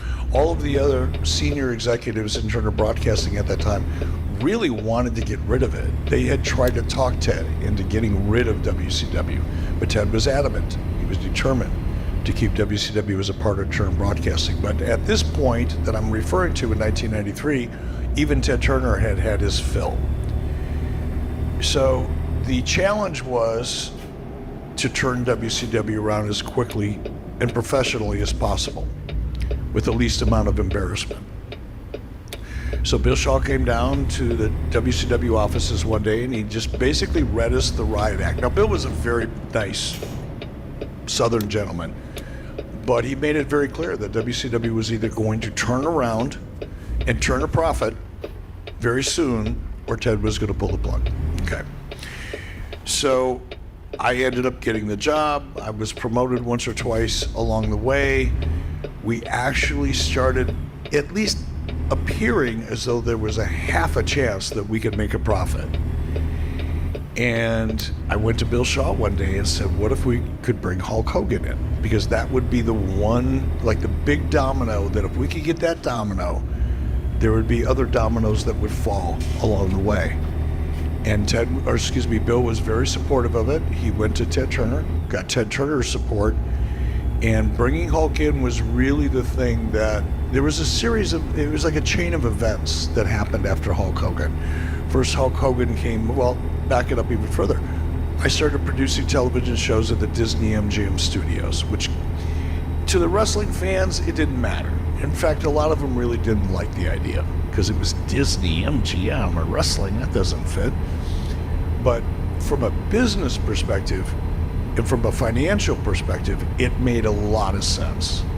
So we started doing things that made sense business-wise, so that when the opportunity for Hulk Hogan became real, Ted had a lot more confidence in WCW than he had a year earlier and was willing to make it happen. And once Hulk came in, guess who followed in his footsteps. Oh, yes. Step into a little Randy Savage, brother. You're probably not familiar with the Slim Jim commercials, but Randy Savage was a spokesperson for Slim Jim for a long time. Randy Savage came in, and by the way, Slim Jim came in right behind him. Randy Savage's contract was $750,000 a year. That's what I signed Randy for. The Slim Jim sponsorship was $750,000 a year.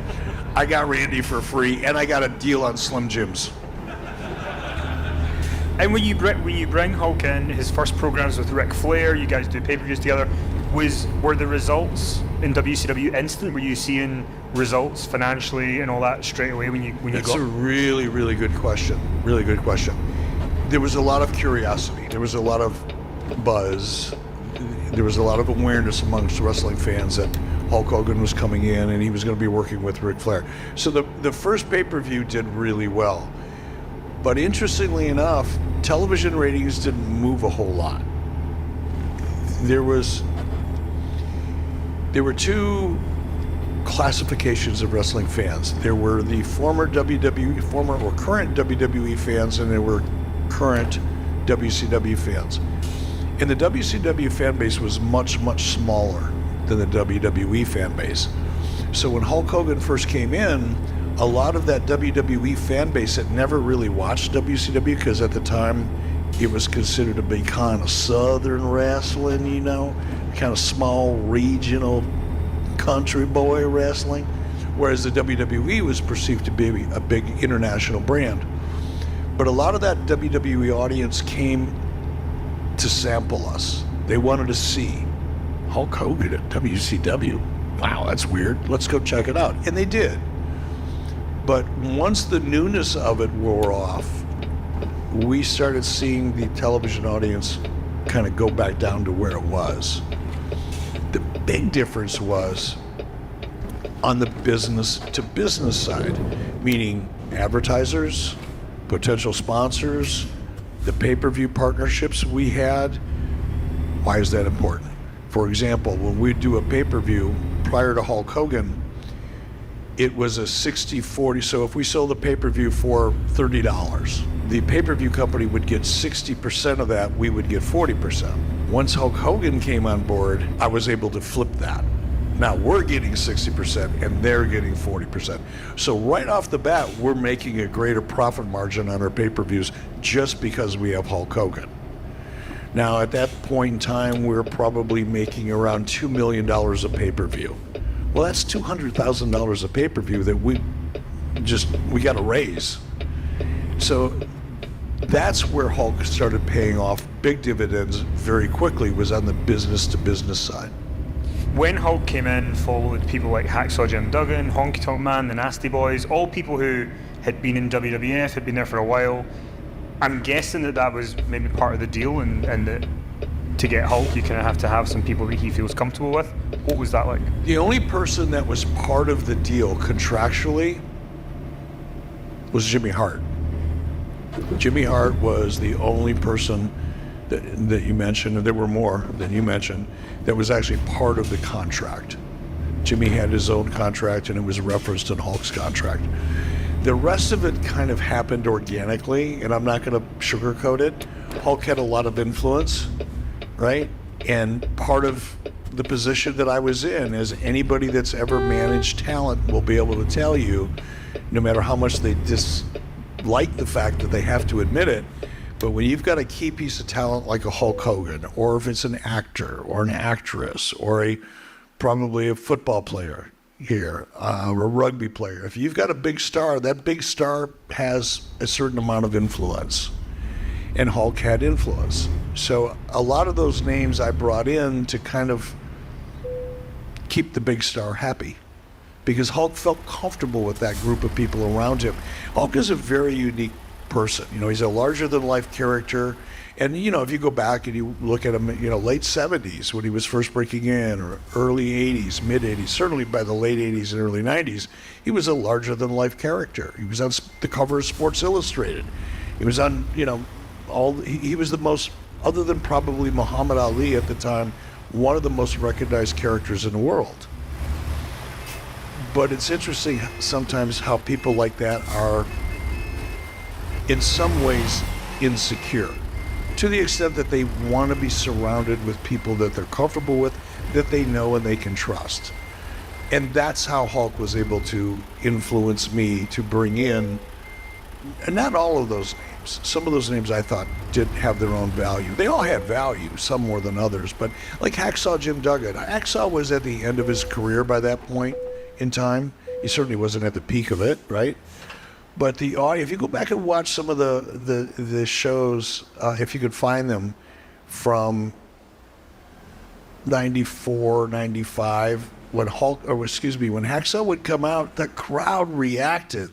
He was almost a nostalgia act at that time, but they really, really loved him. Nasty Boys. I hadn't known the Nasty Boys. I first met them in 1987, right after I went to work for Vern Gagne. They were working for Vern Gagne at the same time. They were like the first wrestlers I ever hung out with, which probably explains a lot. At least explains my liver and my gray hair. But they were a contribution. The Nasty Boys were very popular in New Japan and worked regularly over in Japan. So that was another thing that made it easy for me to transition into doing business with New Japan. So they had value. Brutus the Barber Beefcake and Honky Tonk Man, not so much. Well, because I was going to ask you, because one of the famous examples is Hacksaw Jim Duggan beat Steve Austin for the US title. And when I was going to ask you about the mid-carders in WCW. How were they feeling? Was there any reaction from them seeing nostalgia acts come in? Did they feel threatened? Because obviously Steve Austin has been quite public about his displeasure at that point with maybe dropping the belt to Hacksaw Jim Duggan. Yeah, I didn't book that. I think Dusty may have been the booker at that time. Could have been Ric Flair. Not really sure. It's hard for me to. It's been a minute.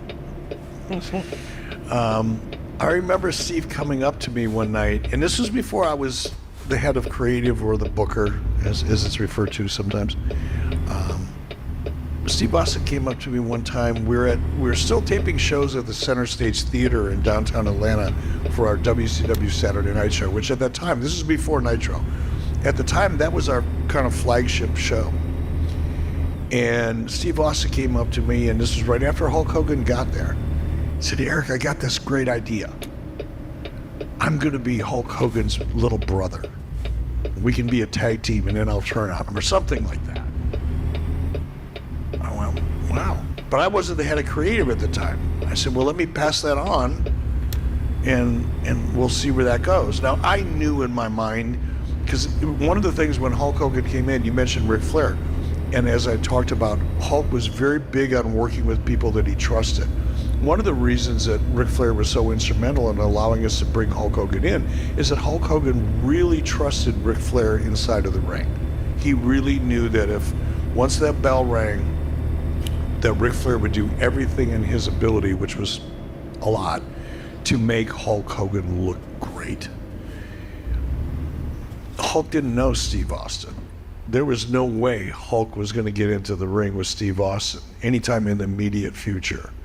So Steve Austin pitches the idea to me. I took it to whoever I took it to. I think it might have been Dusty or whoever it was. Dusty or Rick decided, oh, we're going to have Steve Austin lose to Hacksaw Jim Duggan. That was probably the tipping point for Steve Austin. As far as the rest of the locker room, I would say it was split down the middle. You know, a lot of the people that were in WCW at the time had formerly worked for WWE when Hulk Hogan was there. A number of them. They knew that where Hulk Hogan went, the money followed. They wanted to be a part of that. So I would say it was maybe not 50-50, but I would say there was probably 60% of the people were afraid for their jobs, afraid for their position, because not only because of Hulk, because of the people that Hulk was bringing in, but the other 40% were like, you know, this could be really good business for us in the future, and they were supportive.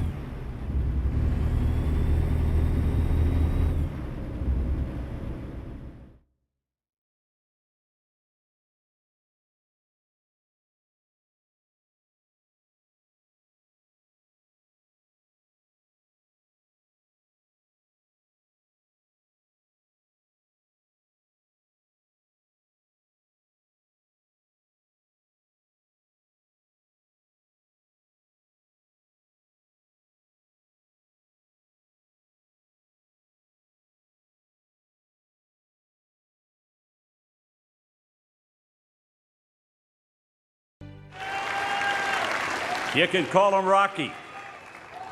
You can call him Rambo. How about Sylvester Stallone?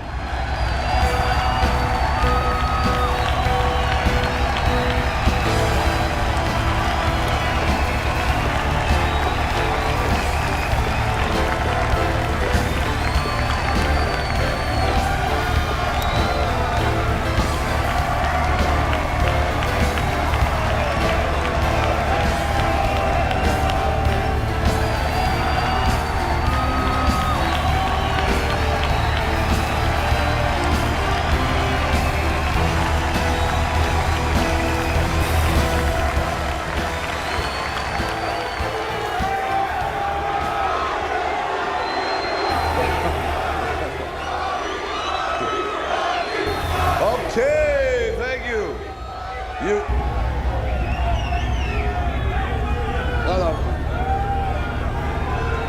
Very conflicted. Thank you. Anyway, wrestling's been very good to me. I mean, I've been a spectator, but a long time ago, I met Terry Funk and he got me into the world of wrestling. And I've always, he's a great guy.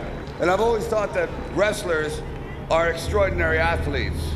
And I'll never forget when I go so far back with Hulk. I remember it seriously when he's like short and shy and had a proceeding hairline. You know what I mean? It's like, long time. And the studio said, well, we don't want to do this. He's too big for you. I said, that's the whole point. David Goliath, it's been around for a while. It works. So we got him in there, and I had no idea how strong he was. He showed up, he was about 310 pounds then.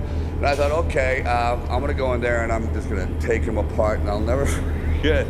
You know, he hit me so hard. He literally, I swear to you, hit me so hard in the neck that I laid on the floor and I was trying not to whimper.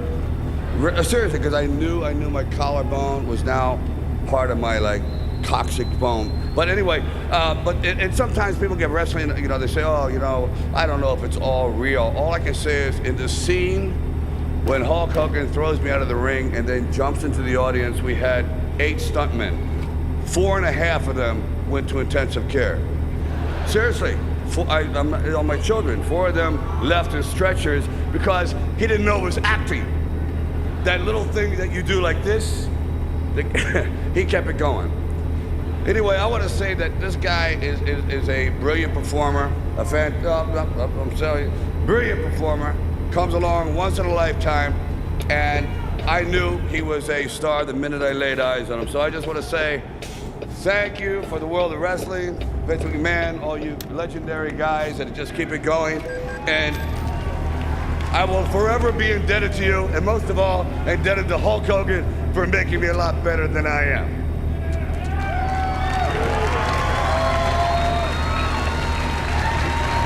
So can we bring him out now? Okay, with great pleasure, I bring out a man who seriously set the bar very, very high. And I'm sure it's gonna keep getting higher. Ladies and gentlemen, the one, the only, the incredible Hulk Hogan!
All right.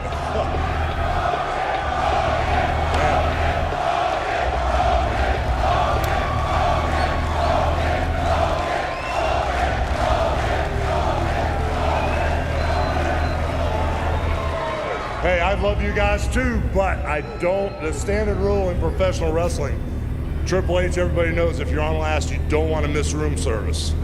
So, hey, I finally made it. I finally made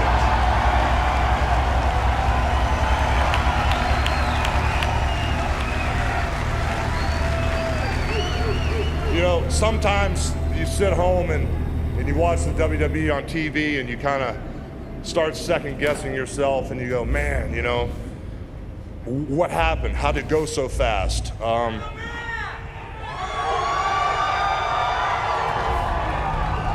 And you sit home and you think, my God, what if I would have done something else? What if it didn't go the way it did? And you know, coming here tonight, wow.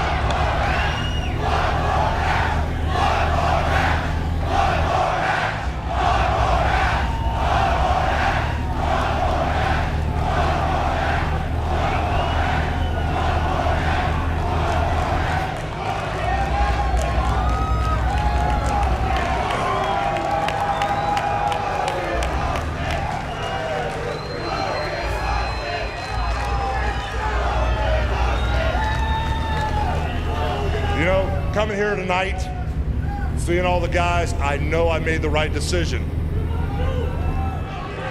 And you know, several times man, I can't even talk.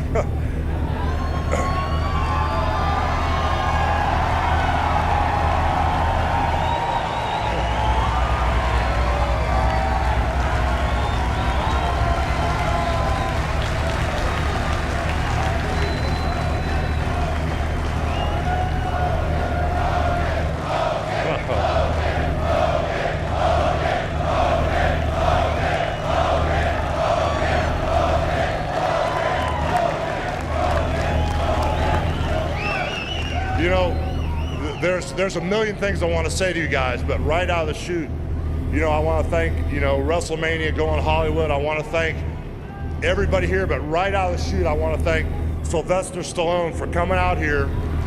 You know, 23 years later, after he let me totally abuse him, because, you know, 23 years ago, I had a whole different mindset about what was going on in the ring. And when I had a chance to go out to Hollywood and do Rocky III, Stallone's a survivor. We had a lot of fun in the ring, and I want to thank him for not holding a grudge, number one. And thank him so much for coming out here and inducting me into the WWE Hall of Fame.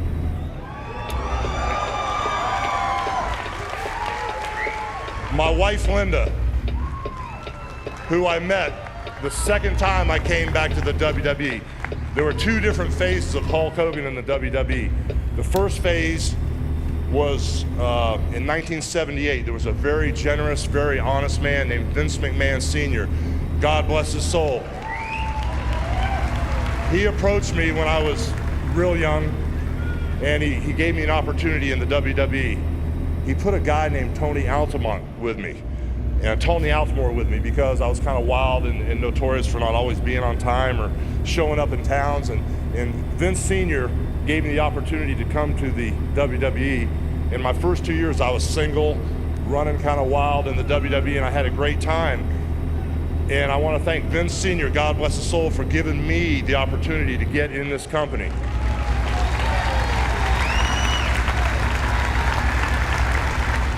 Without that opportunity that Vince Sr. gave me, I have no idea what would have happened to my life, but thank you. I love you too.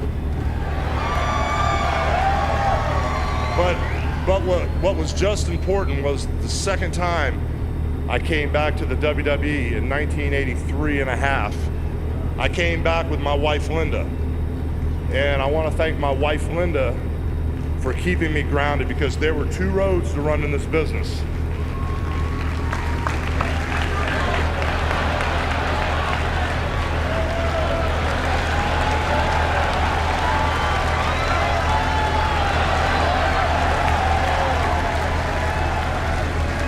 And all I have to say is, thank God, when I came back in 1983 and a half, I think that's when it was, Roddy Piper and I were married, thank God. Because we took the high road, we stayed with our families, we had a great time in this business, and then my daughter Brooke was born. Hey, watch it, brother! Hey, she's only 16 years old, man, take it easy. But anyway, my daughter Brooke was born, and I knew, you know, that keeps you real straight. You have to walk the straight and narrow. Right behind her, my son Nicholas was born. And I knew at that point that I would be the WWE champion that was putting my family ahead of the business. And, you know, in 1983 and a half, 84, whenever it was, when I came back, you know, I know he doesn't like me to talk about him, but Vince Jr., the guy that you know is Vince McMahon. This guy, we have been through hell and back again. And whether we love each other or whether we hate each other, at the end of the day, when people ask me about Vince McMahon, I tell everybody from my heart, Vince McMahon is my hero. There's nobody like Vince McMahon in this world.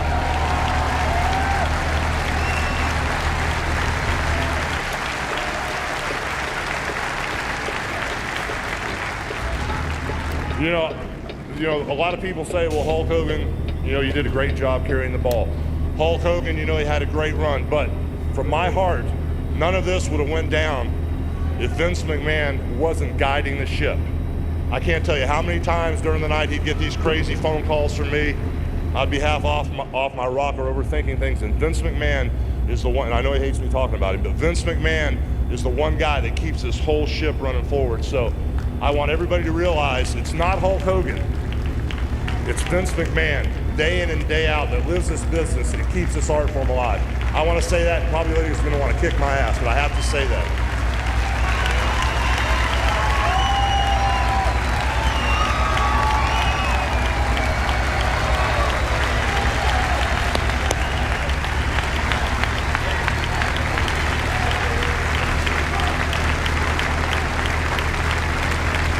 You know, now that we're out giving props, I want you guys to stay standing, because the strongest force in the universe is not Hulkamania. The strongest force in the universe, after this you can sit down, it's you wrestling fans. You guys are the ones that keep this business alive. You guys are the ones that make everybody out here, from Jericho, Triple H, The Giant, everybody, Batista, fight their hearts out every night.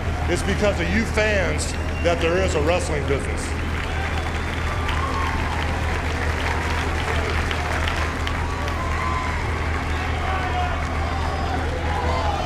You guys are awesome. Come on, man.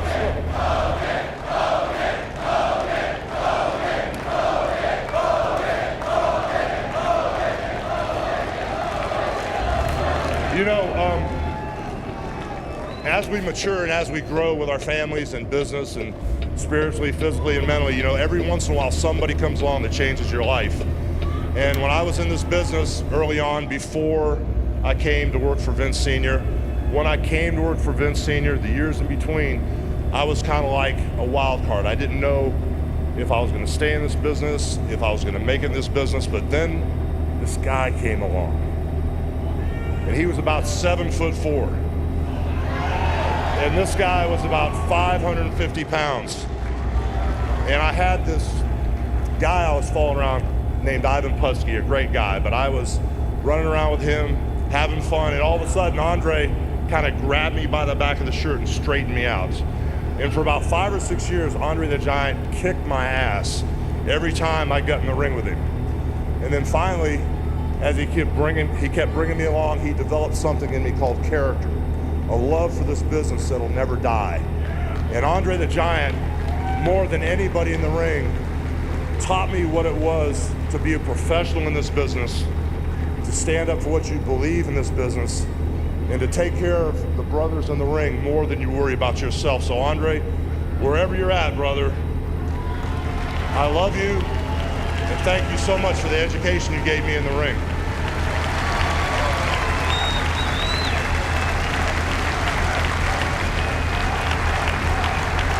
You know, guys, everybody starts out in this business differently.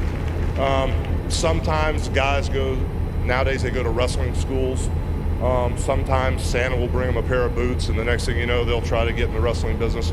I've been all over the country, and everybody has stories that they want to be wrestlers, they want to get in the business, or they are a wrestler, or, there's a million stories about guys that want to be wrestlers. But when I started, I was a huge wrestling fan as a kid. And my father would take me down to Fort Homer Hesterly in Tampa, the Armory, and I would watch these wrestlers wrestle week after week. Wrestling used to be very small and very territorial. And one day, I went to Fort Homer Hesterly Armory, and this guy named Superstar Billy Graham. I'm telling you, this guy climbed the second ropes. He hit a double bicep. And I looked at my father and I said, Dad, I want to be just like that guy right there.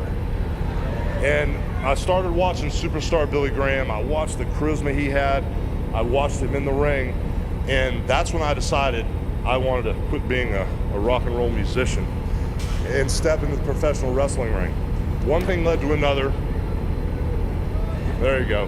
One thing led to another, and when I got ready to start, there were two hotbeds for wrestling. Minnesota, where Vern Gagne ran a very strict wrestling camp, and Florida, Tampa, Florida, where Hiro Matsuda, ran a wrestling camp. And all the greats came through there. Malenko, Bob Orton, the Big O, all these guys, Dusty Rhodes, and a lot of guys from New York would come down. But I approached Hiro Matsuda. Back in the day when I started, they pretty much beat the hell out of you. There's a show called Tough Enough that you guys seen. That show with Matsuda would last a couple years. And they would teach you respect. They would teach you how to wrestle enough to defend yourself. And hopefully, if you made it through one of those schools in Minnesota or Florida, you had an opportunity to get in this business.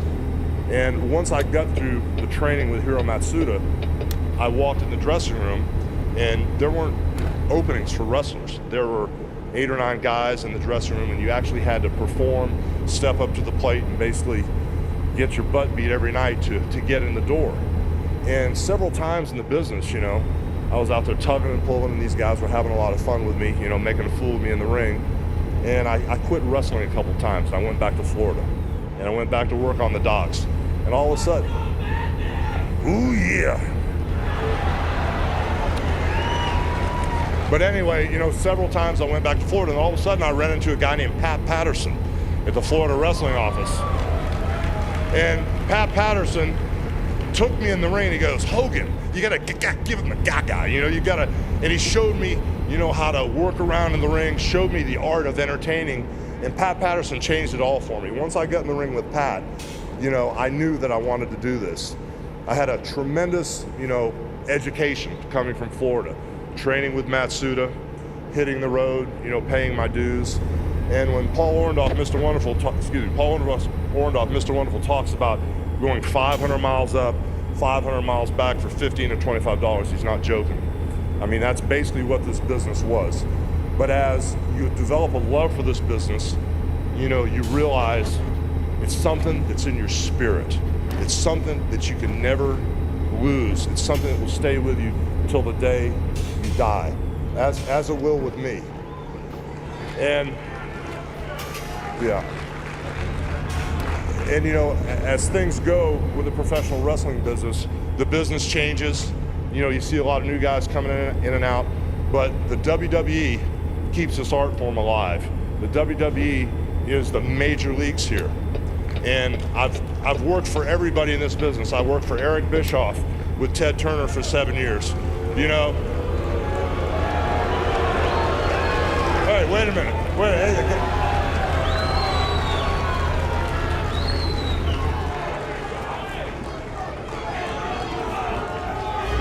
Hey, we made a ton of money together. I love him to death. He's my brother. No, but as you go in this business, the one thing you have in common is the camaraderie. And for several years, I've had different people come to me and say, well, should I get in professional wrestling? And my standard answer is no. Because I know the blood, sweat, and tears, you leave your families, you leave college educations, you give everything up to become a professional wrestler. But now I'm in the twilight of Hulkamania, and I really have a clear perspective on this business. If someone was to come to me today, such as my son or anybody here that loved the business like I do, that love the business like Vince McMahon, that love the business like Andre the Giant, Triple H, Jericho, or any of these guys up here, will love the business like Eric Bischoff or Patterson. If anybody said, should I try to be a professional wrestler? I would say yes, and good luck, brother.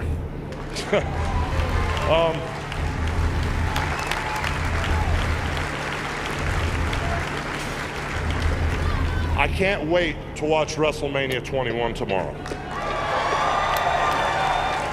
I can't wait to see these guys go in the ring tomorrow and put everything on the line.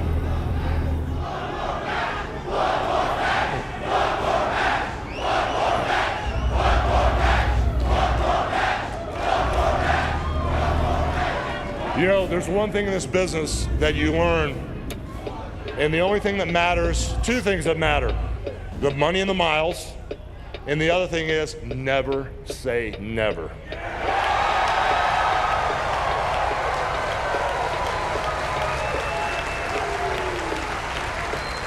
But with all that being said, you know, I can't wait to watch WrestleMania 21 tomorrow. I'm gonna live vicariously through these guys in the ring, and at the end of the day, the WWE has the greatest athletes in the world.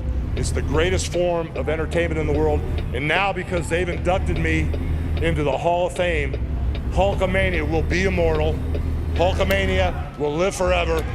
And what you gonna do, brothers, when the WWE runs wild on you? Thank you. Thank you. When it comes crashing down and it hurts inside,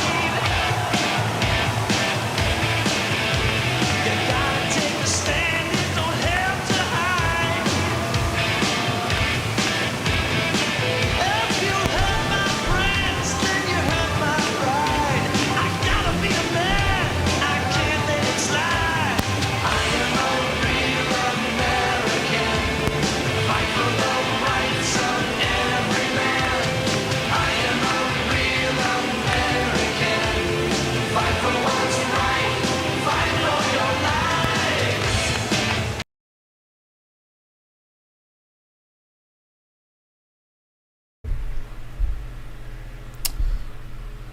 Alright guys, this stream is about to be over, and yeah, I know, it's already after 3 a.m.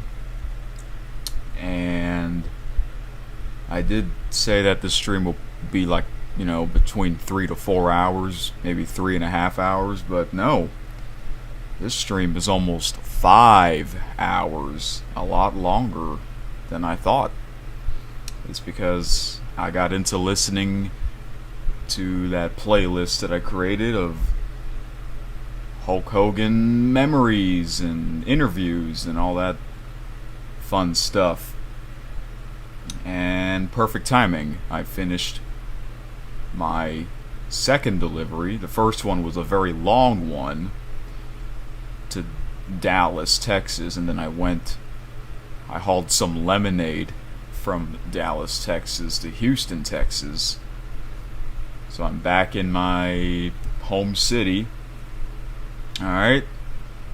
And I'm at over 793,000. So what I usually like to do before I end the stream is to check my managers.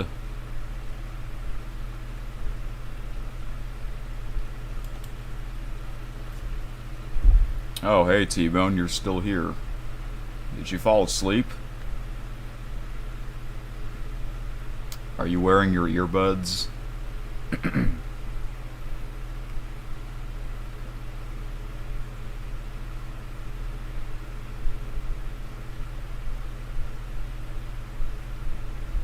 So yeah, I basically went back from Oregon all the way to Houston, the opposite direction from the last episode of this game.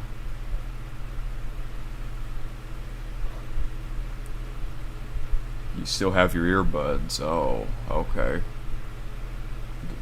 The wired ones, right?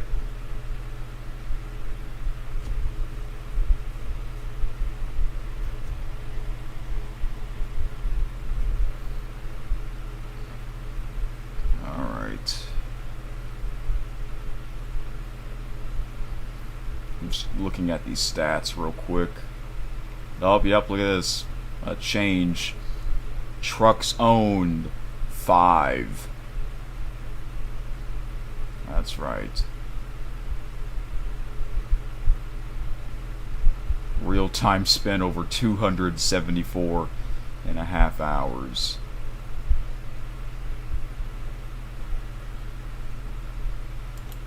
So I hauled some waste paper from Medford, Oregon to Dallas, Texas, and that was almost 2,000 miles.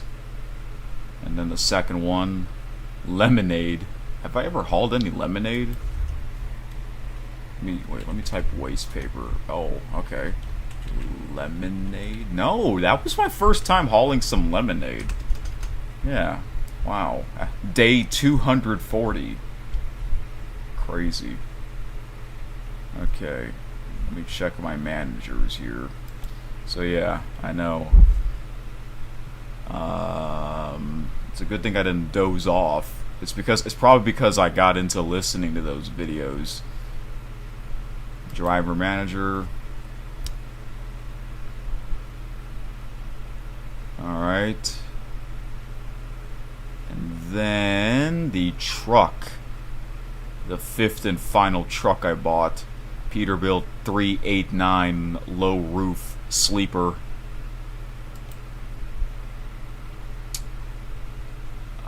Driven distance over 2,300 miles. Remember, this was the truck. This was the preferred truck design that I picked when I started this series back in 2021, so almost 4 years ago, October 30th to be exact. And this was the truck that we would see in the garage in the early episodes. And I never bought this truck because I wasn't a fan of the interior, but I finally bought it only because it had the other Hulkamania paint job. But there's actually some other paint jobs that this truck can have, so maybe I'll use them next time. So yeah, I now own 2 Kenworth, 2 Peterbilt, and a Mack Anthem. 5 trucks. The trailer manager.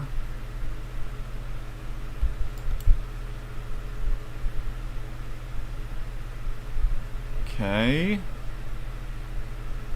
Distance on job, over 18,200 miles. Cargo transported, 34. Weight transported, over 1,199,000. That's crazy. And the garage manager. Let's see how it's doing. I think it's doing pretty good. Look at that. All 5 slots.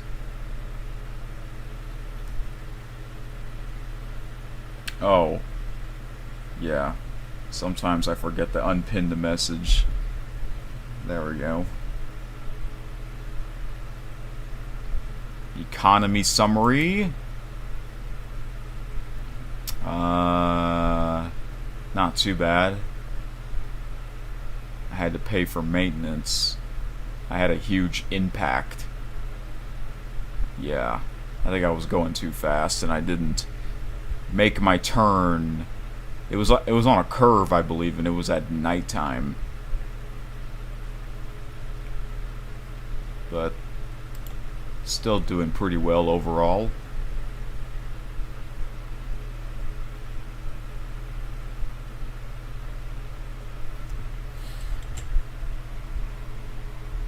Let's see, anything else to look at? I don't think so.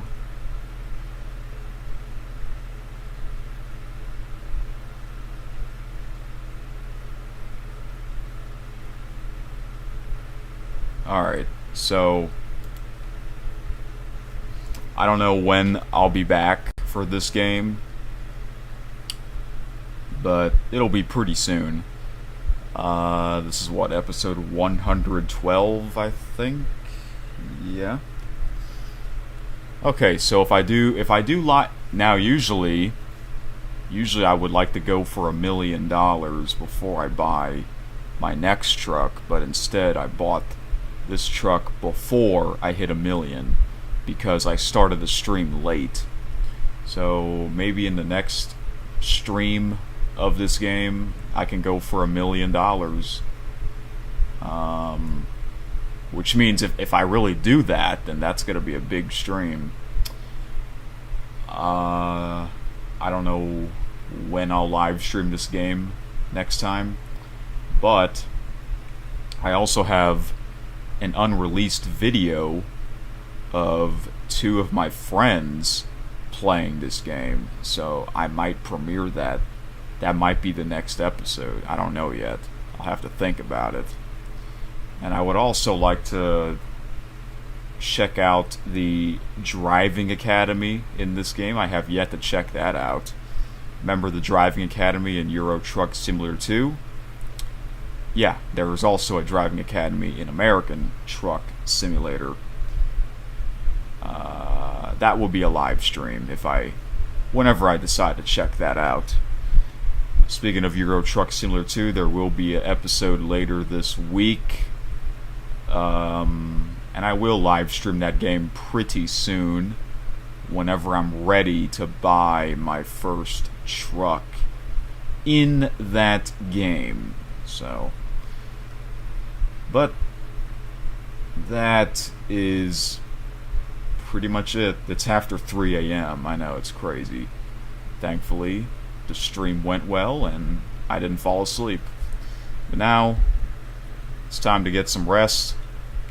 So thank you all for watching, and I'll see you whenever for this game.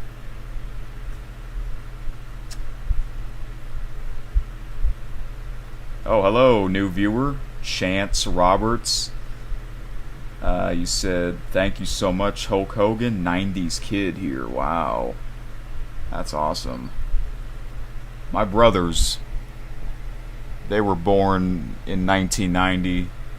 I think I'm not sure if they really grew up watching Hulk Hogan or not, but, yeah. Well, he was mainly in the second half of the 90s was when he was in WCW, and that's the era that I'm watching. I just watched 1998 Road Wild. Yeah. So, I love watching that. Alright. That's it, folks. Good night.